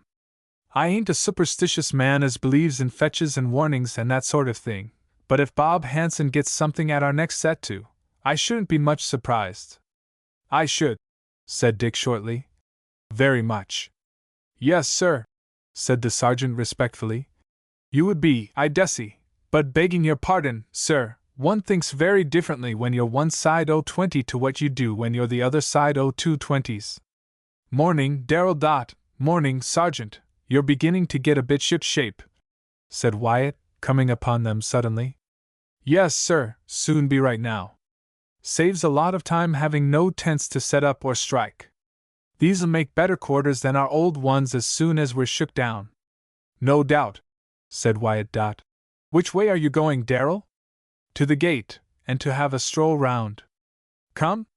For answer Wyatt walked with his young companion to the great gate, and then stopped short. "Don't go out yet, my lad," he said quietly. "And when you do go, have someone with you, and carry your sidearms." "Think it's necessary?" said Dick sharply, as he gave a wondering look at the very serious aspect of his companion. "Yes. Give up this morning's stroll, and let's go up here and have a walk along the roof, or battlements, whichever you like to call them." "Very well," said Dick in rather a disappointed tone. Wyatt noted it, and entered a side archway just large enough to admit one, Dick following him up a narrow stairway to the terrace-like roof of the old palace, the place being furnished with a good breastwork and quite open, so that they could walk right round the courtyard. The sun was now rising, and they had a good view of part of the city with occasional glimpses of the walls by which it was ended. "Better than I thought for," said Wyatt after being silent for some time. "Last night I was afraid that the other buildings were nearer, and would command this place in case of trouble, but we command them." Every man knew what he had to do, and did it with the precision taught by long practice, so that there was not the slightest confusion, while already, when the two officers descended, the people from the town and neighborhood were bringing in fruit, vegetables, and other provisions as if to a market, and the mess men and cooks had their quarters fitted up, and were hard at work. That morning the officers' table was liberally supplied by the Rajah, and the meal was eaten in peace, everything being satisfactory, even the doctor's report, he having no one on the sick list, nothing to do. "I think we may congratulate ourselves on our progress so far," said Holton.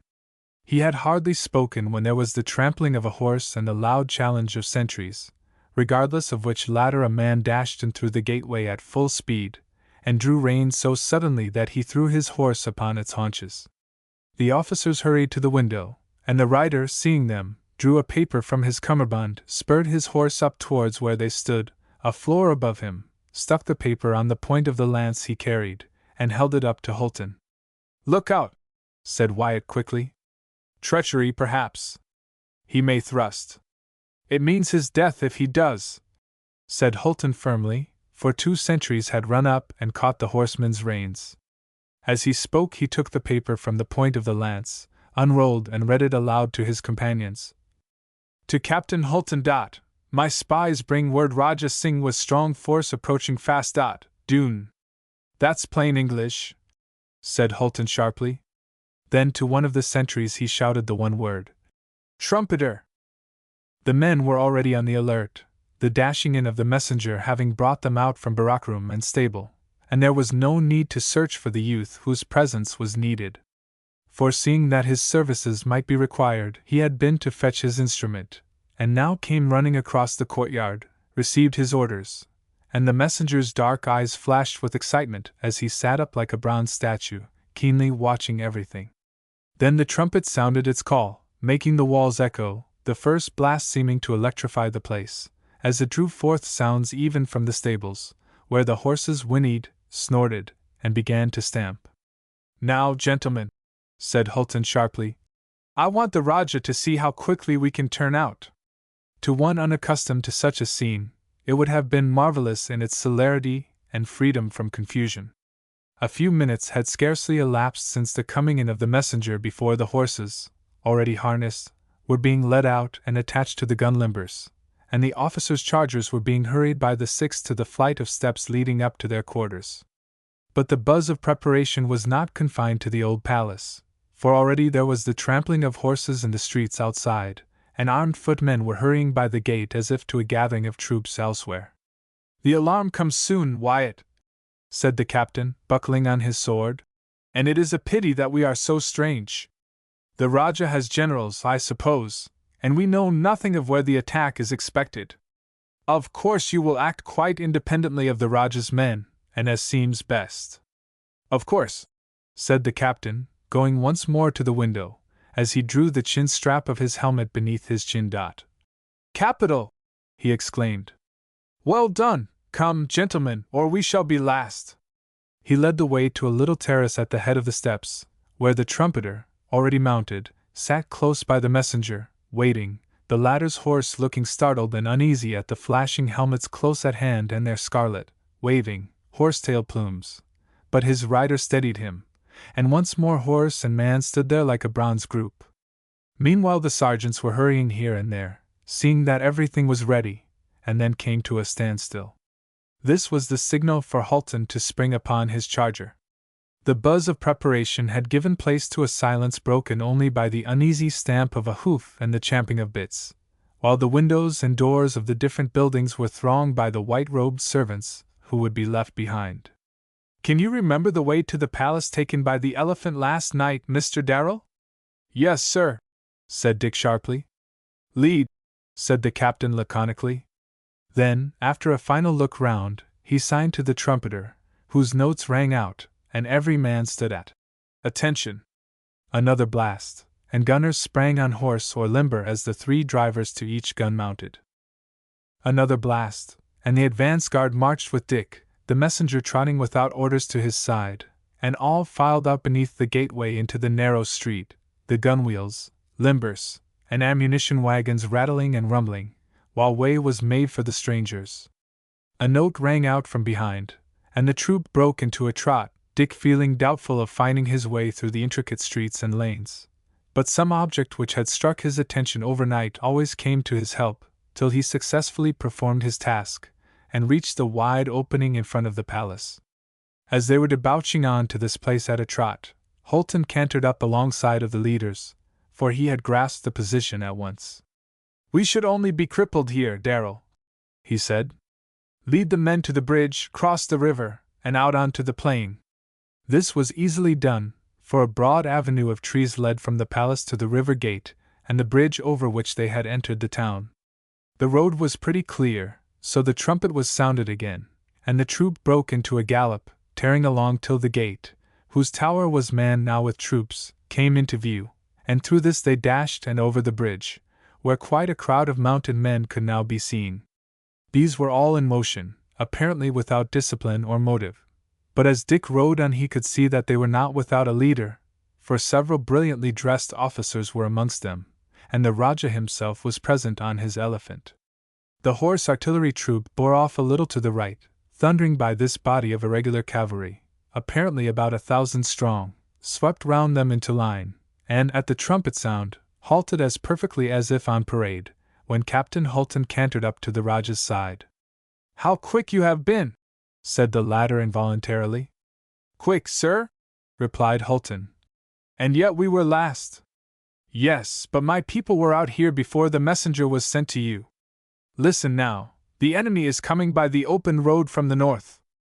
I have left all my footmen to hold the walls of the city, and I propose marching to meet these people and attack them at once. You can take the lead, or follow, whichever will be best."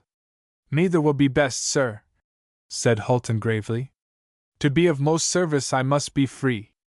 We can help you better by riding in advance on either flank wherever it is open. But tell me, are there any mountain passes beyond the forest there?" "No, open ground fit for cavalry. If we are forced to retire, make for the city at once. We can hold that. And we shall be of no use," thought Hulton as he saluted the Rajah and rode back to the troop, fully determined to act as he thought best, and not to be shut up in the city if it was possible to maintain himself and his men outside. Giving the order to dismount, to rest the horses for a few minutes, he had a short consultation with Wyatt, telling him all he had heard from the Rajah. "He must go on his own way," he said in Dick's hearing. "It will be a fight quite in the old fashion, as they have always fought, but it will be against an enemy who fights in the same way, so, if they are not too many, our bit of civilized warfare may turn the tables on the Rajah's side." A few dozen more mounted men came galloping up to join the Rajah's force, and then he evidently made preparations for an advance. "He is wrong," said Hulton, "for there are narrow roads and jungle yonder, while here he has room for his cavalry to act." Then, seeing that the Rajah was sending out detachments to feel for the enemy, and 2 more at intervals to act as supports, the captain felt better satisfied, knowing that the attack on the part of the enemy could not occur without due warning, while, to make the best use he could of the guns, he moved the troop up to a little hill, which gave him a commanding view of the country for a couple of miles round. The detachments of cavalry sent forward coming once more into view, but the glass showed no sign of the enemy. Wyatt came to where Dick was seated once, looked at him sharply, and nodded. "It may turn out to be a false alarm," he said. "Humph! Hulton thinks so too," he added, for the order was given to dismount, so as to ease the horses as much as possible, and keep them fresh for any work they might be called upon to do. Then half an hour passed, and this grew into an hour, during which the Rajah's men changed their position again and again, but, as in accordance with Hulton's notions, they kept well out in the open, and Dick was watching the restless movements of the body, where every man seemed to be acting according to his own ideas, there being no signs of cohesion or mutual support, when he found that the old sergeant was close to his elbow. "I expect these fellows can fight, sir," he said in a low voice. "You've never seen anything of the kind, I suppose?" "Nothing but sham fights, Stubbs," answered Dick. "Ah, there'll be nothing sham about this, sir. I expect the enemy will get well within reach, and then make one big charge if our side doesn't begin the business, and then they'll all brush up, and it'll be hand-to-hand lighting, scattering all over the field, and giving us a very poor chance, for we shan't be able to fire for fear of hitting our friends. Look, sir, look!" he said sharply. "Your eyes are keener than mine. Can you make anything out yonder, a mile away, by that patch of wood?" "Cavalry," said Dick excitedly. The officers had caught sight of the movement, and Hulton's orders were given sharply. The men sprang to their saddles, the guns were wheeled round, unlimbered, loaded, and Dick's heart began to throb heavily as the movement developed, and they could make out a detachment of horse galloping back towards them, followed by another and another, evidently the parties sent out in search of the enemy. There was no doubt of this being the case, for, directly after, a cloud of horsemen came into view in full pursuit, and from a movement in the neighborhood of the Rajah's elephant, it was evident that all this was seen, for fully half of his force began to gallop forward in support of their friends. "That's what the captain was afraid of, sir," said Stubbs. "Before long they will all be mixed up together, and there'll be no telling which is which. They ought to keep retiring and leading the enemy on, so as to give us a chance. Hullo, what does this mean?" he said aloud, and he looked anxiously in the captain's direction. It meant that, However inexperienced the enemy's chief might be in European tactics, he was a better general than Raja Dune, for the attack was to be made from 2 quarters at once, and the horse artillery troop was to have its chance of doing good after all. Holton saw the danger at once, a serious peril not yet noticed by the troops about the Raja's elephant. For a large force of mounted men had suddenly come into view away to the left in the most unexpected way, so that the attack was about to be delivered in front and rear, and if the Raja's men proved unable to hold their own, there was the possibility of a disastrous business, the only way of retreat being over the river. And there was no infantry to hold the front of the bridge while the mounted men crossed it into the shelter of the town. "Looks bad for us," thought Dick, who in imagination saw the troop and their guns helplessly wedged in amongst the irregular horse. But there was no more time for thought. Holton's orders were being obeyed. The front was changed, and the little battery faced round towards the approaching cloud of horsemen, who were about to deliver their attack at a gallop before the Raja's troops could recover from their surprise. From where the young subaltern was seated he could command every movement, and though wanting in the steady rush of a European cavalry charge, the enemy's horse kept well together quite 1,000 strong, and Dick's heart palpitated as he loosened his sword in the scabbard, and then saw to his pistols, for it seemed to him that before many minutes were over the enemy would be upon them, riding them down. But the surprise was to the foe, whose leaders were under the impression that they would sweep away the little group of horses and men stationed upon the hill. Holton waited till the enemy were only a few hundred yards away before giving the word to fire. Then thud, thud, thud, the guns began to belch forth their clouds of white smoke, and the rapid reloading went on, so that the regular intervals could be preserved, the discharge of number 6 being followed by that of number 1, ready again, but with a different charge. It was horribly exciting, and the young subaltern had ample time to see the effects of the fire. The disorder began in the approaching body with the first discharge, horses and men coming to the ground at every shot. But there was no check in the rush. Men leaped their horses over those who fell, and a wild yell now smote the ears of the troop, heard well above the roar of the guns. But as the first gun delivered its second round, this time with grape instead of round shot, the havoc caused had its due effect, while as the 5 more discharges followed, tearing through the densely packed crowd, there was a few moments' check.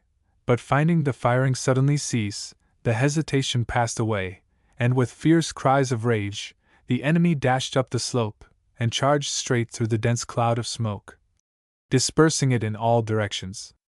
A yell of rage burst forth as they encountered a second surprise. For as the second discharge roared from the guns, the order to limber up was given, and while the enemy was still 100 yards away the swift battery was in motion, and covered by the smoke, swept off down one side of the hill and away at right angles, to take up a fresh position nearly a mile away. Then was the time for the Raja's force to have delivered their charge, while the enemy was halting in a state of confusion, but it did not come, and as soon as the enemy had recovered from its surprise there was a rush made in pursuit of the battery, which halted, turned, and poured in another 6 rounds, and was off again, with the guns bumping and leaping as the horses stretched out and raced over the ground.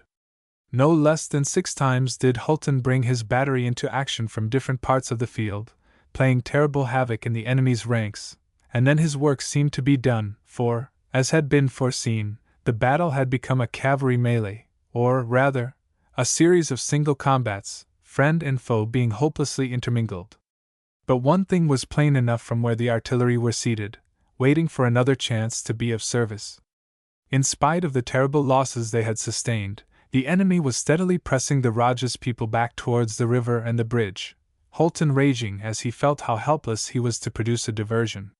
"Why hasn't he a regiment or 2 of foot there to cover the retreat?" he cried. "There would have been plenty of time for them to man the walls afterwards. Can you suggest anything, Wyatt?" "No," was the reply. "It's what I expected. We've done our work, and ought to be getting over the bridge now. If we were there now we should be jammed. Look at them, they're beginning to fly, and our retiring would have a terribly bad effect.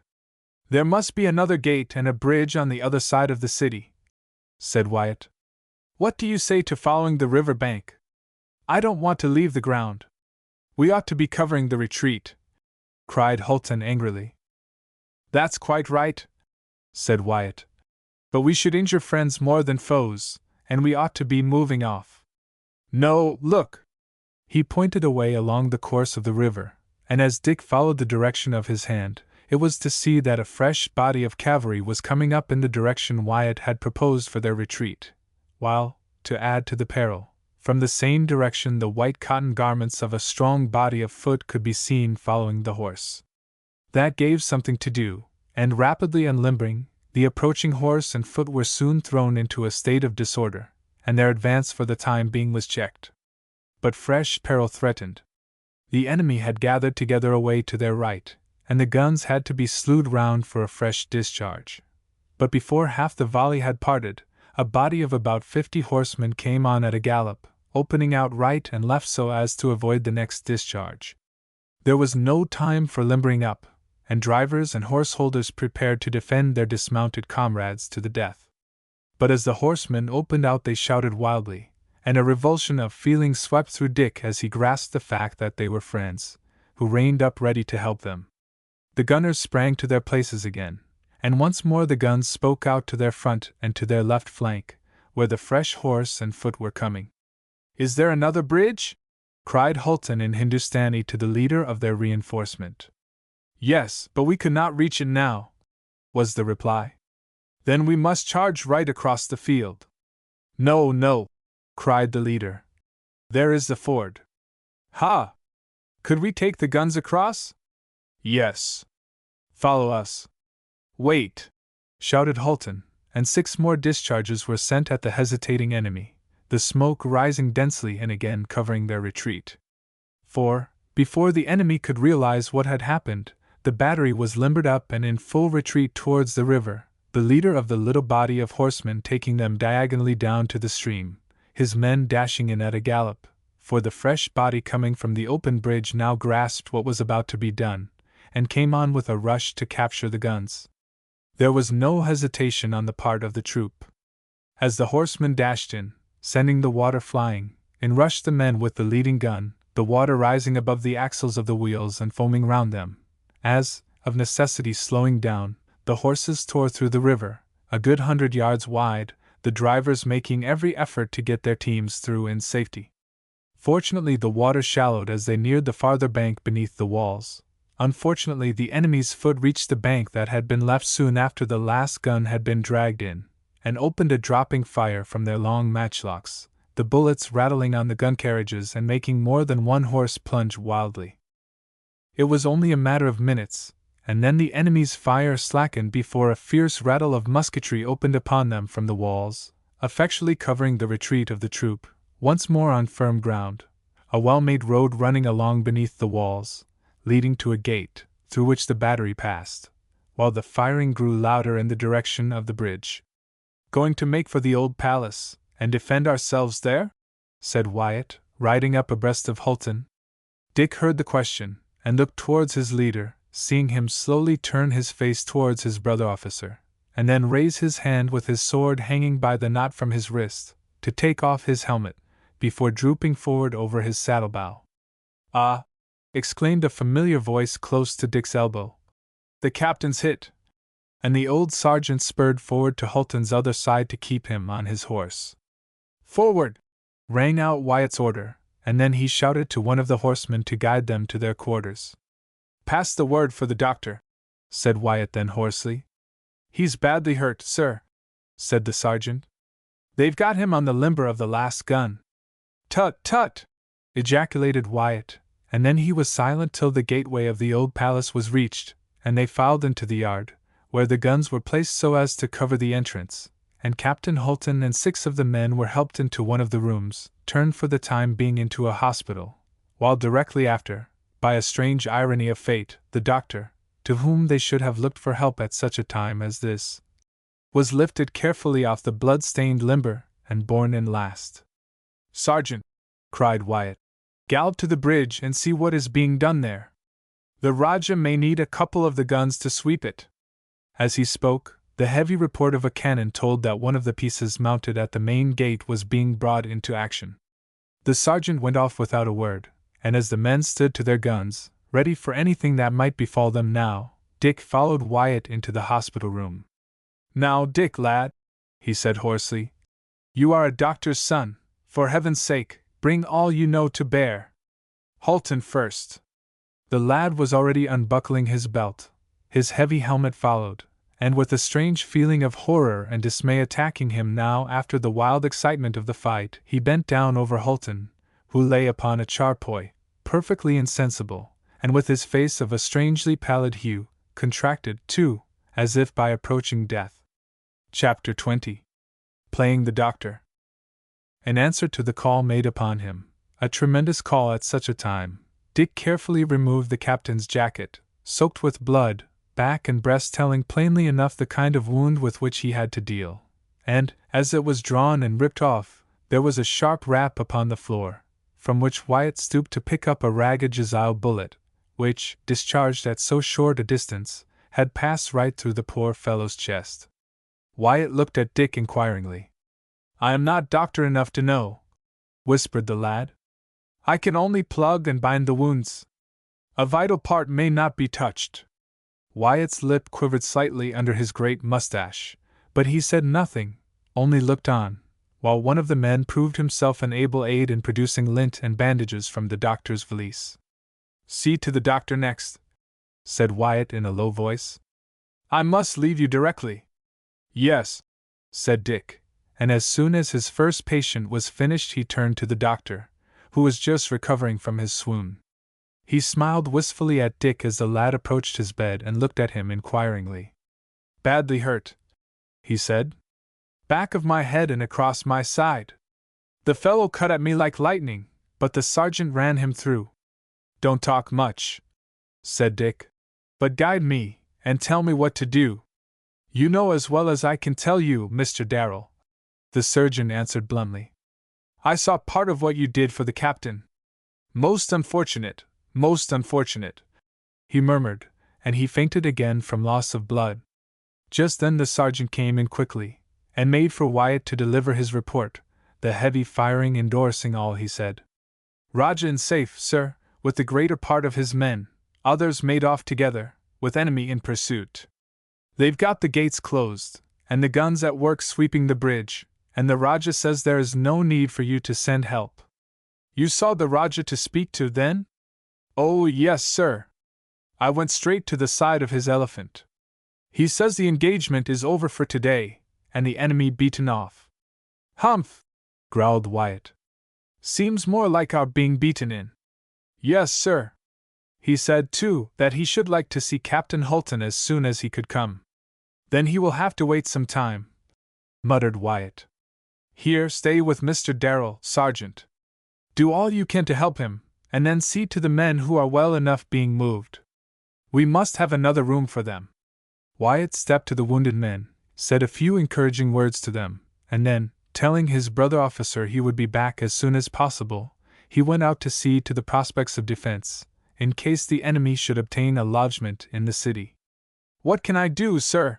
said the sergeant, crossing to where his young officer was busy with the wounded men. "Anything, Stubbs. Hold this poor fellow up while I see to his wound." "Right, sir." "Who is it?" "Oh, it's you, Dundas. Slit the linen right down, sir. That's the way. How are you, my lad?" "Bit sicky, Sergeant. Tarrant much, is it, sir?" "I hope not," said Dick. "The bullet is embedded in the muscles of the back. I will not attempt to extract it, only stop the bleeding."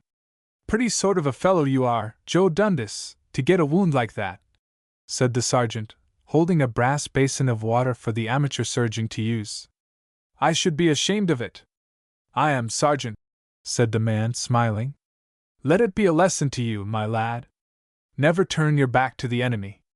Always show 'em your face." "Shouldn't keep our guns long if we did, Sergeant," said the man grimly. "Do I hurt you?" said Dick. "Well, it isn't what one might call pleasant, sir.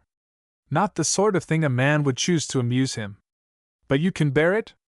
"Oh, yes, sir, I can bear it. Because I find I can touch the bullet, and it will be better out." "Out with it then, sir," said the sergeant. "Joe won't mind. Nasty ragged kind of bullets these are which they fire from their matchlocks, and they irritate." That hurt you, Dundas? Yes, sir, but you go on, replied the man, who had winced from the pain he suffered. Yes, go on, sir, growled the sergeant. You're too easy with him. He's a man, not a gal. Never mind making him squeak. Our last surgeon used to say it did good and set up a healthy action. Ha! Whispered the man through his set teeth. That was sharp, sir. Yes, but I've got the bullet, said Dick. Now, Sergeant, bathe away, and the wound will soon heal. Oh, yes, you needn't lie up, Joe, my lad. Not going to, Sergeant. You can sit out in the yard for a few days and smoke your pipe, or go in and talk to the horses. And if I was you, I should let one of the fellows in the bazaar drill a hole through that bullet and put a bit of gold wire through it, so that you can wear it on your watch chain. Yes, said the man gravely. Been awkward, I suppose, sir, if it had gone a bit farther? Very, said Dick, who could not help feeling amazed at the calm way in which the stalwart gunner seemed to trust him. Heart, sir? I think so. Ah, you'd know, sir, said the man. It's a lucky thing for us chaps that you joined. Why? Said Dick, who was busy with a bandage. Well, sir, you see, you can lead and fight, and at the same time you was born a doctor, so I've heard. Dick laughed. There, he said, finishing his task.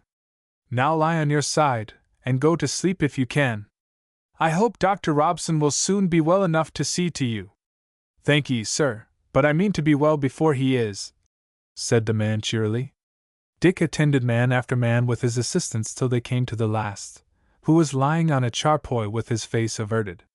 Now, my lad, said the sergeant, your turn. Yours a bullet too?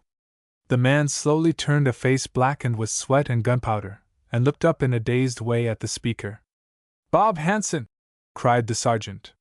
Why, I didn't know you were one of the men hit. Yes, sergeant, I've got it this time, said the man grimly.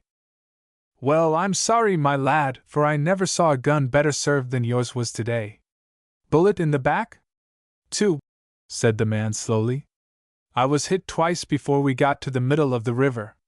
The wounds were painful, but they were superficial, the bullets having glanced from the rib bones, and with care it only meant a fortnight in hospital, as Dick was able to announce, and while he was busy over the bandaging, the sergeant looked on, frowning.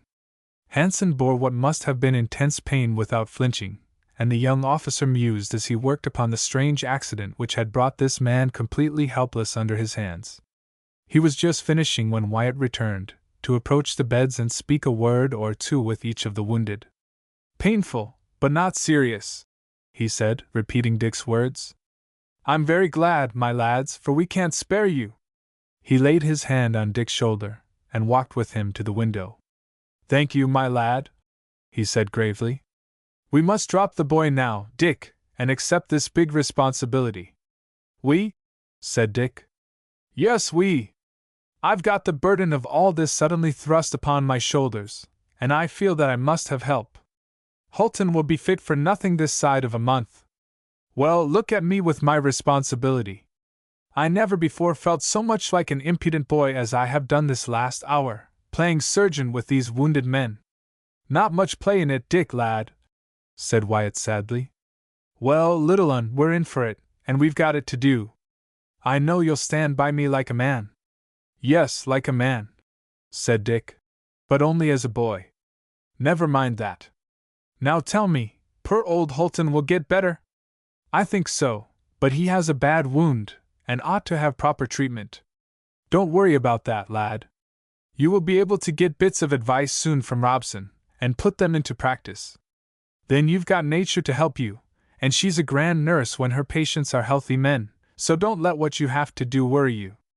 Things will come right. Now I want to talk. I have seen the Rajah. Ah? What does he say? All cock-a-hoop. Ready to hug me. He says he never saw anything so grand as the way in which we pursued his enemies. It will be a lesson to the Rajah of Singh that he will never forget, he says. But we were beaten. Yes, he owns that, but, as he says justly, his enemies were 4 times as strong, and though he has lost some of his men, the enemy have done nothing.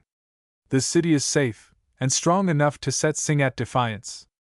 Horsemen are of no use against stone walls, and there's an abundance of stores and plenty of water, so that he has nothing to fear but treachery. Treachery? Yes, he says he has so many people about him that he dare not trust. Finally, he says he looks to us to keep him safe upon the throne. To us? The English, the company? No, to us, you and me. Dick laughed. Ah, you may grin, my lad, but he means it. He told me he had taken a fancy to you. Means nothing, said Dick. These Indians are all smiles and flattery. Some of them, but I don't think this Rajah is a humbug. He has seen a good deal of our people, and he is very downright. He told me he was sorry to hear that so brave an officer as Hulton was wounded, but that he did not take to him much, for he was too haughty and supercilious to him. Yes, said Dick thoughtfully. Hulton was a bit standoffish to him. Yes, that's his way, poor fellow. The Rajah said that though he was in trouble, and we belonged to the conquering race, he still felt that he was a king, and Hulton seemed to look down upon him. He said all that? Every bit, in other words. And here's what I liked, Dick. He said all that he knew of me was from seeing me in the field with the men, but he felt that I was a brave English gentleman. Hear, hear. So you are. Don't be a fool, Dick, said Wyatt shortly. This is serious. Well, I was never more serious in my life. Gammon! And he said that if I would stick to him. That he didn't, said Dick. Not an Eastern style of expression. Get out! You know what I mean, that if I'd stand by him well with the men, I should find him a very true friend. And what did you say? Only that we were sent to do our duty, and that we'd stick to him like trumps. Did you explain to him what a trump was? Said Dick dryly.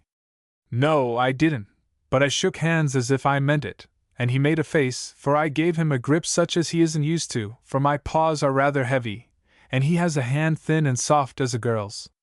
Poor fellow, said Dick. I've felt that squeeze of yours. Regular walnut crusher. Was that all? No, I began to find fault with His Majesty about what happened today, and pointed out what he ought to have done. How did he take it? He smiled, and said I was quite right, but that out here they are not used to fighting like we do, that his men could tight like furies behind stone walls or in hand-to-hand lighting on horseback, but we had shown him today what might be done, and he ended by saying, Stand by me, and help me. And you? Well, I said we would, but I don't like it, Dick. Why? Because, as I've said before, we're out of place. We weren't this morning. No, not out on the plain, but towards the end, and if Mr. Rajah Singer or Scorcher, or whatever his name is, had been a soldier, he'd have made a better dash at capturing our battery. Just now I feel ready to wish we were infantry officers, with 500 bayonets at our backs. What are we to do, use the guns from the walls?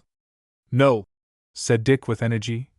Make sallies, and next time we go take rations for a day or two, so that we can hold out, and not be bound to retreat into the town.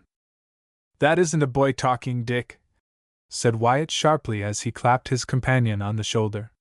You make me see daylight through the smoke. I was quite disheartened at our being caged up here. Yes, we'll do something yet. Now then, have a look round at your patients, Doctor, and then come with me. Chapter 21. Sergeant Stubbs opens his eyes. Hulton was sleeping and the men were lying fairly restful, but the doctor was awake and eager to know of everything that had been done. Dick told him as much as he could, the doctor nodding his satisfaction. Good, he said at last. Your father must be a clever man, Darrell. Now do your duty by me. How? Said Dick, smiling. Tell me to leave off talking and go to sleep, so as to lessen the fever that is sure to supervene.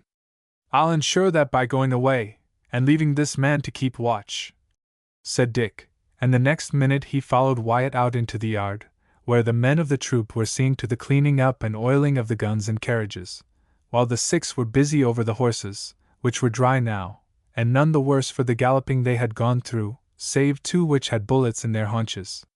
Fortunately the bullets were small, and had penetrated but a little way, and the farrier of the troop had decided that the poor animals would be fit for work in a day or two.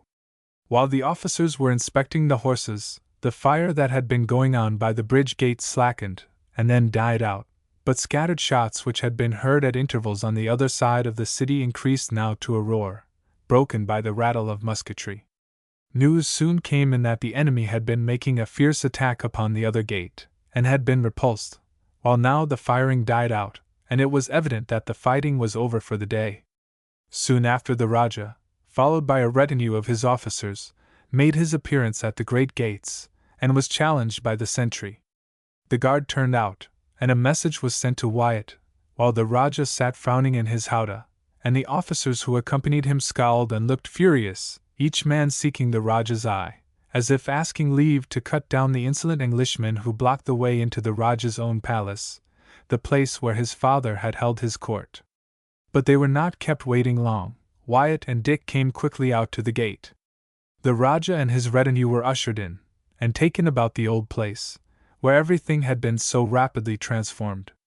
It was evident that the Rajah and his followers were duly impressed by the orderly and businesslike appearance of men, horses, and weapons, and, after the way all had behaved that day, some of the scowling officers' faces showed that, if they were not friendly towards the newcomers, they were at least disposed to treat them with respect.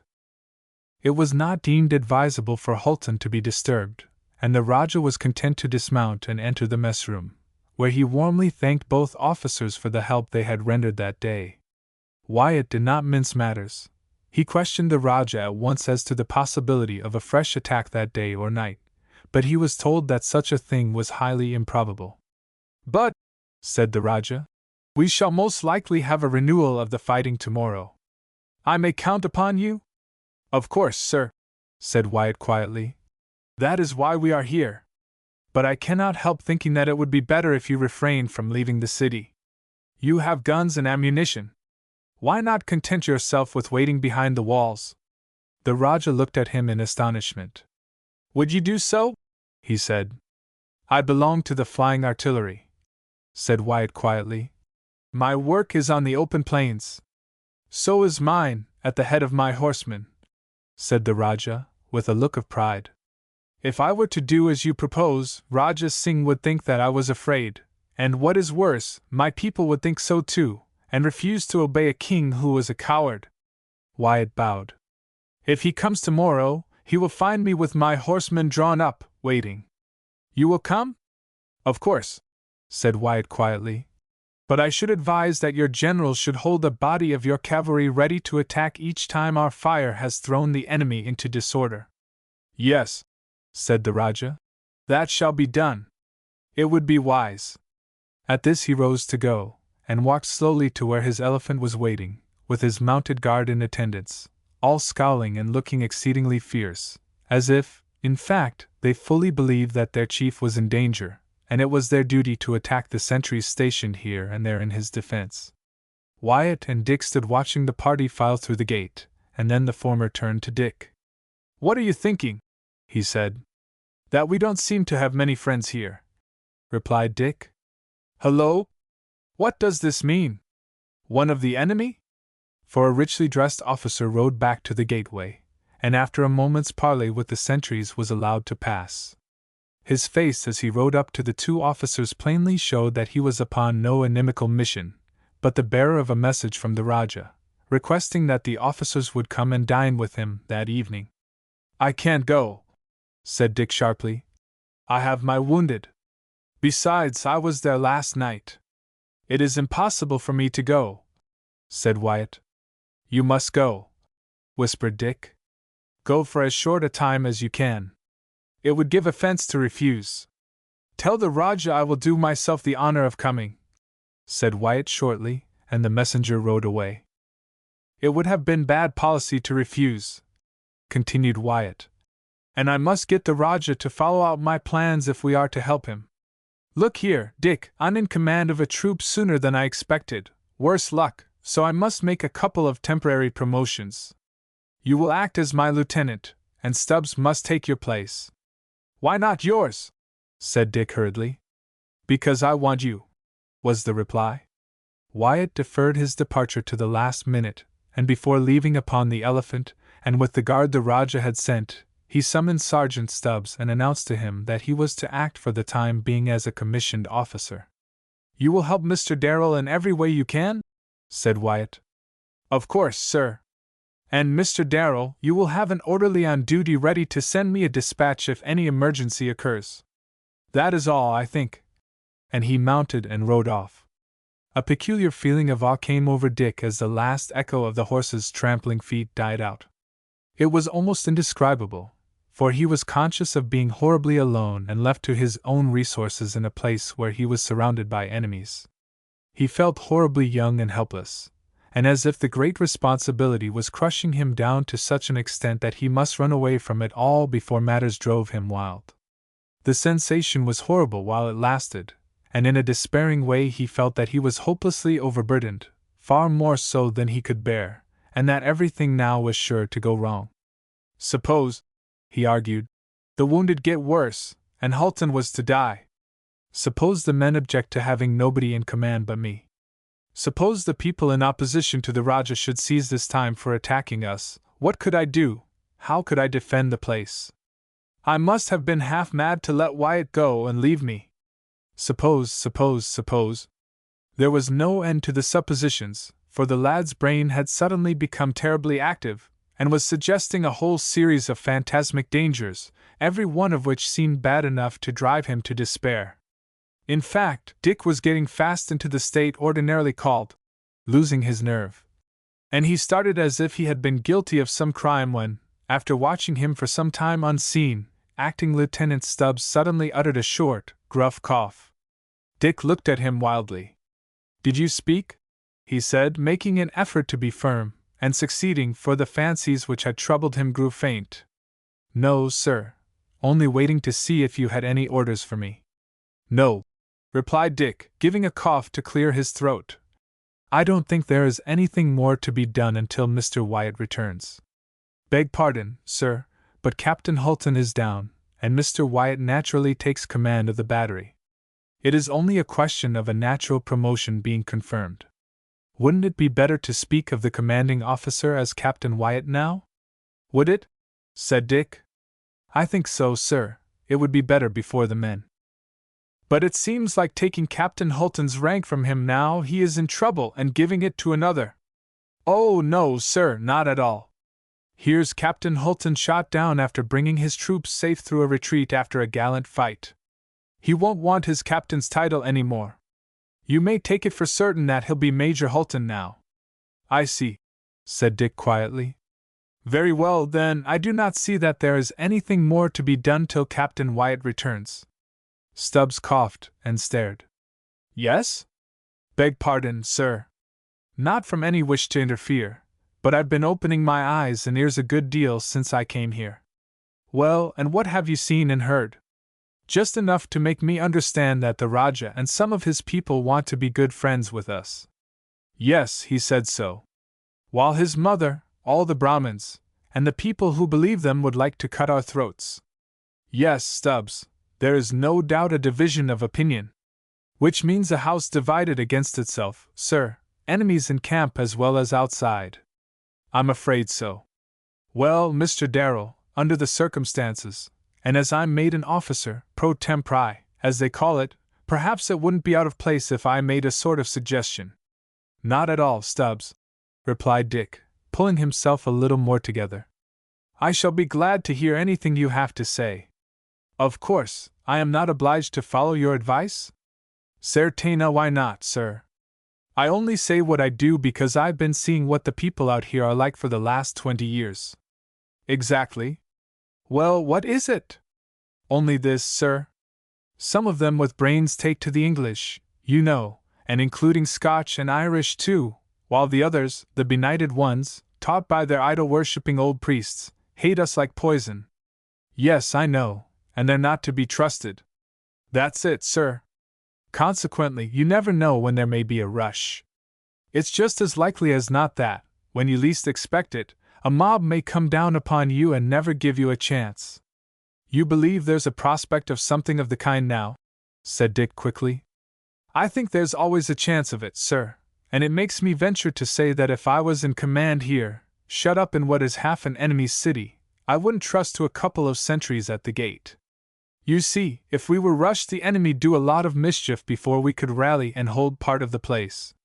You'd double the sentries again then, Stubbs? Said Dick quickly. No, sir.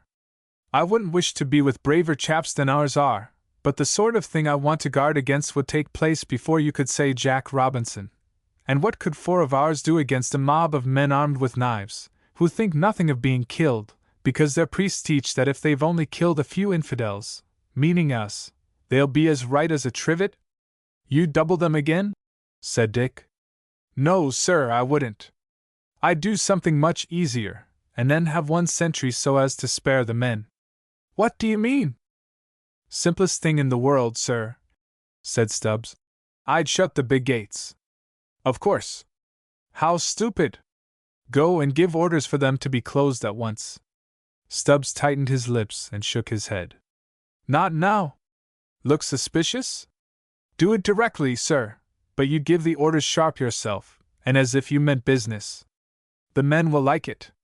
You've no idea how they notice that sort of thing, sir, and what a deal they think of an officer who seems to be always on the qui-vive to keep them out of danger. It gives them confidence, sir, and they work twice as well. That's why our troops so smart. The men believe in their officers. Thank you, Stubbs, said Dick quietly. Yes? You were going to say something else? Which I were, sir. What do you say to ordering out the squads O number 1 and 2, letting 'em unlimber and turn the guns to command the gateway, then load up with grape, and dismiss all but 2 men with lighted linstocks? You could do with 1 sentry at the gate then, and take a couple from the roof to balance it. Yes, excellent, said Dick, and the next minute the orders were being given in as manly a tone as the lad could command. The gates were closed and barred, the men summoned, the guns run into position and loaded, and all dismissed save 2 who stood close to the breeches of the bright pieces, armed with their linstocks, each a smouldering spark.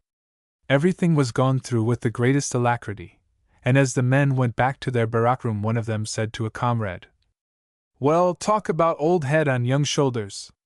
Ah, said the other. He's a sharp un, and no mistake. He is, said the first man. I say, you know what the niggers believe in? Everything. See that great copper idol in the temple just yonder? What, of the fat chap with the elephant's head? Yes, but that isn't what I mean. Temsy Chosy, they call it, 'bout a man always being on the change after he's dead, and coming out something else. Oh, yes, I've heard. I'm going to take to that way of thinking, for it seems to me that young Dick Darrell must have been an old fighting general come to life again. And his comrades said, Yah. But Dick, of course, heard nothing of this, or he would have called himself, in his straightforward, honest way, a jackdaw in borrowed plumes.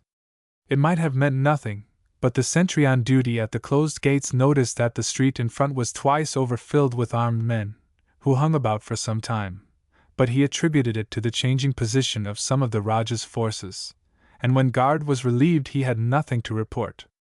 Neither was his successor disturbed till about 9 o'clock, when there was the jingle of accoutrements, trampling of horses, and the soft, shuffling sound of an elephant's feet.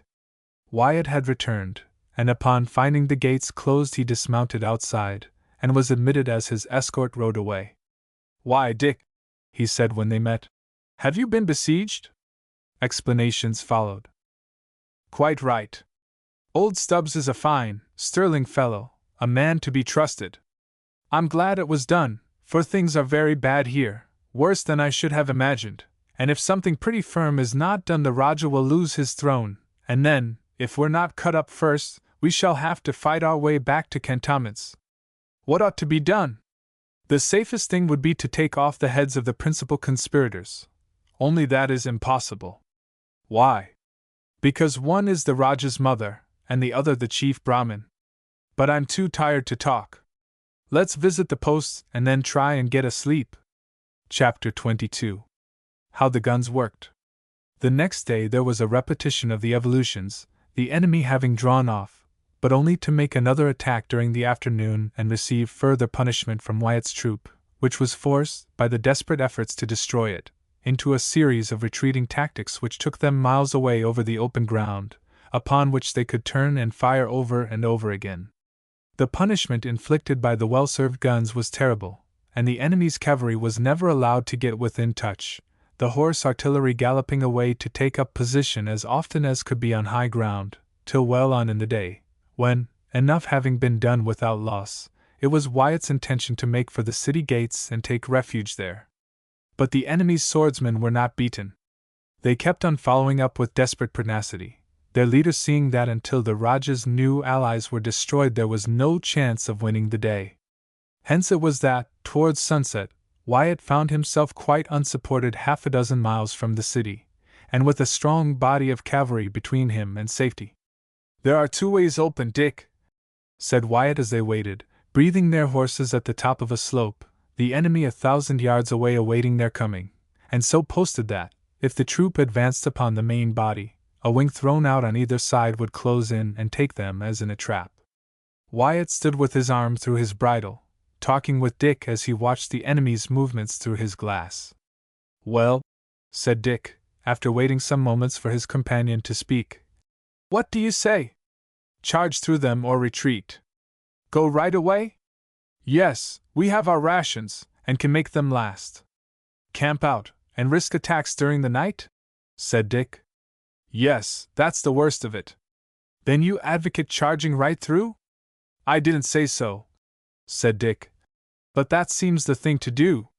"Yes," said Wyatt, closing his glass and letting it fall to the extent of the slings. "We might gallop to that hillock and give them a salvo first. Suppose they charged, they'd be upon us before we could limber up, and even if we got away in time, we should only have tired the horses more and done no particular good. They only come together again like sand." "Words of wisdom, General Dick," said Wyatt. "I tell you what, we'll spoil that trap they have been setting for us by a feint. We'll rest the horses as long as they will let us, and then move off to the left as if we meant to get round the other side of that palm tree tope. They will send off half their men to intercept us, and as soon as they have got out of sight we'll turn, right incline, and charge straight through the rest. They'll never expect such an attack as that." Dick nodded his satisfaction as he grasped his companion's plan. "Yes," he said, "it will be a grand surprise, for they'll think we're retreating." A few minutes were devoted to examining girths and the harness of the teams. Then, with the trumpeter close up to Wyatt, the preparatory note was blown, the order to mount was given, and as their movements were carefully watched by the enemy, who were seen to close up a little, the troop advanced, changed front, and went off at a steady trot away to the left, as if to put the patch of forest between them and the trap laid, and escape by getting back to the city after taking a long sweep round. Matters fell just as Wyatt had anticipated. As soon as the maneuver was grasped, there was a quick movement among the great body of irregular cavalry, and about half went off at a gallop to intercept them on the far side of the tope, while the rest sat firm. The troop kept on at their steady trot, and as the head of the troop nearly reached the far side of the patch of woodland, the trumpet rang out, "Gallop!" and away they went as if racing to pass round their side first. The effect on the enemy was electrical. They tore on like a whirlwind, and as they passed out of sight the trumpet sounded again, the head of the troop swung round with Wyatt in front, and dashed straight at the center of the remaining half of their foes, which was just being put in motion as if to pursue them. The term, "taken aback," thoroughly exemplifies the effect of the maneuver, for as the enemy saw the troop bearing down upon them at full gallop, absolutely tearing over the ground ventre a terre, a shiver seemed to run through the dense body of horsemen. There was a movement to advance, another to retire, and again a confused attempt to open out to right and left, and then the whole body was seething, as it were, in a state of confusion, while all the time, with a strange, rumbling, rattling sound, the little column, with swords flashing out now in the evening sunshine, tore along, getting nearer and nearer, till, with a loud hurrah, the head of the troop was upon them. But not upon a dense mass of cavalry waiting to receive their charge, for, with one impulse, the enemy broke and melted away in a wild radiation from the spot where they had stood, scattering in all directions, and galloping for their lives, while, without the loss of a man, Wyatt and his followers tore right through, making for a knoll half a mile ahead, where a halt was called, to breathe the horses and once more unlimber the guns. There was method in all this, for that which Wyatt had also anticipated was once more about to happen. There was nothing to fear from the half that had been dispersed. They were still in full flight, utterly broken, without cohesion, and not likely to form up into a whole again for hours.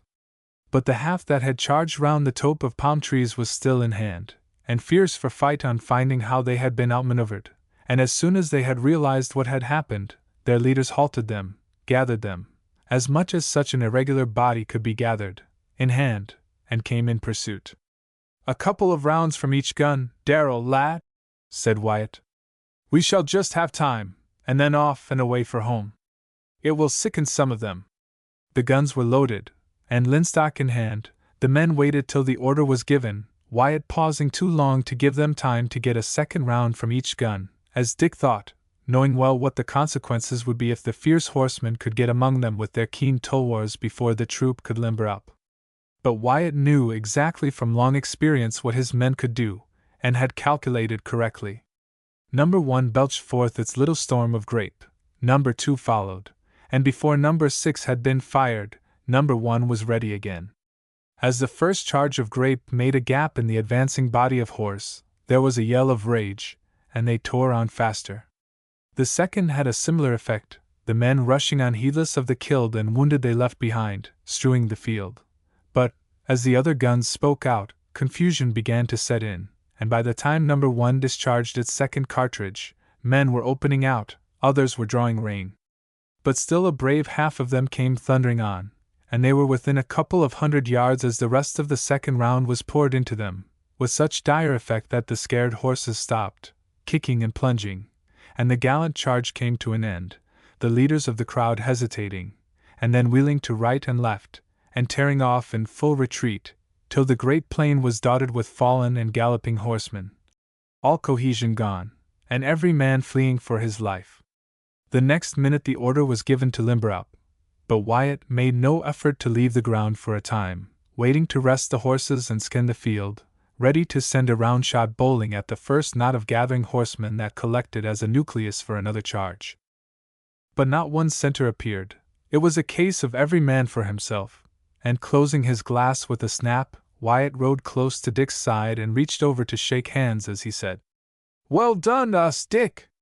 I think we may call this the Battle of Palm Tope, and say we've won." "It's horrible," said Dick hoarsely, as his hot hand clung to his friend's. "But how gallant, and how grand! The light of discipline and skill against brute force, old fellow," said Wyatt, nodding quietly. "And I feel as if I should like to pitch my helmet in the air and cry hooray, but officers mustn't do that. Come along with me." He led the way and rode along the line, looking anxiously in the men's faces. "Who is hurt?" he said. "Any man want to fall out?" There was a pause, during which no one answered. "Well done!" cried Wyatt excitedly. "Splendid work, my lads!" There was a loud cheer at this, and directly after the order to advance was given, and the troop rode steadily back, mostly at a walk, to the city, reaching the gates quite unmolested, and entering just before dark. Chapter 23. Differences of Opinion. To the great satisfaction of all, everything was going well. The troop had found themselves received in silence at the gate by the Rajah's troops, and had ridden through the streets to the old palace, with the people in crowds watching their entrance. But no enthusiasm was displayed, and Wyatt said grimly, "They look as if they were sorry that we have come back safely.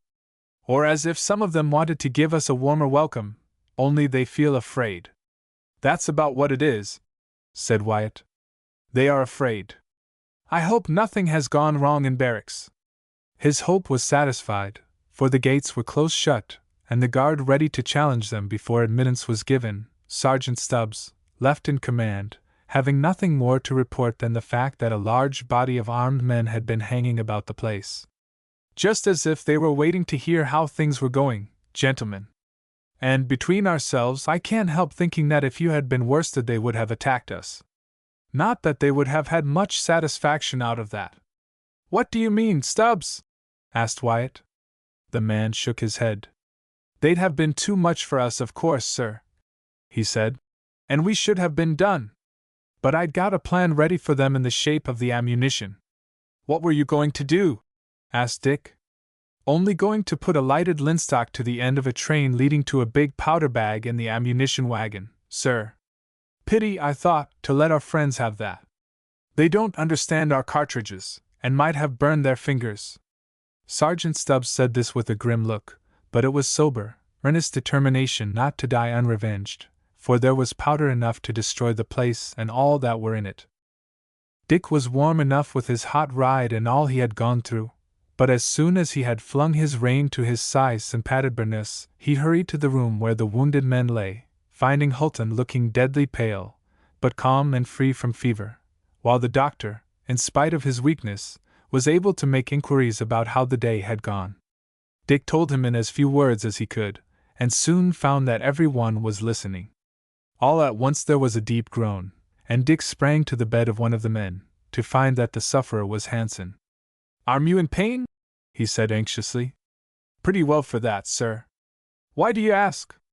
"You groaned as if in agony." "That was not me, sir, but Jones there." "Your wound hurt you much?" said Dick to the man in sympathetic tones. "No, sir, but it's hard, that's what it is, hard. To be wounded? To have to lie here and all that fun going on. Beg pardon, sir, you just dress me up again tomorrow, and then give me a certificate of being fit to go on duty again. I should get right quicker along with the men than lying here alongside Bob Hansen." "I have not made a sound," said Hansen. "No, my lad, but you've looked as if you were going to." "There, lie still," said Dick. "I'll come and look to your bandages as soon as I've got these hot things off, and I'm not fit to come now." Dick kept his word, and this time he had the doctor's advice to help him to ease the poor fellows lying in misery. "We shall be better in the morning, sir," said Hansen so meaningly that Dick asked why he said that. "We can lie and think about the troop having one." Dick had barely finished when there was a summons to meet the Rajah, who had come to obtain first-hand an account of the fight, to which he listened with an intense display of interest, expressing his satisfaction again and again. "How have you got on here, sir, while we've been away?" asked Wyatt. "They made some attacks upon the gates," said the Rajah, "but there is nothing to fear from them. We are strongest there.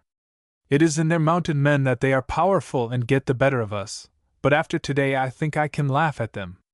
Scouts came galloping in to say that you had won, but later on other men came in to say that you had all been cut off, and I was afraid." "We were cut off," said Dick, smiling. "But Mr. Captain Wyatt—" "Steady there!" growled that officer. "Captain Wyatt," said Dick, with a little more emphasis, "cut away for us back again." The Rajah was for taking both away with him to the palace, but they excused themselves on the plea of being completely worn out, and he left them, to send servants with fruit and choice refreshments from his own table, a present which made Dick's eyes brighten with satisfaction as he thought of his patients lying feverish and weary in the extempore hospital ward. "Oh, this is glorious," said Dick to himself as he threw himself on his bed at last, the night, for a wonder, being fairly cool, and, as he had a good sprawl, the refreshing sensation of the absence of muscular effort mingled with the mental feeling of a day's work well done, and he was just dropping into the weary body's insensibility, when he started into wakefulness, as suddenly as if some wriggling abomination had crept into his bed and stung him. But it was only a thought. Still, it was strong enough to make him half dress himself, open his door, and nearly fall headlong over something soft lying outside. "Does the Sahib want something?" said the plaintive voice of his servant. "Want something?" "Yes," cried Dick angrily. "You get out of my way. Do you mean to break my neck?" The man sighed and wisely said nothing, but thought to himself, "These English Sahibs are so fierce, even when very young. He has been killing people all day, he may kill me." But Dick was not in a killing humor. His thoughts were upon a different track, the very reverse. "Have I hurt you?" he said more gently. "The Sahib's servant's ribs are a little sore where he was kicked, but they will get better.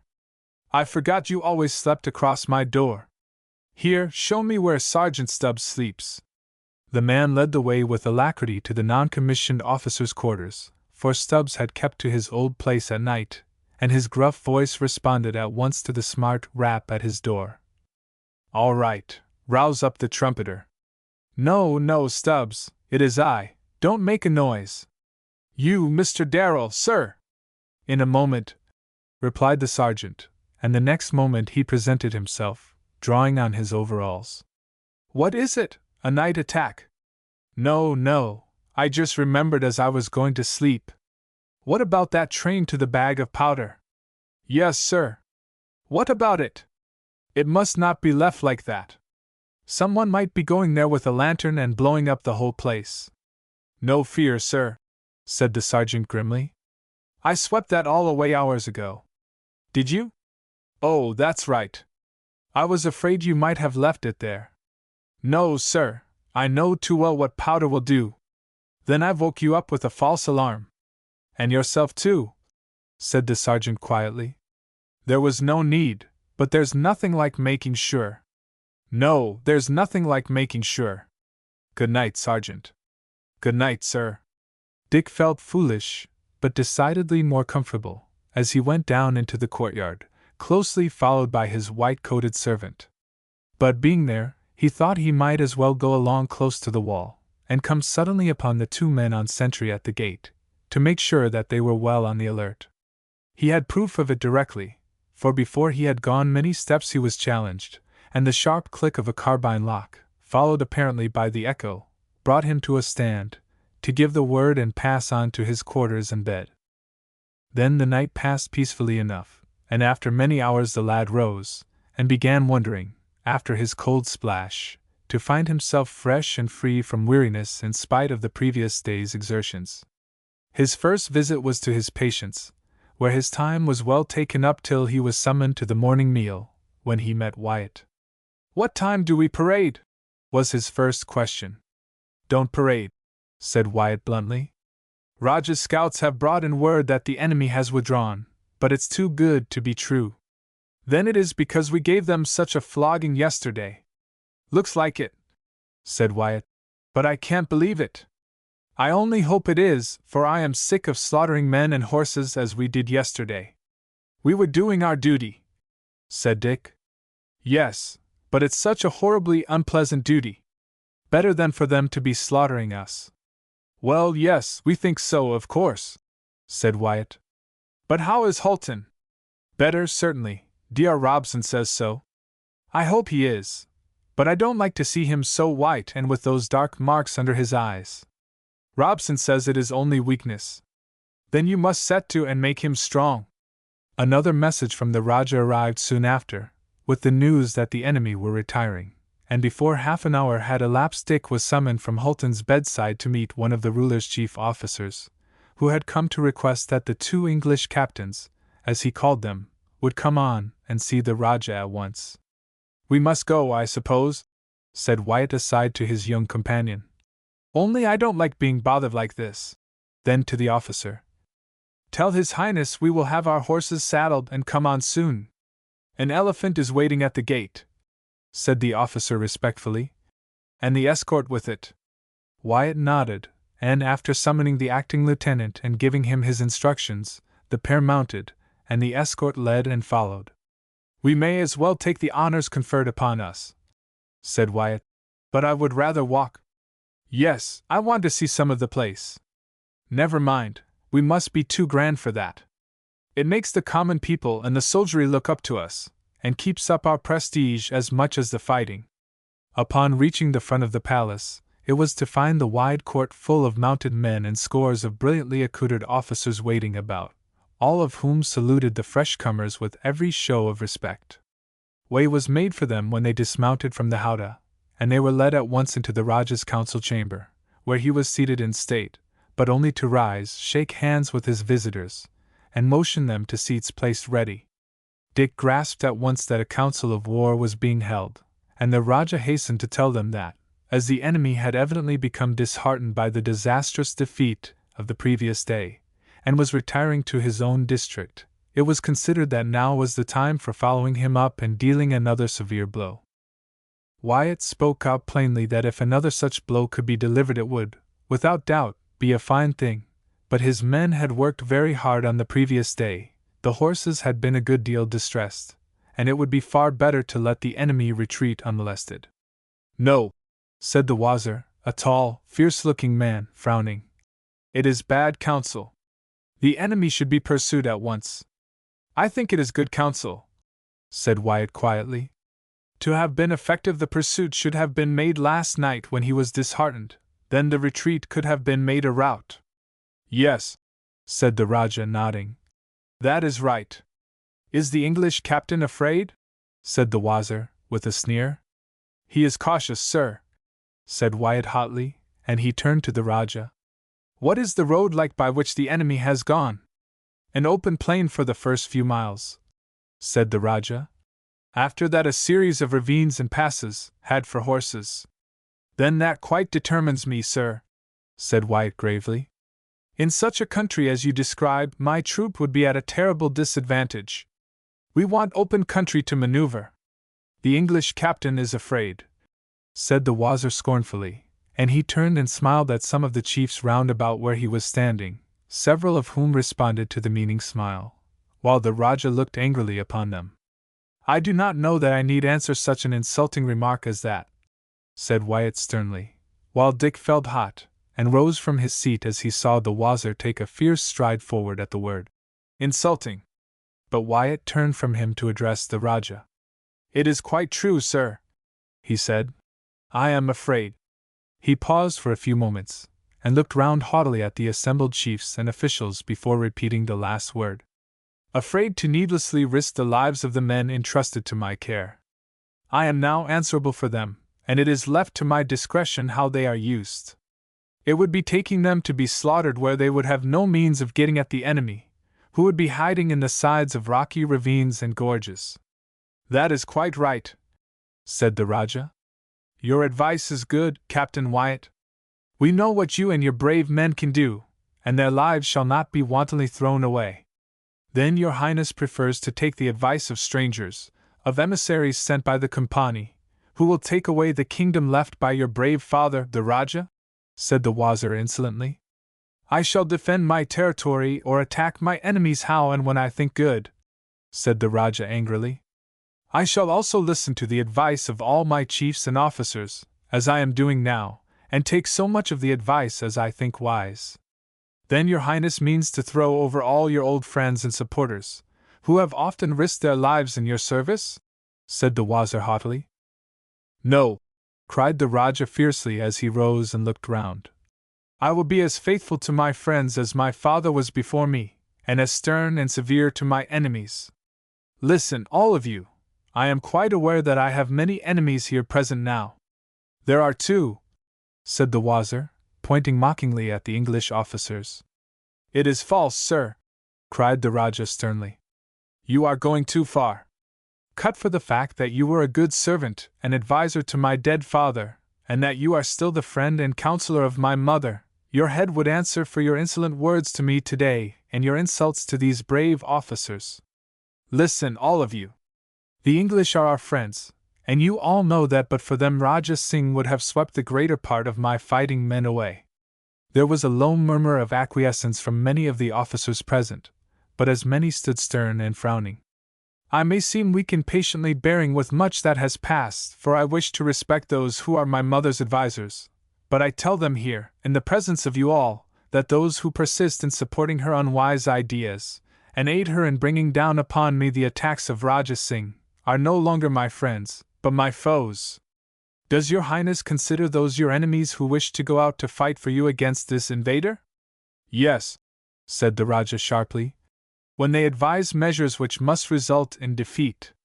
Then I feel that the time has come, said the Wazir, when I must leave your Highness's service. Those who are my friends can do what they please. I retire from this hour. You will give up your duties, sir, as one of my chiefs, and as the attendant upon my mother, when I tell you to do so. Till then, do your duty as my servant. That is enough. Till these people attack again there will be peace. The council is at an end. The Rajah turned to Wyatt and Dick. I am sorry for all this, he said gravely. It is in my power to silence all these unfriendly manifestations, but my visits to the seat of the government have taught me much. Still, I can be firm if it should become necessary. Gentlemen, I thank you for what you have done. You are my friends, and if any one dares to insult you again, it will be at his peril. Captain Wyatt, you will come here tomorrow and give me your advice as to the best means of defending this place. From this day I make you one of the chief officers of my army.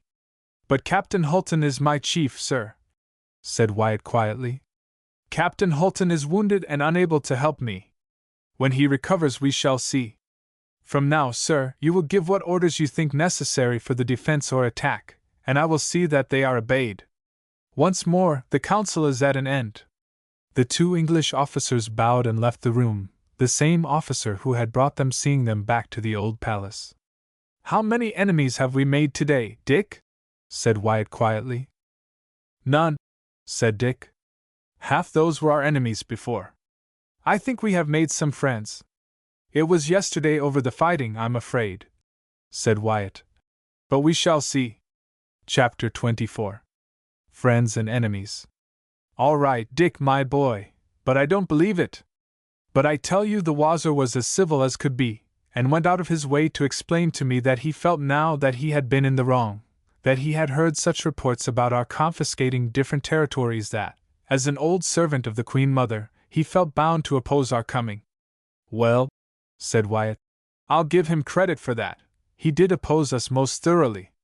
But, continued Dick, he says he sees clearly now how wrong he was in his judgment, and that he intends to do everything he can to assist the Rajah in his efforts to be friendly to the company. Wise man, said Wyatt, laughing. He began to feel that his head was getting shaky. Then you believe in him now? Yes, to be a cunning old sham, Dick, whom I would not trust in the slightest degree. There's a nice triumvirate, don't you call it? The Queen, or Begum, or whatever she calls herself, that old Brahmin high priest fellow, Ganga-Ri, and the Wazir. They hate us like poison, and if they can get the people to rise against us and kill us, you may depend upon it they will. I'm afraid some of this is prejudice, said Dick gravely, for I can quite understand these people disliking us as strangers who, as they thought, meant to seize the country. But as the Wazir says, they know better now. Perhaps it is, Dick, and perhaps they are all that is good and amiable, and I'm quite wrong. Let them prove it, and I'll go over to their side. As it is, I think I'll believe in myself and the Rajah. When Hulton gets better and takes command, he will judge for himself. Hulton will not get better and take the command for a long time, said Dick quietly. Who says so? Dr. Robson. He told me so this morning. He says that Hulton must go back to England for a year before he does anything more. Poor old chap, said Wyatt earnestly. I hope better things. He certainly is mending. Yes, but very slowly. The doctor says that he must have complete change. A month had glided by since the Rajah of Singh's forces had returned to their own country to await the retaliation they felt sure must come. But so far, the Rajah of Sujipur had contented himself with trying to consolidate his own state, and to convince his people that they must accept his plans for being in alliance with the English, a task, as yet, far from being accomplished. The old palace, under Wyatt's eye, had become a strong little fort, well provided with ammunition and provisions, so that they were well prepared in case of a siege either from within or without the walls, though there were no signs of a fresh attack on the part of the Singh people, while the attitude of the natives within the city had ceased to be menacing. The result was that the orders respecting the men's going about had ceased to be stringent. Dick took advantage of this in his natural desire to see all he possibly could of the place and of the people, a ramble being more pleasant now that it could be taken without seeing scowling looks, and hearing knife-armed men cursing aloud at the dog of an infidel who dared to profane the streets with his presence. On the morning that the above short conversation took place, he rose from the table to take his puggree-covered cap from where it hung. "Where are you going, my son?" said Wyatt, with an Eastern metaphoric style which he sometimes put on. "Just to say a word or two to Hulton, and then I'm going to have a look at the big temple." "What for?" "To see it." One of the men told me it was very curious inside. Who told you? Hansen. Humph! That letting off and his wounds seemed to have done that ruffian good. I didn't know that he was the sort of fellow to visit temples. What's to be seen? I hardly know, only that it's a wonderful place inside, with a gigantic bronze figure of that fat Indian god with the elephant's head. You'll wear your sidearms? Of course. Don't let the priests do anything to you for profaning their place. If they kill you, I promise you, though, that I'll blow the temple up, if that's any comfort to you. Oh, thank you, that is good of you, cried Dick, laughing. Now, I call that friendly. Don't chaff. You mind what you are about, and take care of yourself. If you are not back in 3 hours from now, I shall call out half the troop and come in search of you. Mounted? Said Dick mockingly. Bah! And with a couple of guns?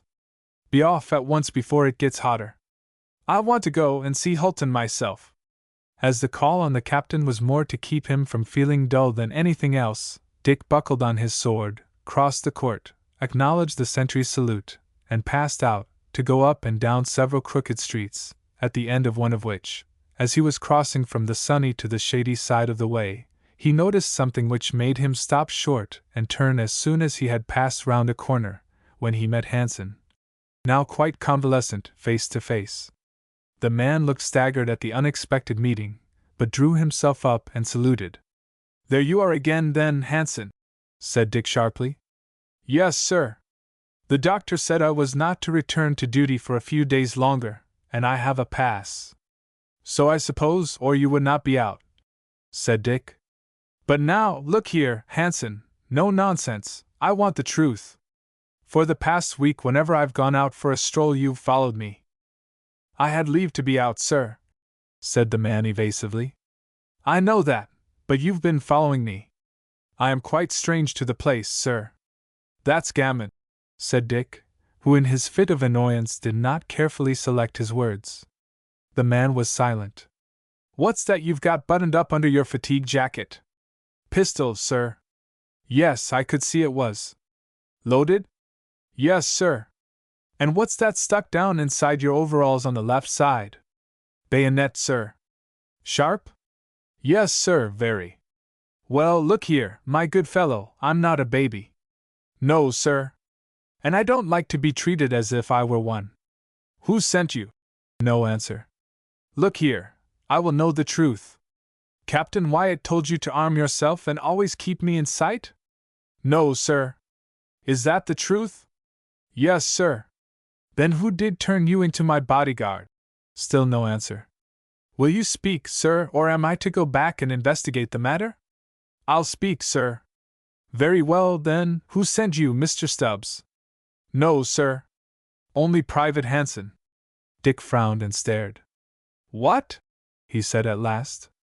Did you do this out of your own head? Yes, sir. I beg pardon, but I am having a good deal of liberty just now as a convalescent. And you abuse it by taking an unwarrantable liberty with one of your officers, cried Dick hotly. I hope not, sir, said Hansen, with a faint smile. I don't think you know how dangerous it is for you to be out as you are, alone. Pish! I have my sword. A sword is of no use for parrying a cowardly stab in the back. Of course not, but there is no danger now the people have become friendly. Only on the surface, sir. The fire has been smothered down for a while, but it is smoldering, and ready to burst out the moment it is fanned. Dick looked at him curiously. So you don't want me to get a knife in my back? I'd sooner have it in my own, sir, cried the man earnestly. It really is very dangerous, sir. Don't be angry with me, even if it is a liberty for a private to take with his officer. Mr. Darrell. Well? You asked me to do something once. I did, Hansen, and so far you have done it well. Then do this now for me, sir. I couldn't bear the thought of you going about as you do, and I couldn't sleep for the horrible thought always with me. What horrible thought?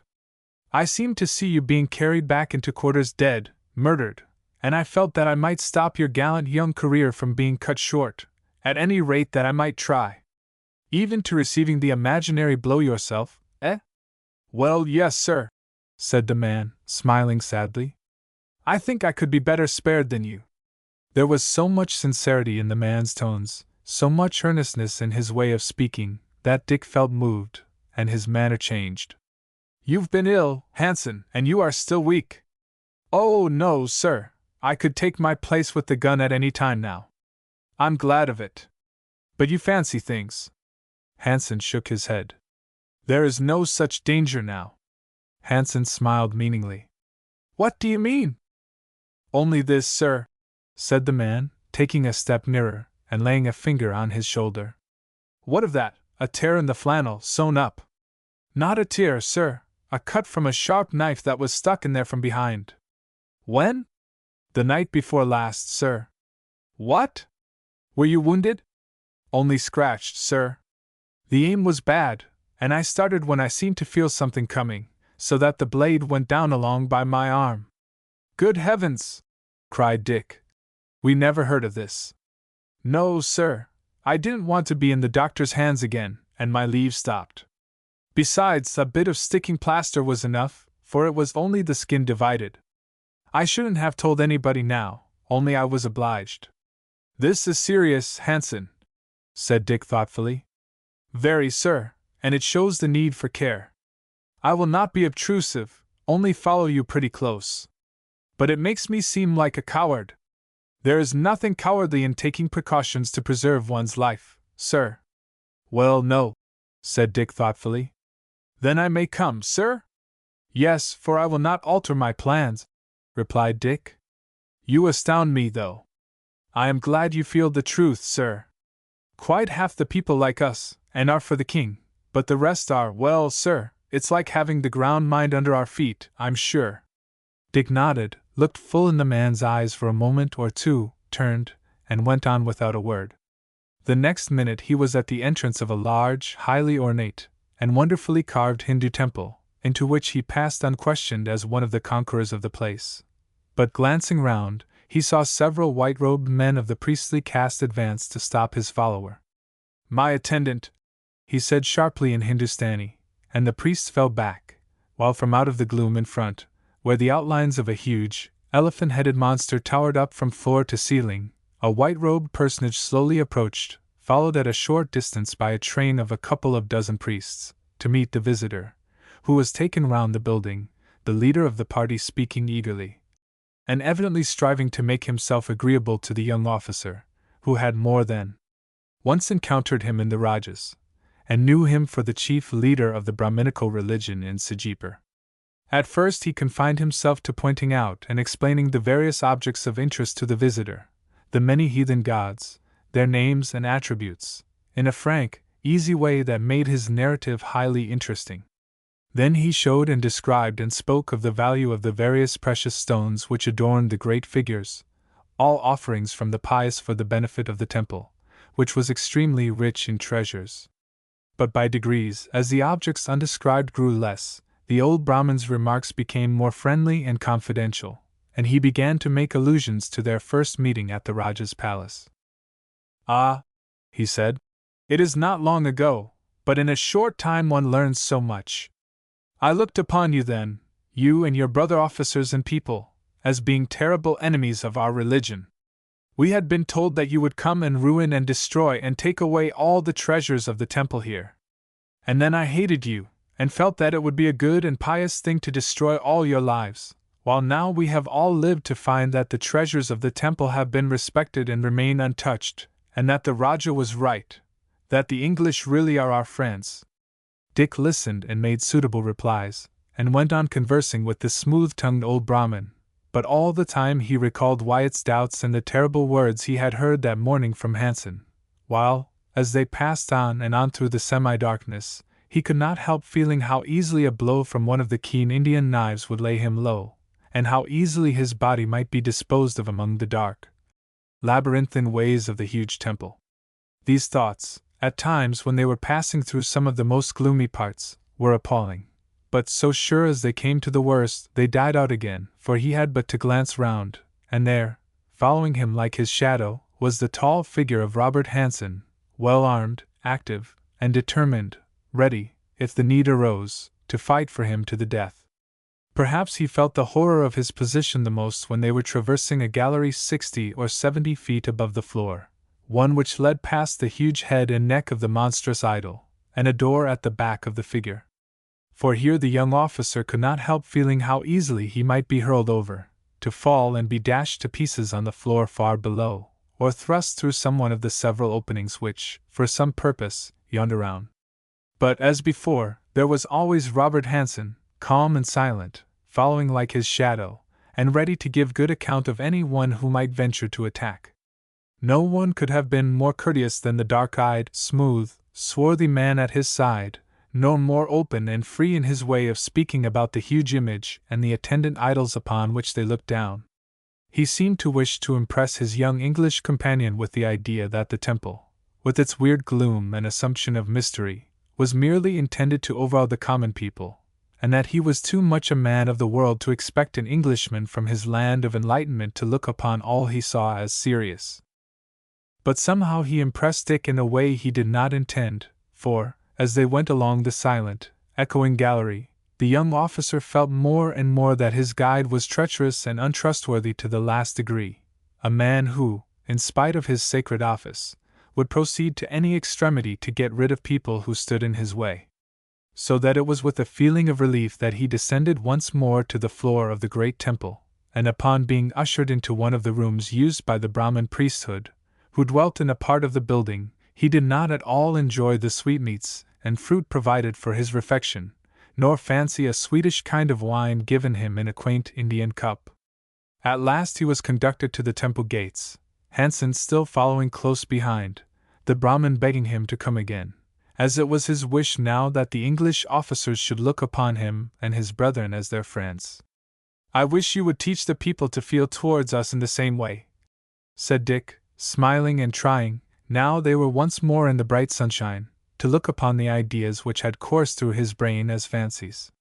"We are trying," said the Brahmin, "but the people are very weak and ignorant, and you must see that, after being taught for so long to look upon the English as infidels and enemies, it must take time." They parted apparently the best of friends, and Dick was walking back towards his quarters, when, in turning a corner, he looked sharply round and saw that Hansen was watching him intently, and if he had been asked, he would have found it impossible to have explained why he asked his follower the following question, but ask it he did. "Could you hear what the Brahmin said to me as I took leave?" "Every word, sir." "What did you think of it?" "That I trust him as far as I would a tiger." "Then it was not all fancy on my part," thought Dick as he went on. "I was right in my impressions, and I'll trust him as far as I would one of the great savage cats. But I must be civil, I suppose." Chapter 25. Sleeping with your window open. As soon as the Rajah was satisfied that his invading neighbor had quite withdrawn, he consulted with Wyatt, and expressed a wish that no further troops should be sent to Sijipur until he made the demand. "You and your men will be sufficient," he said, and after a short consultation with Holton, very short, for the latter said that his brother officer was to act as he thought best, arrangements were made with the Rajah for runners to bear a dispatch to the nearest town on the frontier, where the regular communications for postal purposes could be reached.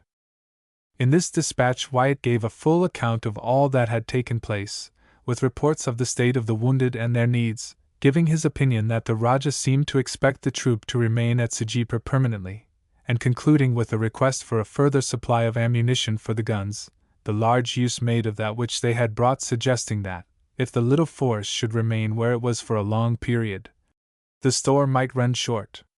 The reply to this dispatch was long in coming, and in the interim matters went on with fresh displays of friendly trust on the part of the Rajah, who was daily in communication with the old palace, and constantly consulting the English officers as to improvements in his little army. But every now and then insignificant straws showed which way the wind blew, and the strangers felt that their position was, like that of the Rajah, insecure. For, though the party opposed to the friendly feeling towards the English was deferential and, to all appearance, quite in accordance with their ruler now, and the officers among them made much of the visitors, neither Wyatt nor Dick allowed themselves to be lulled into a state of security which, they felt sure, did not exist. Hence it was that the Horse Artillery Corps occupied its quarters in the old palace just as if it were a tiny army of occupation.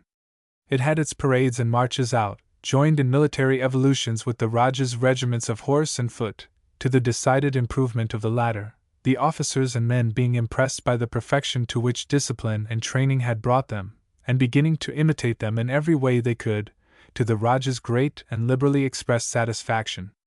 The return dispatch came at last from Sir George Hemsworth, announcing his satisfaction with all that had been done, his hope that Captain Hulton was sufficiently recovered to resume his command, and quite agreeing that there would be no need for the reinforcement, which had been already on the way, but was now recalled.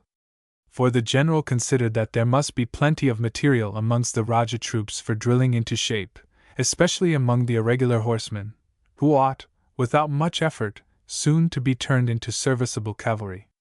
Finally, the general announced that the ammunition asked for was on the way, with an escort of 12 horse artillerymen, 10 privates, and 2 drill sergeants, who would strengthen the little force, and allow of the 2 non-commissioned officers being devoted to the training of the Rajah's horse. This dispatch, directed to the officer in command, was read aloud by Wyatt to Hulton and the doctor in the former's room. "No," said Hulton querulously. "I'm not fit to take over the command, and I shall not be for long enough, shall I, doctor?" "Well, hardly yet, my dear boy," was the reply. "And there is no need. I was obliged to get back to my work, in spite of Darrow proving such a formidable rival, but you can wait." "Well, read the rest," said Hulton in an irritable tone. "The rest?" said Wyatt, with assumed innocency. "Yes, no nonsense," said Hulton bitterly. "You are keeping something back." Wyatt hesitated for a moment or two, and then tossed the paper to Dick. "You finish it, lad," he said. Dick glanced from one to the other with his face flushing and eyes lighting up, for, like Hulton, he had expected something more. "Yes," he cried eagerly. "Of course Wyatt is promoted to captain." Hulton's brow wrinkled, and his pale, thin face looked more sunken as he winced as if from a sting of pain, but for some moments he did not speak. Then a faint smile began to appear on his face, and he said sadly, "I couldn't help feeling a bit upset, but I am not envious, Wyatt, only a weak, sick man. Shake hands, old fellow. I congratulate you. It was very bravely earned." Wyatt eagerly gripped the extended hand. "I can't help it, old chap," he said huskily. "I'd rather they had given you your majority, but it's bound to come. If I live," said Hulton sadly. "I'll answer for that," said the doctor. "Only it must take time. 10 men out of 12 would have sunk under such injuries as yours, so no grumbling. You've done and you're doing wonders. Wait a bit, and we'll congratulate you in turn as we do Captain Wyatt. Darrow, you ought to go and announce this to the Rajah." No, nonsense!" cried Wyatt excitedly. "I'll tell him myself next time we meet." "You will not," said Hulton, "for I shall send him word myself. He ought to know. Write to him, Darrow, for me, and I'll sign the letter." Wyatt made a bit of a protest, and then was silent, the letter being written and dispatched by an orderly, who brought back a message that the Rajah would come and see Captain Wyatt. The latter gentleman's countenance was so absurdly comical that, as soon as the orderly had gone back to the stables, Dick burst into a roar of laughter, whereupon Wyatt turned to him fiercely. "Look here, young fellow," he cried. "Do you want to quarrel? Of course not. Then don't you laugh at me. It's no joke, I can tell you. Why, what is there to mind in the Rajah's coming? Everything. It means having him come smiling here to make me look like a fool." "Nonsense!" said Dick, laughing again. "Be quiet!" roared Wyatt. "I won't stand it. Do I look the sort of man to stand and be smirked round and buttered with Eastern compliments? I hate him, and I won't see him when he comes." "You must," said Dick. "We can't be rude to our friends." "Then let them keep away and let me alone. I'd sooner go into the thick of a fight any day." Wyatt looked stormy for some time before the clouds began to disappear from his countenance. Half an hour later, as he was sitting with Dick talking about their invalids, who were out in the shady side of the court, and remarking that they might return to duty, he seemed reconciled. "I shall have to go through it, Dick," he said. "The Rajah means well. Of course he does. He'll only say a few civil things, and then go." An hour after there was a challenge at the gate, and the visitor arrived, dismounted, and was shown into the room which the officers had devoted to receptions. There he entered, followed by an attendant bearing something wrapped in a shawl. This the man laid upon the table at a sign from the chief, salaamed low, and retired, while, as soon as they were alone, the Rajah shook hands warmly, and in as English a manner as he could affect, congratulated Wyatt. "I am very glad, Captain Wyatt," he said in conclusion, "and I want you to accept the little present I have brought in honor of the occasion." "Oh, there was no need for that, sir," said Wyatt roughly. "But I think there is, and I hope you will not refuse it. Mr. Darrell, will you unroll it and give it to your friend for me?" "Of course, sir," replied the lad, and his heart beat with something like envy as he unrolled a beautiful Lahore shawl and took out a magnificent, carved tulwar, whose hilt was of silver inlaid with delicate traceries of gold, while the scabbard was deadened silver, ringed with gold and ornamented with emeralds. "Oh," cried Wyatt, "this is far too rich an ornament for me, sir. I beg you will not press me to keep it." "But I do press it," said the Rajah warmly. "It is no ornament. Take it and draw the blade." Wyatt obeyed, and as he looked down he saw that indeed it was no ornament, but a deadly weapon, with a magnificent damascene blade, and keen as a razor. "It is light in the hand, and a stroke from that would lay one of my enemies dead at your feet. Keep it for my sake. I may want you to defend me again." "I'll keep it, Rajah," said Wyatt, sheathing the beautiful weapon. "But I would have fought for you just as well without it." "I know that," replied the Rajah.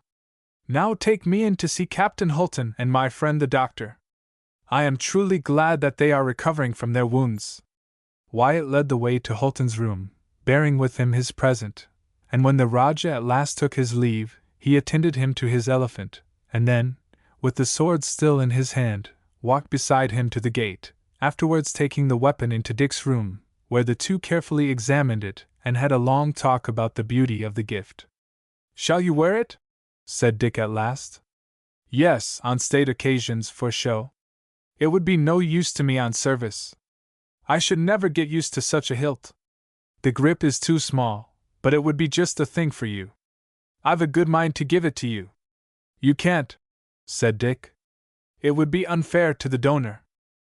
"Humph! Yes, I suppose so. Well, I could lend it to you, there would be no harm in that. It just fits your girlish hand. There, hang it up. I shouldn't like it to be stolen." "Pooh! Who is likely to steal it? Any one of the niggers who are always hanging about the gateway. I often feel a bit nervous about my gun and other tackle. Let's hang it up here over the other things. It will help to make quite a trophy." This was done, the handsome tulwar being suspended from a nail facing the window of their sitting room, opening out onto a terrace-like veranda, the sleeping chambers of the two officers being on either side. "Safe enough there," said Wyatt, standing back to admire the handsome weapon. "Quite," replied Dick. "Not much chance for anyone to get by the sentries." That evening closed in thick and dark, with a peculiar murkiness and heat in the air. It was as if the clouds had sunk low down towards the earth, and a strange feeling of oppression troubled the occupants of the room, which they shared in common. "Wonder how that lamp managed to get here," said Wyatt as he lay back in a cane chair smoking, and as he moved slightly when he spoke the chair creaked in a peculiar way. Dick turned himself lazily to stare at the old-fashioned spermor lamp, with its ground-glass globe, and watched some of the many moths and flies, attracted by the light, commit suicide before he replied slowly. "Present for the old Rajah, perhaps, sent up from Calcutta." "Likely enough," growled Wyatt. "And I wish the new Rajah had sent it back before we came. Abominable thing. It's never properly trimmed, and the oil they use doesn't suit it, so that it always smells. And look at that great moth. Go it, stupid! There, I thought so. There you are, singed and roasted, and you nearly put out the light. Now, why couldn't that idiotic thing have contented itself with flying about in the soft darkness, instead of diving down that hot chimney onto the flame. It's nature, I suppose, said Dick. It's ill nature, Dickie. Horribly tiresome, yawned Dick. I'd shut the window, only the place would be so unbearably hot. Never mind, shut it, and open the bedroom doors. Anything's better than having the light put out. Dick rose slowly and did as he was told before taking off the lump globe and chimney to clear the lamp wick, and then replacing them and returning to his seat. As the lamp was turned down for retrimming, the faint flickering of lightning could be seen, and a distant muttering sound broke the silence. Storm coming, said Dick. Let it come, said Wyatt. Make it cooler, and be a bit of a change. It must be tremendous up in the mountains. Let it be tremendous up in the mountains, Dickie. There's plenty of room for it to rumble round there, and if it splinters a few crags it will do no harm. No, said Dick, leaning back and gazing at the dimly seen window. We don't want it here. Why not? Cool the air. And a heavy rain would wash the streets. They don't smell very nice. Lay the dust, lad, it's choking. I wasn't thinking of the rain, but the lightning. What of that? The powder magazine. Humph! Ha! Yes, send us all flying if that blew up, Dick. Unfortunate, too. No knowing how long the fresh lot will be coming. We shouldn't be of much use to the Rajah without our guns. But we mustn't meet troubles halfway. The storm isn't here yet.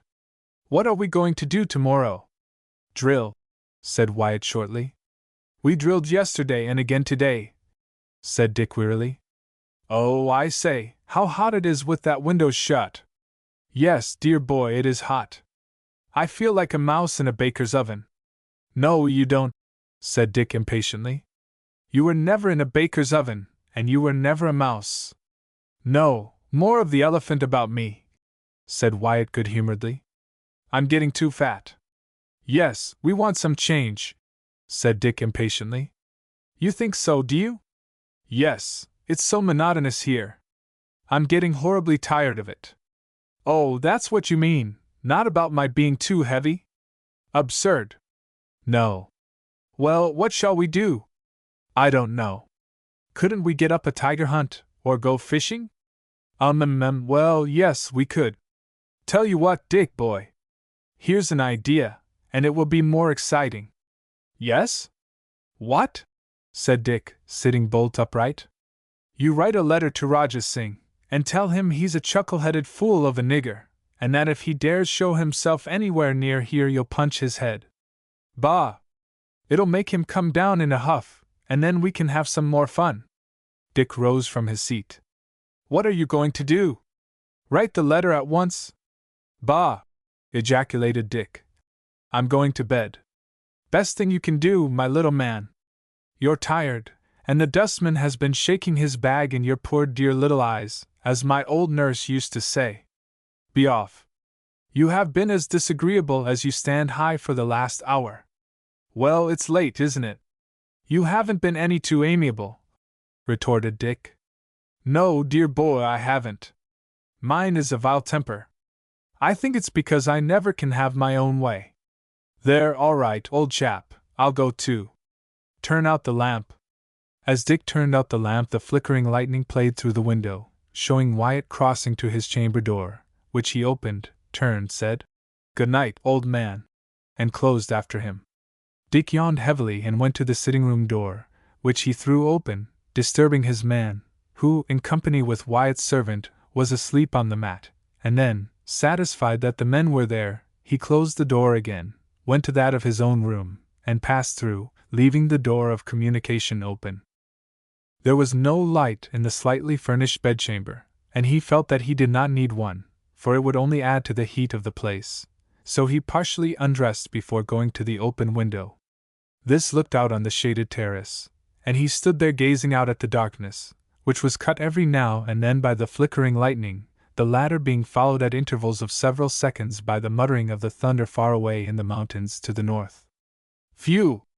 How hot it is! Muttered Dick. Wish I was a fish. All was wonderfully still in the courtyard below, and the darkness seemed mysterious and strange, till there was an impatient stamp from a horse's hoof, which sounded echoing and loud. Then the stillness and darkness grew oppressive as the heat, and a peculiar nervous sensation came over the lad as he thought of their loneliness away there among strangers, and what the consequences would be if the people rose against them at a time like that. How helpless they would be against a live, knife-armed enemy if they surprised them in such a darkness as seemed to fill the courtyard. As he looked down, his imagination peopled the place with fierce-eyed enemies, each armed with a keen knife, and the perspiration gathered upon his face till the drops ran together and began to run down by the sides of his nose with a troublesome, tickling sensation. It was horrible. A night like this would be just such a one as the enemy might choose for an attack, and, with the nervous excitement increasing, the lad leaned out as far as he could, wondering why he could not hear something of the sentries. Then the whole of the northern sky was lit up by a pale, lambent sheet of lightning, and there beneath him was the courtyard, clearly seen, with the guns, limbers, and wagons, while, before the distant muttering of the thunder could reach his ears, the regular tramp of the sentry by the gate rose to where he stood. "I don't wonder at little children being afraid to be in the dark," mused Dick. "How cowardly it does make one seem! It must be the peculiar feeling brought on by the coming storm. Ugh! If a flash were to strike our magazine!" Dick left the window open and finished undressing. Then, throwing himself upon the light charpoy, which felt like everything else, hot, he closed his eyes so as to have a good sleep, and, as a matter of course, although he could hardly keep his eyes open when in the next room with his brother officer, he felt now thoroughly wide awake and as if sleep was the last thing possible. It was as if every nerve had been sharpened and his senses made more acute. The familiar ammoniacal odor known as stables stole in from the horses across the courtyard.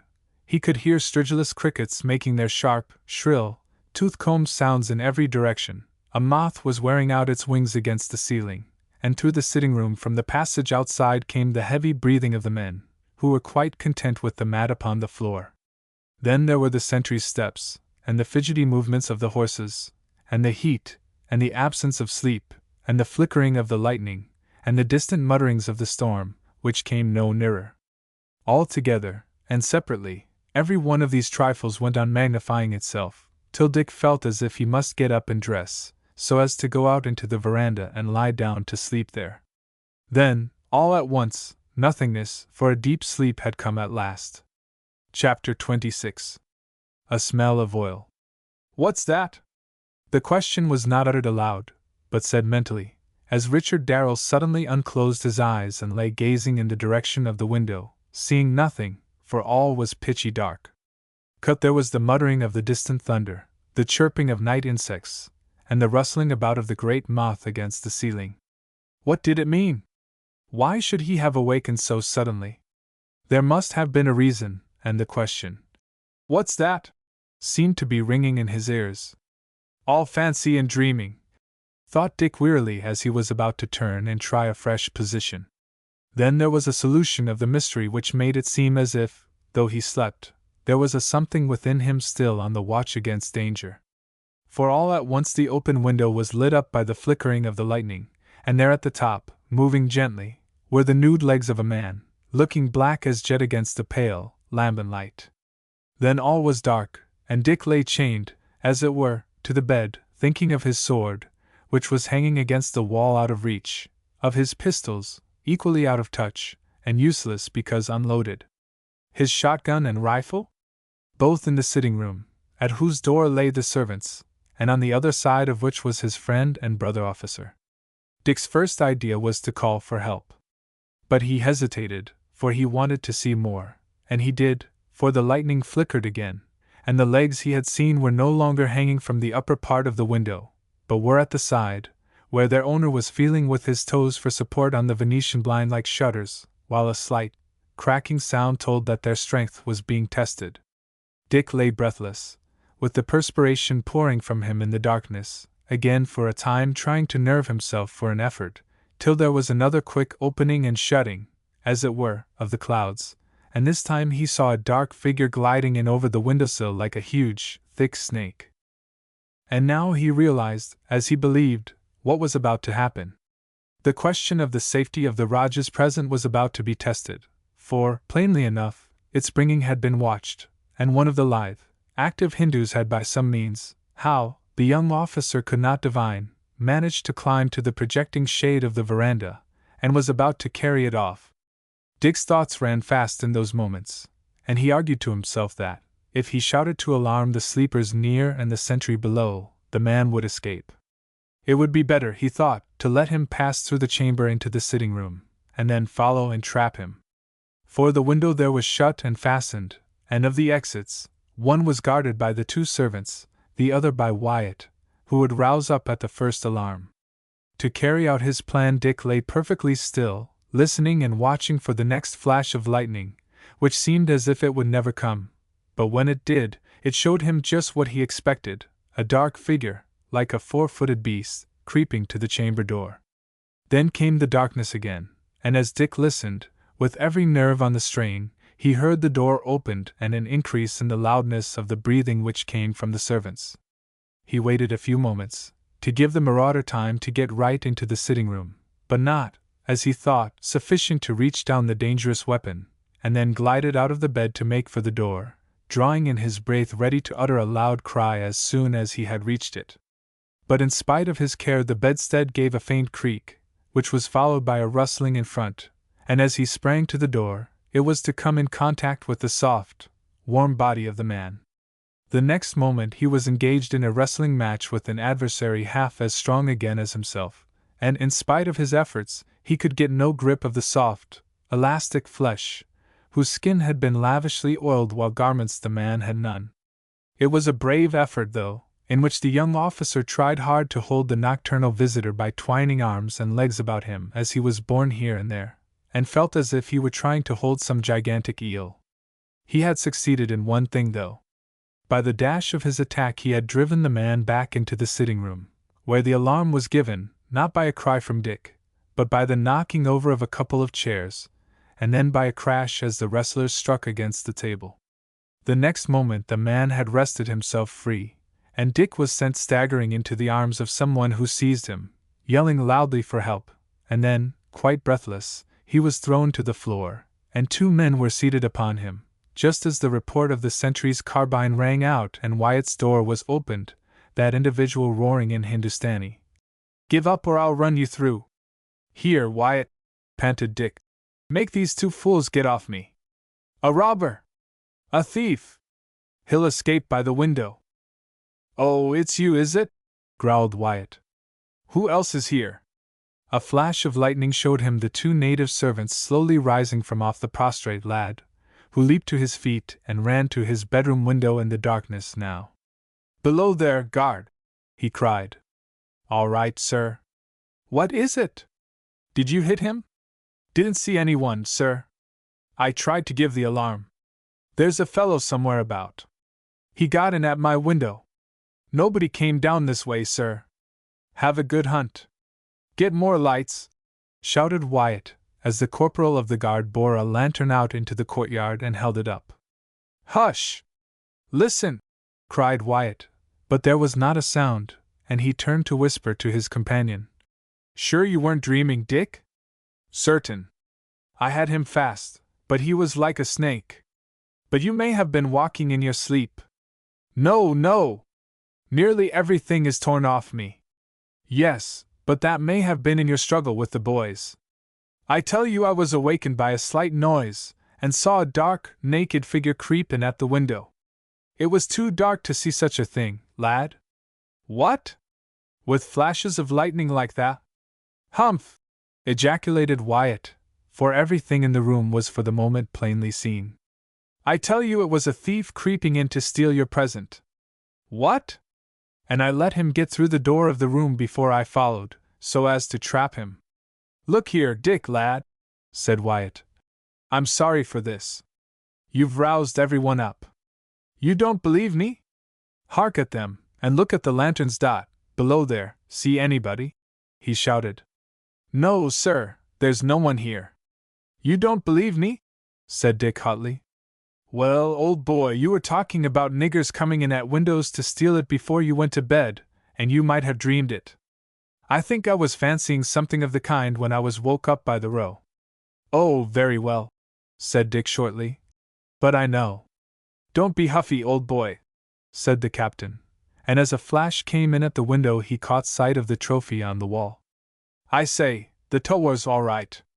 Because he hadn't time to get it. HFF. How the beast wrenched me about. He was slippery as an eel. Ah. Now then, cried Dick triumphantly. Smell my hands? Wyatt caught his brother officer's wrists and raised the extended hands to his face. Hello? He said. Rancid oil. Yes, he was covered with it. Here, get a light, cried Wyatt. Has either of you been oiling himself? No, Sahib, said Ram Dad. It's the Sahib Darrell, all cover and come off. Bring up a lantern, someone, cried Wyatt out of the window. But Dick, my lad, no one could get to your window from below.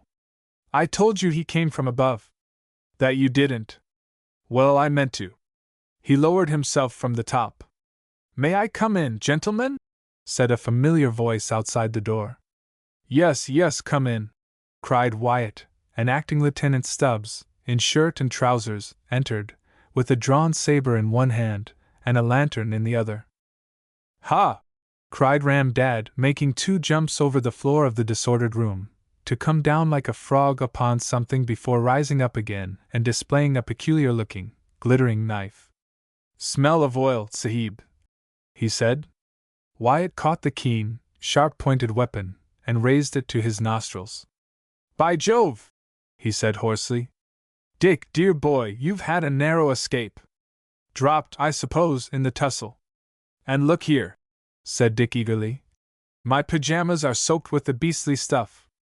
Better than being soaked with blood, sir, said the sergeant in a low, deep voice, and he ran to the windows. There's a fellow somewhere, my lads, he cried. Yes, yes, search the roof terrace, cried Wyatt. Then, as the men made for the staircase, he turned to Dick. I beg your pardon, old lad, he whispered, but are you sure you are not hurt? Only wrenched about and stiff. I shall have a nice lot of bruises about me. Never mind the bruises, get your pistols, said Wyatt. Tell them to fire, Stubbs, if they see the brute and he doesn't give in. Yes, sir, but I don't see how he could have got here. No one could pass the gate, and it's impossible from outside without a ladder. Then whoever it was must have used a ladder, said Wyatt, who was busily loading the pistols. Off with you, Stubbs, with 6 men, and go round outside. But I expect he has made his escape by now.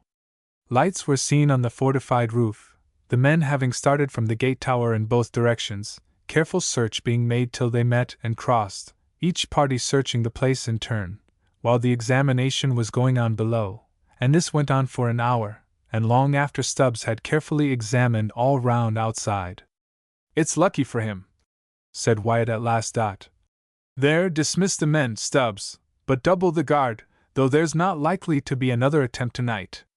And I say, you might say a word or two, not coming from me, about the smart way in which the lads turned out on the alarm. If you wish it, sir, I will, said Stubbs, frowning. Well, why not? Turn the lads' heads too much, sir. They're proud and vain enough as it is. Very well, never mind. Good night. Good night, sir. Wyatt was left alone now with Dick, and light in hand, the first thing he did was to close and fasten the windows, and then carefully examine the rooms and stairs, before telling the men to lie down again. Why, Dick, he said suddenly, I never thought to tell Holton and the doctor what was going on. Let's go and tell them now. They took the light and went gently to the rooms shared by the 2 convalescents, to find that people still weak from old injuries sleep deeply. For in each case, undisturbed by the sentry's carbine, the noise of the search, and the flitting about of lights, there lay the 2, sleeping as placidly as children, making their friends step back gently on tiptoe, to laugh softly together as they went back to their own quarters, where Wyatt became serious directly. Can you sleep after this? He said. Oh, yes, I think so, replied Dick. I feel very tired now.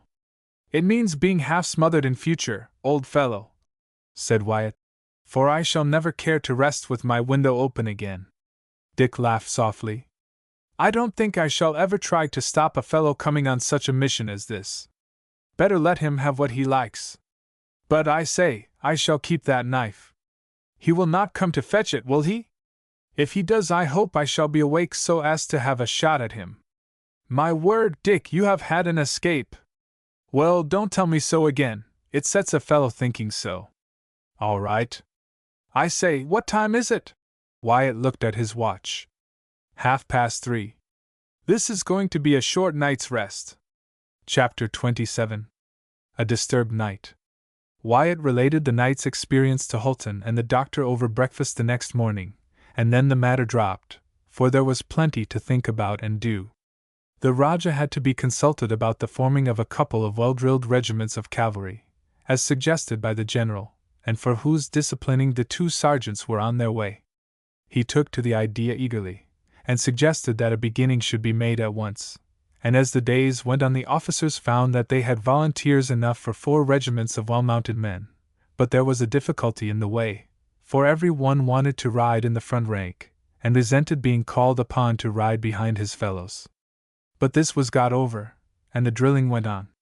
Dick was busy enough, and now he spent a good deal of spare time at the palace with the Rajah, who would have had him twice as much if his duties would have allowed it. I don't mean to let you go too often, Dick, said Wyatt. The Rajah's all right, but I've noticed some rather doubtful looks being cast at his favorite. Meaning me? Said Dick. Meaning you. It's wonderful what a lot he thinks of you, poor fellow. Poor fellow? Yes, so weak and ignorant. He doesn't know you as I do. No, said Dick dryly. I'm getting horribly jealous. You look it, said Dick frankly. It was a week after the alarm, and though there was not the slightest trace to be found outside the old palace walls, a couple of sentries were placed on duty on the roof every night, while for further safety an extra sentry was stationed at the gates. The whole of the officers now took the precaution of having loaded pistols within reach, and a certain amount of nervousness, a feeling of insecurity, slightly marred their sleep. But after 6 nights without being disturbed, they began to grow more careless, and to feel that such an adventure was not likely to occur again. Being now much better, Holton accepted an invitation from the Rajah for him and the doctor to dine at the palace, where, for the first time, Dick had the pleasure of seeing the Queen Mother, a great favor, to be duly appreciated. The young officer was ushered into the Queen's apartments by the Rajah himself, and found her a handsome, graceful, stately lady of 40, who spoke fair English and received him with grave dignity, if she felt the condescension she was showing to the youth whom her son delighted to honor, by offering him her hand to kiss, examining his countenance searchingly the while. She was not alone, for Dick's friend, the elderly Brahmin, was standing by, ready to greet him with a smile, while a bevy of Her Highness's ladies stood back, closely veiled, and all in simple white silk costumes, affording a strange contrast to their mistress, who was literally ablaze with diamonds, emeralds, and rubies. The interview was short, and the Rajah led his young English friend back to where the others were waiting. I want my mother to know more of what the English are, Darrell, he said. I want her to like you, and as she comes to know you better, I feel that her bitter prejudices will soften down, and she will begin to like others. He referred to this again and again in the course of the evening, and spoke apologetically to Holton and the doctor about the matter. You see, he said, that it is a matter of time, and it was the utmost that my mother would concede at first. After a time I hope she will often meet you too, as her friends. The visit was short on account of the invalids, but it was made very pleasant by the Rajah's courteous attentions, and on his return to quarters, and having a chat with Wyatt, telling him all the proceedings of the evening, and describing in particular his audience with the Rani, Dick was in the highest of spirits, giving it as his opinion that the enmity was dying out fast. I believe the Brahmin counselor and the old Wazir mean to be the best of friends now. Do you? Said Wyatt dryly. Yes, and you don't. But wait a bit. The Rajah will be asking you again soon, and then you'll see how differently they'll behave. You seem to have been drinking of the Rajah's wine of forgetfulness, my son, said Wyatt. And when the wine's in the wit's out. Oh, is it? Said Dick. Well, I must have a very small amount of wit, then, for one little glass of that sweet sugar and watery stuff to have driven it out. It's all light, I tell you, and the Wazir asked me how soon the drill officers, as he called them, would be here. And you couldn't tell him, said Wyatt. I said very soon. Then, now, let's go to bed. What a hurry you're in! Yes, my son. While you were feasting your eyes on the Rani's jewels, and kissing her hand before feasting in a more worldly way with the Rajah, I was slaving like a nigger, and I want to sleep. Yes, it does seem too bad to be going out like this and leaving you at work. I thought about you ever so many times. Did you? Said Wyatt, smiling and looking less grim. I did, and wished you were there. That's right, old fellow. There, good night. I want a long snooze. Good night, said Dick in an injured tone. You always do want to go to sleep when I want to talk. Do I? Said Wyatt, laughing. Well, perhaps so. A sleep will do you good, though. He went to his own room, and Dick undressed and was soon lying thinking. Phew! How hot it is, he said to himself. I'd give anything for a breath of fresh air. The place is like an oven. But the understanding was that the windows were to be kept shut, and he had no wish for such another encounter as he had gone through before. So he lay still, going over the incidents of the evening, thinking of the Rani and the wonderful jewels she wore, and of how young she looked to be the Rajah's mother. I don't quite like her way, he said to himself. It was just as if she spoke civilly to me to please her son, and twice over there seemed to be a look in her eyes as if she was jealous of his being so friendly to me. But, phew! How hot it is! I must have some fresh air.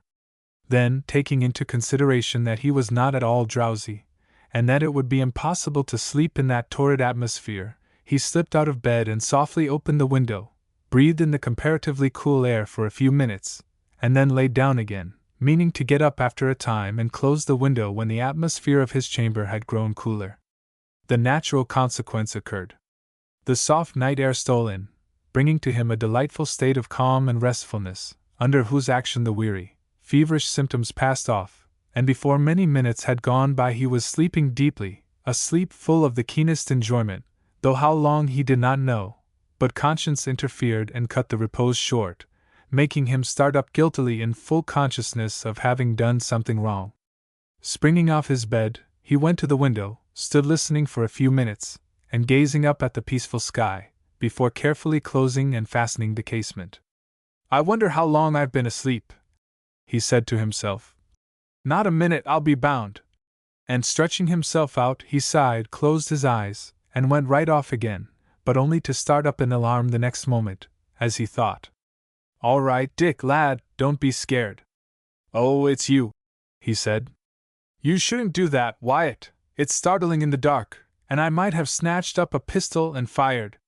Yes, you'd better, said Wyatt, laughing softly. I should like to catch you at it. Why didn't you answer then when I knocked? Did you knock? Of course, over and over again. You do sleep. What's the matter? Aren't you well? Oh, yes, I believe so, but I woke up suddenly. Haven't heard or seen anything, have you? No, said Dick, and he felt guilty again, feeling sure that his brother officer had heard him close the window. Then it must have been a dream. Guilty conscience needs no accuser. Eh? What do you mean? I'll make confession, old fellow, said Wyatt. It was so awfully hot in my room that I couldn't bear it any longer, and I got up and opened the window, meaning to leave it for a few minutes while I lay down till the room was cooler, for I couldn't have gone to sleep like that, tired as I was, and then I went off fast asleep. Oh, ejaculated Dick. There, don't go at a fellow. It was wrong, of course, and I oughtn't to have done it, for I might have been sure that I should go to sleep. But guilty conscience set me dreaming, and I dreamed that I was seeing exactly what you saw that night. Wyatt! Yes, it was all as real as could be, only there was no lightning. But I seemed to dimly make out a nigger's legs kicking about at the top of the window, and then getting to the side and coming down till he glided over the sill onto the floor. Then I seemed to hear the sitting-room door open, and heard him go through. How strange! said Dick. Yes, just a repetition of your bit of experience, lad. But didn't you jump out of bed and follow? Don't I tell you I was asleep? Of course it wasn't real. The peculiar state of mind I was in, from going off instead of keeping awake to shut the window when the room grew cool, set me dreaming it all, I suppose, and after what seemed to be a very long time, made me wake up in a tremendous perspiration and spring off the bed to fasten the window. It's very queer, said Dick. Now do you know I— Yes, you told me, said Wyatt, interrupting him hastily. Only that isn't all. I went back and sat on the edge of the charpoy, feeling regularly puzzled. I was still half asleep, and there seemed to be no doubt about my having dreamed it all, but I couldn't settle it all in my mind, and before lying down I felt obliged to go across the room and see if the door was shut. Yes, said Dick eagerly. And of course it was? No, said Wyatt. It was open. You left it open when you went to bed for coolness. I could swear I did not, said Wyatt. It stuck a little, warped by the heat, and I remember perfectly lifting it to get it close. Dick was silent. Now tell me this, continued Wyatt. Was the sitting-room window shut when we went to bed? Yes, I'm sure of that, said Dick, because I went and looked out, and longed to leave it open. You shut it? You saw me do it when we came to bed. I did. Well, I found it wide open. Ah, cried Dick excitedly. Then it was not a dream. You saw it all in your sleep. He came in at your window and went out by the sitting room, and the tulwar has gone. No, said Wyatt slowly. The tulwar hangs where we put it, quite safe. I thought that, and went to see before I woke you. How strange! Then it must have been a dream after all. 1 minute. Is there any explanation of it? Could it have been the servants? No, they are both fast asleep. Then what can it mean? Said Dick. I don't know, unless you've been walking in your sleep and opened the windows. Bang! The sentry at the gate had fired his carbine. Bang! And then bang! The alarm was taken up by the sentries on the roof, and the 2 officers seized their weapons and, clad only, as they were, in their silken pajamas, ran down into the yard. The guard had turned out, and all was hurry and excitement, for that soul-stirring cry which sends a thrill through the stoutest when raised in the dead of night brought Dick's heart to his mouth.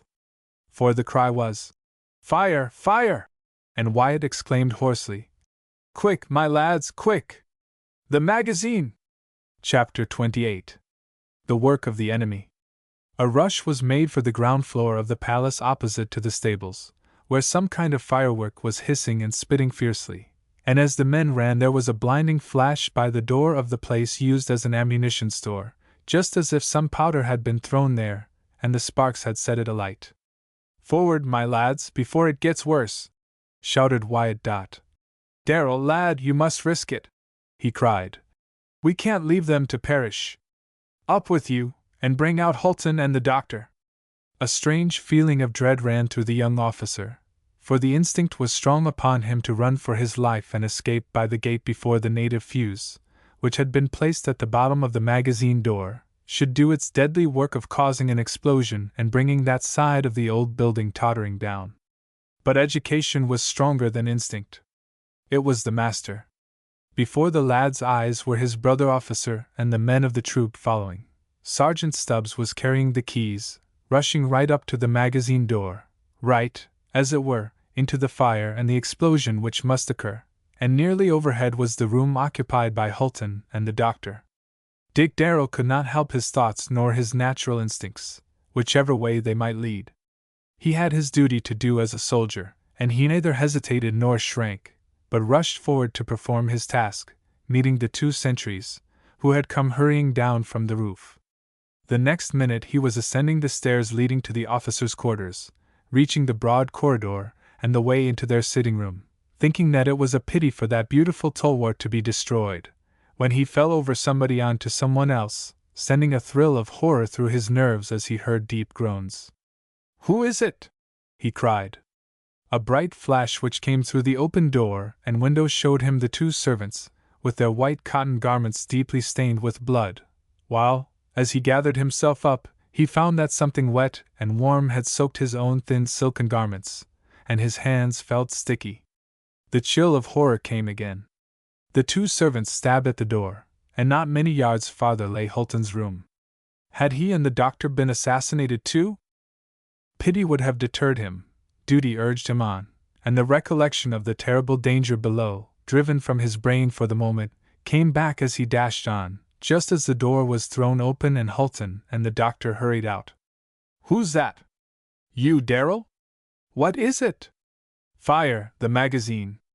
Quick, for your lives!"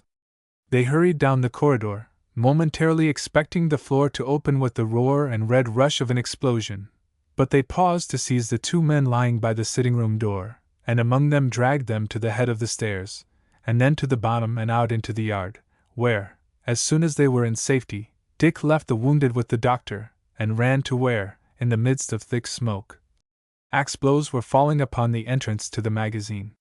For the perpetrator of the diabolical outrage had done his work cunningly and well. Several small patches of loose powder must have been arranged about the bottom of the door, and the great keyhole plugged with it, before the fuse was rammed in and ignited, attracting the attention of the guard. It was perilous work, for, in the effort to tear out the fuse from where it had been jammed, it broke up, and this caused the first explosion, which had destroyed the lock, others immediately following in spite of the way in which buckets of water had been dashed down. The men worked with fierce energy to hack out the lock, in the desperate effort to get the door open before some fragment of the fuse or spark, driven in by one of the little explosions, should act upon the bags and kegs of powder and ready-filled cartridges within. Each blow, too, that was struck with the axe might, they well knew, strike off sparks, which would increase the peril. But they did not shrink, one man taking up the axe as another tired, till, just as Dick ran up, there was a loud cheer, for the door was flung open, revealing the bright sparks emitted by something smoldering within, and, even as the door was thrown wide, the puff of air finished what was going on. For, as two men rushed in together, there was a faint report, followed by another, and pieces of shattered, smoldering paper were thrown about the place. The men outside involuntarily drew back as they realized that a box of carbine cartridges had been started by a spark. But the men within seized the box, and sent those which were left flying out into the yard, where another one or two exploded, as, in the midst of the dense smoke, the two brave fellows within sought for and threw out every scrap of smoldering cartridge case, some of which were in close proximity to the flannel powder bags of the 6-pounder guns. This work was done in momentary expectation of one of the kegs starting the general destruction, but the gallant effort saved the place, and hot and panting, blind almost with smoke, the two men staggered out at last, to be met with a roaring cheer. "Water, quick, water!" cried one of the pair in a hoarse voice. "I'm choking." "Are you hurt, Wyatt?" cried Dick, catching him by the arm. "Fingers a bit scorched, lad, and my pajamas ruined, but never mind, we've won." "Here, who was working with me in the dark there?" cried Wyatt. "He saved the place, and he must be burned." "Here, who are you? Why don't you speak, my lad?" The lantern was cautiously brought forward and held by Sergeant Stubbs up over the blackened face and singed hair of one of the privates. "Why, it's Bob Hanson, sir." "Hanson!" cried Wyatt, stepping forward to gaze wonderingly in his companion's face. "Then shake hands, my lad, you and I were never so close to death before." A low murmur indicative of the satisfaction felt by all present rose on the night air, Dick feeling a thrill of pleasure at this public acknowledgment of Hanson's bravery. He, the man for whom the intercession had been made which saved him from the most degrading punishment that could be inflicted. But it was a time for action, and while Stubbs was set to the duty of once more making the ammunition secure, Wyatt and Dick went to work to try and trace out everything possible regarding this horrible attempt to destroy their means of offense and defense. "You see, we have been on the wrong tack, Dick," said Wyatt in a low voice as they stood together. "The scoundrel who did all this was not after my tulwar each time, but had planned striking a terrible blow at our prestige, for we should make a poor show without our gains." "He must have reached the roof somehow," said Dick. "But why come through our rooms?" "Because it is probably the only way down into the courtyard." He could not attempt the stairs on account of the sentries. It must be someone who knows the place and all about our arrangements. Yes, said Dick. But come and let's question the doctor's patients. The doctor's patient? What would Holton know? No, his fresh patients, the two servants. What? Do you think they were in it? They were in it, certainly, said Dick sadly. The poor fellows were badly stabbed. But I saw them sleeping before I came to you. Yes, but I found them both lying outside the door weltering in their blood. I have an idea, but come along. They passed together to where the men were lying freshly bandaged by the doctor, Ram Dad being sensible and able to explain what had happened. A dacoit, sahibs, he said firmly. Come up by the stairs, and we tried to stop him, but he was naked and covered with oil, and, though we tried hard to hold him, he struck us both with his knife, and ran through the room, to climb up the side of the window and on to the top. Ha! Cried Wyatt. Then he may still be there. Come and have the upper terrace searched. This was carefully done by a dozen men dispatched in different directions, every possible hiding place being examined by the aid of the lanterns, without result. It was evident that the marauder could not have descended without help in the shape of a rope, for to have dropped from the parapet meant death, and wearied out at last with searching and conjecture, the task was given up and the men dismissed. Dick, said Wyatt at last, we must have a traitor in our midst. I have been thinking that, was the reply. But we have not a single man with us that was not brought, or it would be an easy task to find out who is the enemy. The servants would not help. I would not trust them, said Wyatt bitterly. We are their masters, and to them, foreigners and enemies to their faith, which they know well enough we hold in contempt. Perhaps so, said Dick. But it seems hard upon them to talk like this. We were ready to suspect them before, and we found two of them cruelly stabbed in our defense. Yes, old fellow, as you nearly were the other night. Dick, old lad, that was an escape. Well, there, I will not believe it of any one we have in quarters if you can give me a plausible suggestion for thinking otherwise. Dick was silent, and his companion stood waiting. Well, what are you thinking? He said. Have you an idea? Just the shadow of one, said Dick thoughtfully. But give me time. Let's do what there is to do, and then go and wash and change. I'm horrible with blood. And I with gunpowder, said Wyatt. Well, there is nothing more to do. We shall have no further attack tonight, the sentries are doubled, and we may as well try for a bit of sleep. This is my delicious night's rest. Yes, said Horrible. We'll go and see the wounded again, and then look how Stubbs has managed, and go to our room. The doctor said that the two servants were badly hurt, but not dangerously, and he and Hulton were going to stay and watch them till morning. Wyatt protested, but Hulton was firm. Let me have my own way, he said. I can be of use over this, and I've been of little enough lately. So the two officers went down to the yard, visiting posts on their way, and upon reaching the room used as a magazine, it was to find that Stubbs and a squad of gunners had moved everything to an inner chamber on the ground floor, where it would be far more difficult for an attack to be made. Stubbs was just locking up as Wyatt and Dick approached, and triumphantly showed them the key. It's just under Mr. Darrell's bedchamber, gentlemen, he said. But I suppose he won't mind. Oh, no, not at all, said Dick, with a queer smile, which looked to be absolutely without mirth. Only, he added, I should not have chosen my sleeping place there. I didn't think of it, sir, till I'd got nearly everything in, but I'll see what we can do tomorrow. No, said Wyatt shortly, and to Dick's great discomposure. It is a capital place for it, Stubbs, and it shall stay. But there are two ways of looking at such things, Darrell, he continued. I'll be hanged if I'm going to sleep over a powder magazine that our enemies are trying to blow up, and I certainly won't let you. Enemies, sir, said Stubbs. Then you feel that it is the work of the enemy? Certainly, Stubbs, replied Wyatt. And of someone high in power. Chapter 29. Hot-boiled beans.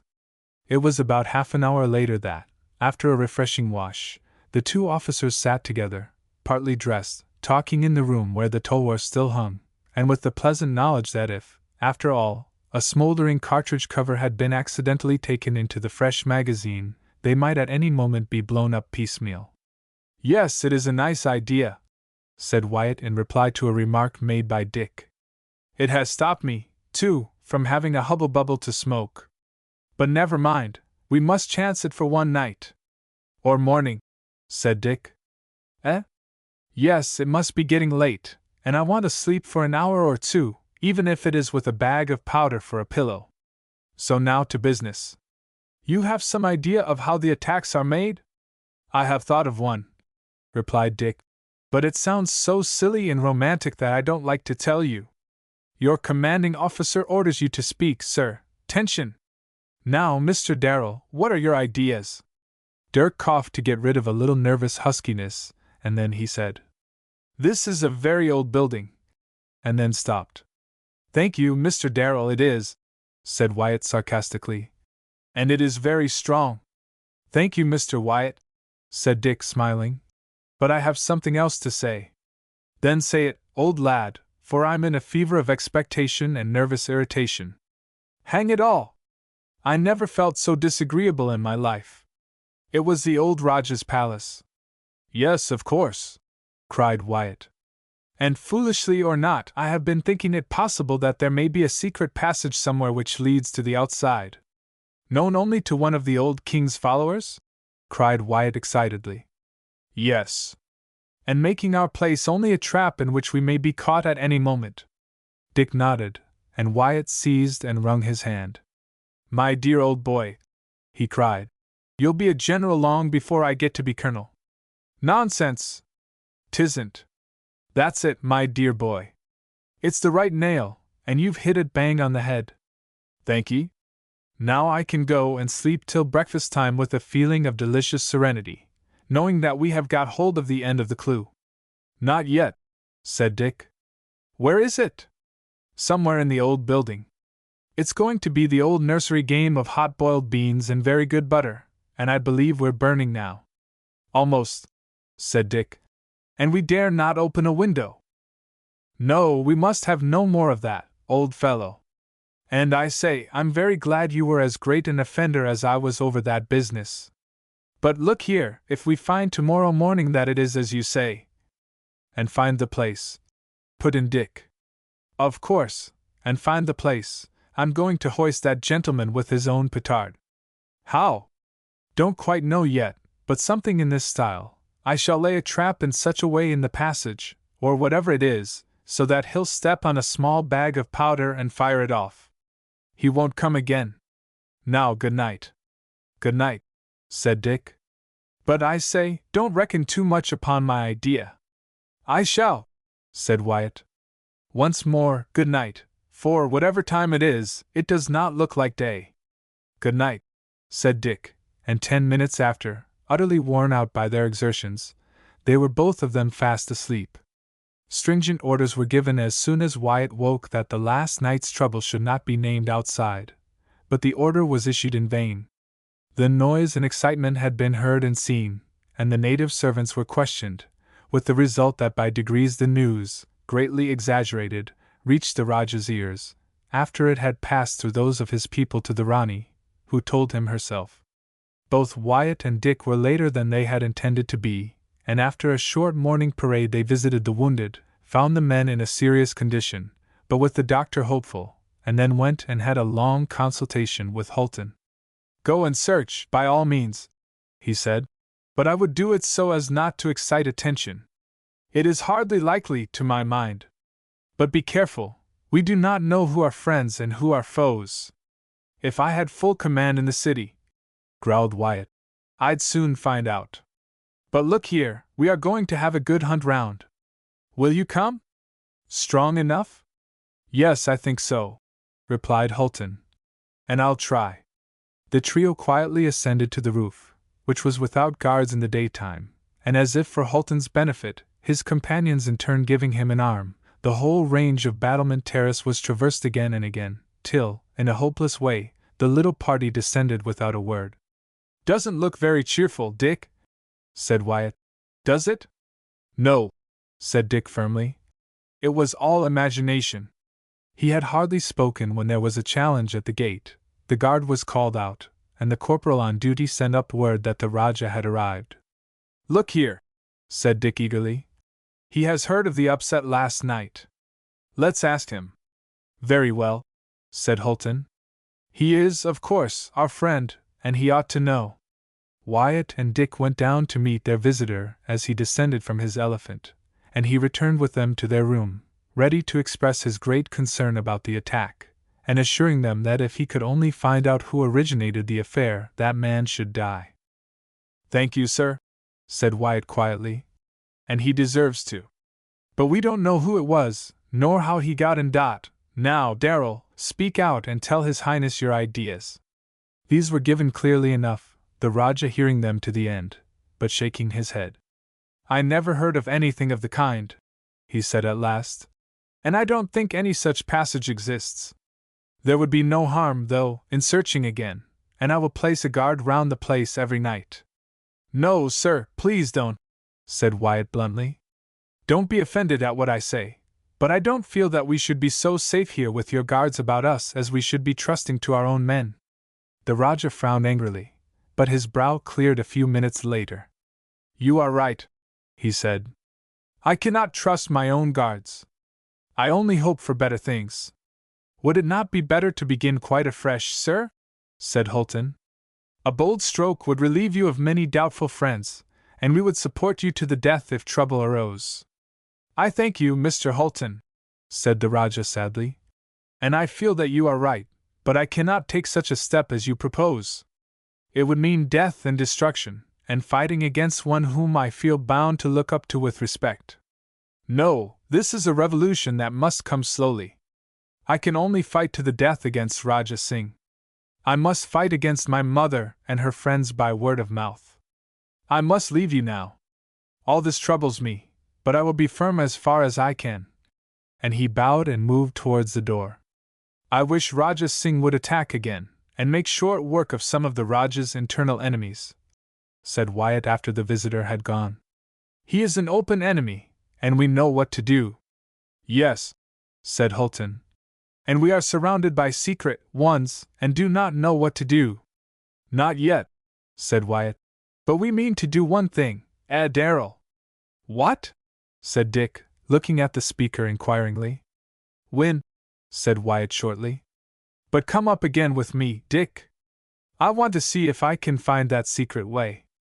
The search proved to be in vain, and the occupants of the old palace, as they talked the matter over, felt more and more the awkwardness of their position, troubled, as they were, constantly by the knowledge that the place they had looked upon as a stronghold was weak to a degree in its most vital part, since their enemies could evidently elude their watchfulness and strike at them whenever they pleased. I don't know what's to be done, said Dick. I felt sure that I had hit upon the way in which it was all managed. So you have, said Wyatt. Only you have not got quite enough. But there, I'll tell you what to do. What? Cried Dick eagerly. Nothing. Nothing? Yes. I'm pretty good over my work as an officer, Dick, old fellow, but I'm only a big, stupid boy in other things.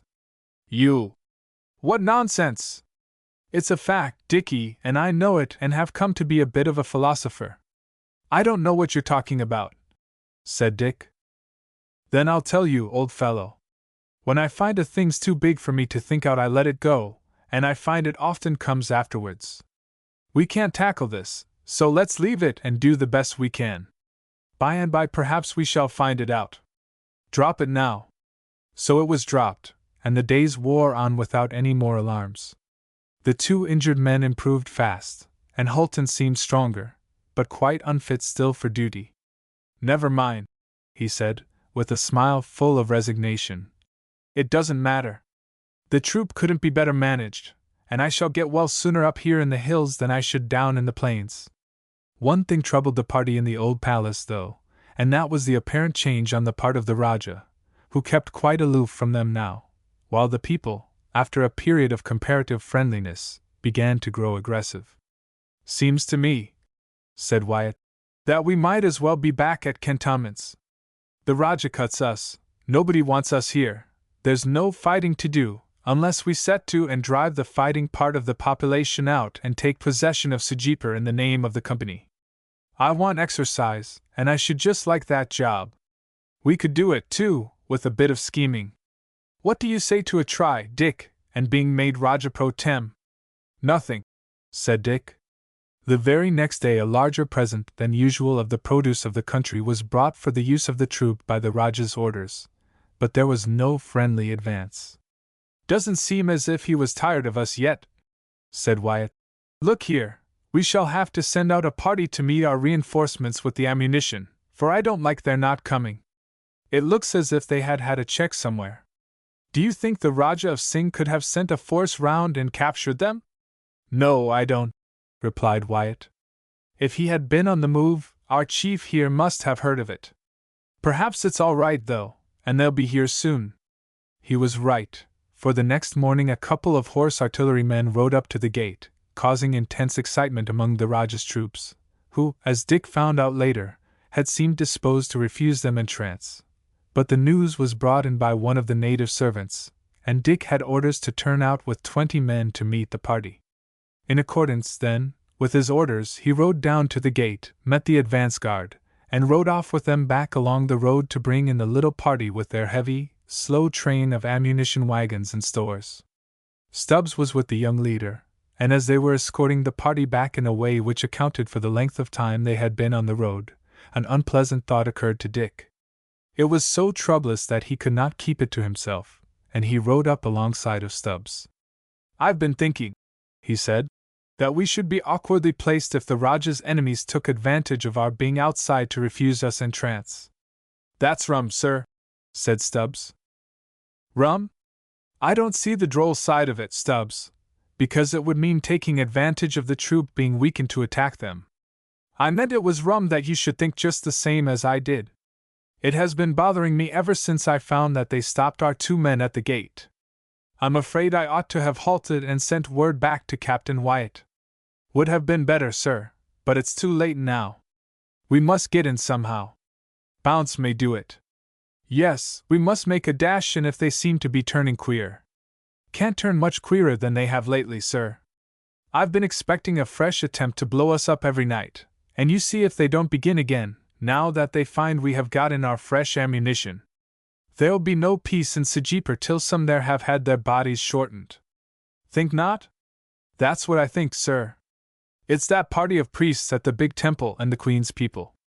They hate us, and the Rajah don't like to go against them because of his mother. But I suppose if we live long enough we shall see. Mountains seemed to rise in front of Richard Darrell as he rode on, but they grew smaller when he confronted the difficulties. The heavily laden wagons were slowly brought up to the bridge, and by that time Dick had come to the conclusion that his course would be to ride straight in, no matter what opposition was offered, and if the gates were closed against them, to try the effect of a bag of powder, whose explosion would drive in the gates and bring Wyatt to their help, for he felt that there must be no hesitation. Such a party as his, encumbered with a wagon train, would be almost helpless outside if attacked. He rode at the head of his detachment with his lips tightened and fingers itching to draw his sword, seeing that the fortifications over and about the sides of the gateway were crowded with the Rajah's men. But the advance guard passed in unchallenged, and a few minutes later he drew a deep breath, for the train passed in, and all rode through the crowd-lined streets, and in and out till the gate of the old palace was reached, and the task was successfully accomplished. Chapter 30. A Dastardly Act. Wyatt set it down to the Rajah's hearing of their large accession of stores which accompanied the little reinforcement, for the very next day there came an invitation from the palace for the officers to spend an evening there. What's to be done? Asked Dick. Mustn't display doubt or hesitation, replied Wyatt, though I trust his lordship less than ever. He's going to be civil now because we are stronger, and he feels that it is his best policy. What do you say, Holton? I quite agree with you. I'd let him see that we feel more independent too. How? Asked Wyatt. Do not accept the offer of an elephant and party. Ride there with an escort of our own men in full review order. Well done, Counselor, said Wyatt. Excellent. You will go this time, said Holton. Aye. "Oh, no, he must be content with you, Darrell here, and the doctor." "No," said Holton firmly. "You have not been there yet, and I think you ought to be present instead of me." "Think so?" said Wyatt, hesitating. "I do. Stubbs will be with me, and I feel strong enough to take command for the few hours you are away. Besides, I feel sure that we have been fidgeting unnecessarily. We have only to act decisively, and do as we please." "I think you are right," said Wyatt, "and I believe if we liked we might seize the whole of the place. But we do not want it, only the Rajah's faithful alliance with the company." All was done in accordance with the little conference. The message was sent, and in due time 20 men turned out in full review order, under the command of one of the newly arrived sergeants, and the escort dashed up to the palace in their best style, to the surprise and excitement of the people and the Rajah's followers, taking up the position of guards on either side of the entrance when their officers entered, while the Rajah's guard drew back. The reception of the 3 officers was warm in the extreme, the Rajah appearing perfectly frank and gentlemanly when they met, and walking with them out into a balcony from whence he could see the escort drawn up by the entrance. "I am glad you came like this," he said. "Your people are grand. I like the people to see your strength, and I congratulate you on the safe arrival of your fresh men." He led the way back into the reception room, and when they were seated he turned to Dick. "I'm afraid you have thought me very neglectful, Mr. Darrell." "Well," said Dick, "to be frank, we began to think that there was something very wrong, as you seemed so changed towards us." "Not changed in the least, Captain Wyatt," he said, turning now to his other guests. "A man situated as I am, Doctor, cannot do quite as he pleases." "I suppose not, sir. Even our king cannot at home." "I am glad of that," said the Rajah, smiling, and he addressed Wyatt now. "You see, I could use force, but I shrink from slaughter, for I think I can achieve my ends without playing the tyrant who delights in blood. And there is my mother. After that cowardly attempt upon the old palace, I determined to try a fresh means of securing peace and the full alliance of all my leading people with the English company, as I wish. And at last, just when I felt that there must be war and the destruction of all who opposed me, the leaders of those against me in political matters have given way. Gentlemen, you know how English I wish to be, and how hard I have fought to win my mother's old friends to my way of thinking. I have succeeded now. You will meet my mother, the Rani, who gives up her old-world prejudices, and will act like an English lady by receiving you at dinner this evening in company with her old ministers, the Wazir and the chief Brahmin from the great temple." The visitors murmured their satisfaction, and, at the first opportunity, Wyatt caught Dick's eye with a look which that gentleman interpreted to mean, "I wish that these people were at the bottom of the sea." Wyatt colored guiltily the next moment, for the Rajah turned to him, saying, "I am very glad to have your company at last, Captain Wyatt. It has almost seemed as if you would not come." "Your Highness praised the discipline of our men," he replied. "Yes, it is perfect." "It is, sir, but it is only arrived at by the officers giving up social pleasure to constant duty. I should have come before if I could have spared the time."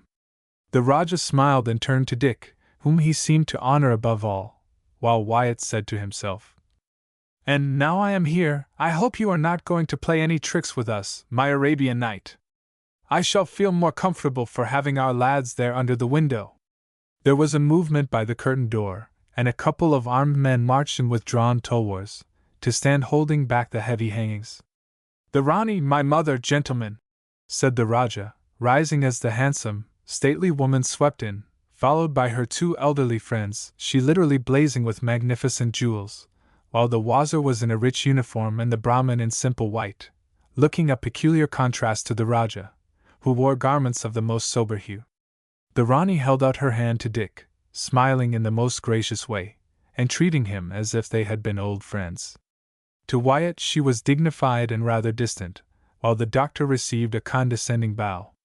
The 2 ministers seemed to take their cue from their lady, but every now and then they were effusive to a degree, and more than once Dick noticed that downright Wyatt frowned and looked annoyed, but he strove hard all the same over the dinner, which was handsomely served in the adjoining room, the Rajah having evidently taken pains to gratify his guests by making everything as English in style as he could. He had placed the Rani on his right, and was about to place Richard Darrell on his left, but, at the Rani's express desire, he had a seat on her right, Wyatt and the doctor being on the Rajah's left, while the Wazir and the Brahmins sat opposite to one another at the lower end of the table, the bottom being left vacant. Flowers, beautiful glass, Indian china, and gold and silver plate covered the table, and expressly for the guests, decanters of wine were placed here and there. The two guards who had drawn aside the heavy silken hangings in the reception room had raised them again when the party moved into the dining room, and then followed, to remain on guard by the door, through which the servants in white and scarlet came and went noiselessly with the various choice dishes that were handed round, while, after a few minutes of stiff formality, the conversation became general. But somehow Dick did not feel at his ease. It seemed to him, after what had passed, that there was a want of reality about the Rajah's efforts to entertain his guests, while, to his way of thinking, if ever there was treachery masked in two faces, it was plainly in the shifty, smiling countenances of the two elderly ministers who met his eyes from time to time. Then, too, he did not like the two guards standing on duty by the door, with perhaps a score more close at hand, ready to rush in at a given signal, and consequently, choice as were the viands offered to him, he could not enjoy his dinner in the least during the early part, in spite of the ready and gracious way in which the Rani kept talking to him and smiling pleasantly at his readiness in reply in Hindustani. All at once there was the rattle of accoutrements below the window, as if a horse had shaken itself violently, and a loud neigh rang out, one he recognized as being uttered by his own charger, and a change came over him immediately. "What a coward I am!" he thought. "Just as if it were likely that any treachery could be meant when we have our guards within call." The next minute his common sense set to work to disillusionize him, and point out how easily any treacherous act could be perpetrated before help could come, and seemed to ask him of what use a score of mounted men would be at such a time. But Dick would not listen to his silent mentor, for the Rajah spoke to him across his mother, the Rani joined in the conversation, and the lad's cheeks flushed with pleasure as he found that he, as the Rajah's friend, was being made the most important of the three guests at the table.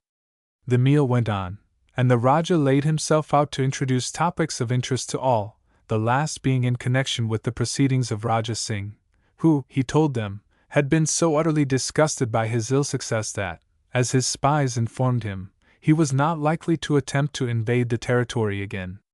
Wyatt shook his head at this, and took upon himself to advise his host not to be too sanguine, but to remain carefully on guard lest he should be taken unawares. Then, as the Englishmen very moderately sipped the excellent French claret that was placed at their side, the doctor was drawn into conversation by the Rajah, who scrupulously, like his mother and the others, refrained from wine. The doctor was asked to give his opinion about the terrible visitation of disease from which Sijipur suffered from time to time, and being here upon his own ground, he spoke out plainly upon the necessity for improving the sanitary arrangements of the city, assuring his host and the Rani that if certain rules which he could set forth were observed, the mortality would cease by 1/2. And he grew more emphatic as he saw the two ministers raise their eyebrows and exchange glances. The Rajah noticed this, and spoke out at once. "Then you shall make those laws," he said, "and they shall be carried out, for it will be to benefit all. The time has come, gentlemen, when my people must pass from the night of the old days to the bright sunshine of the new." And he looked sternly towards the foot of the table as he spoke.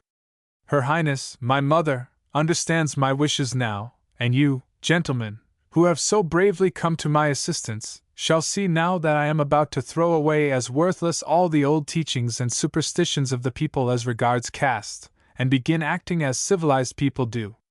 He made a sign to the chief servant in attendance, and as Dick listened and watched he heard the Rani sigh softly, and noticed that the heavily jeweled hand she laid upon the table close to him twitched and trembled, while the two ministers bent over the table and looked down upon their plates.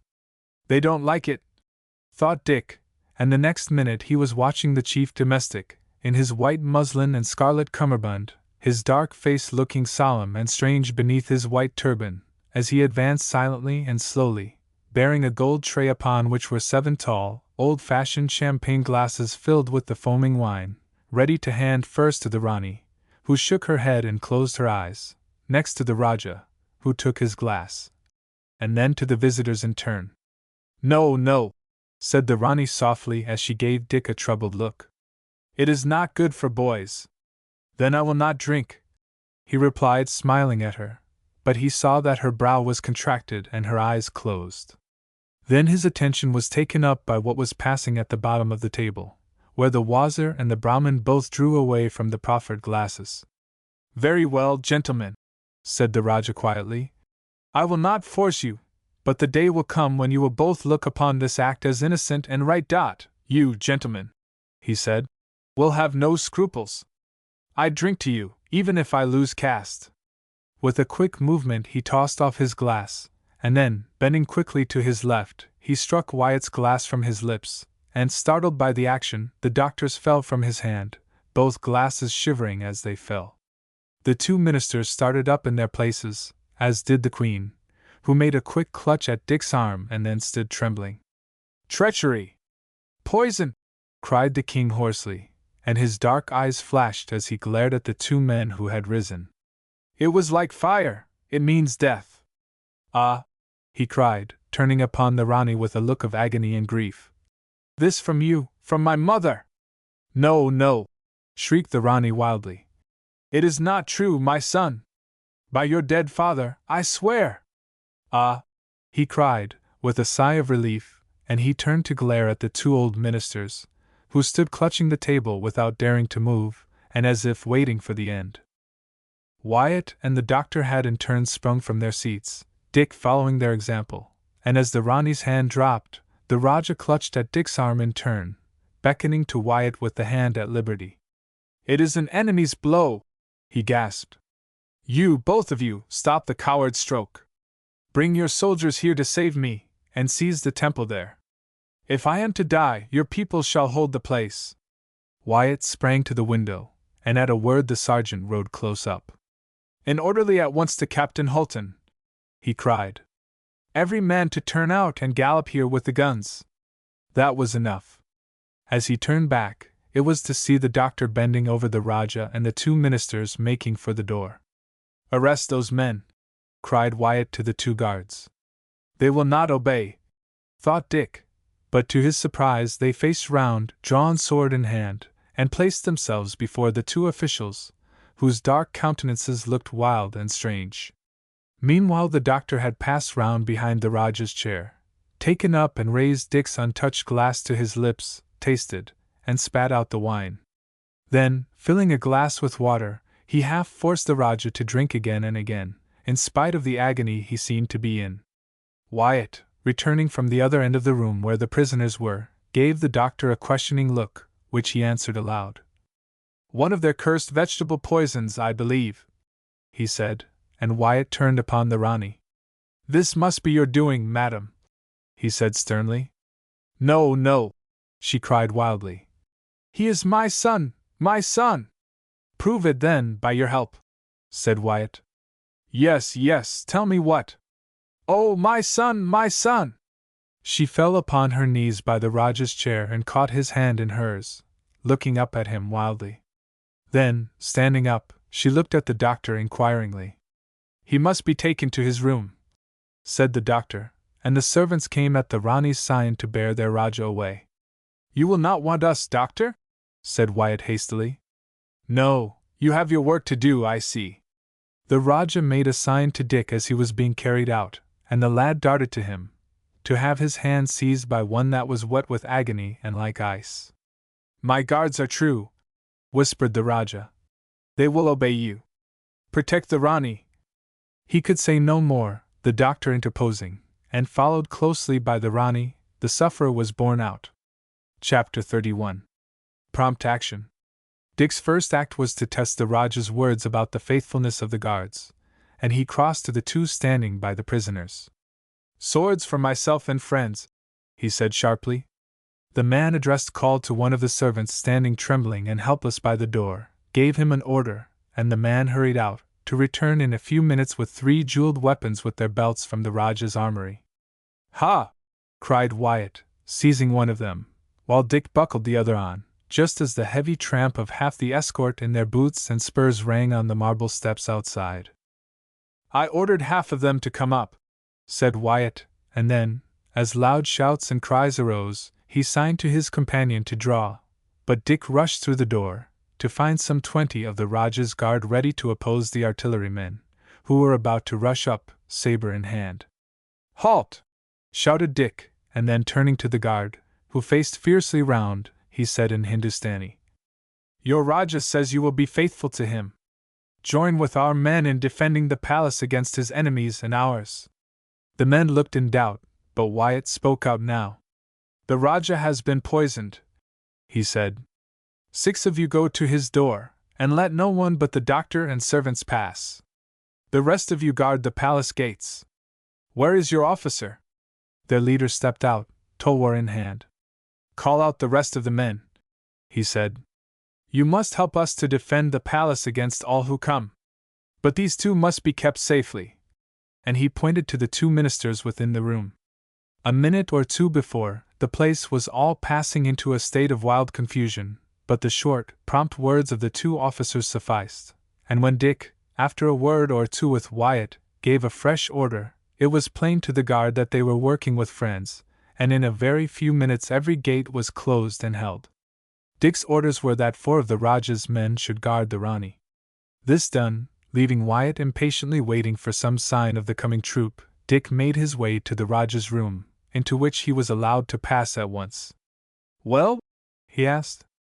"I can tell you nothing yet," replied the doctor. "The poor fellow is in fearful agony, but I was able to act so quickly that I have hope. It's a terrible position, though, you see. I am in total ignorance of the poison used." Almost as they spoke, the trampling of horses and the lumbering of the gun wheels was heard in the distance.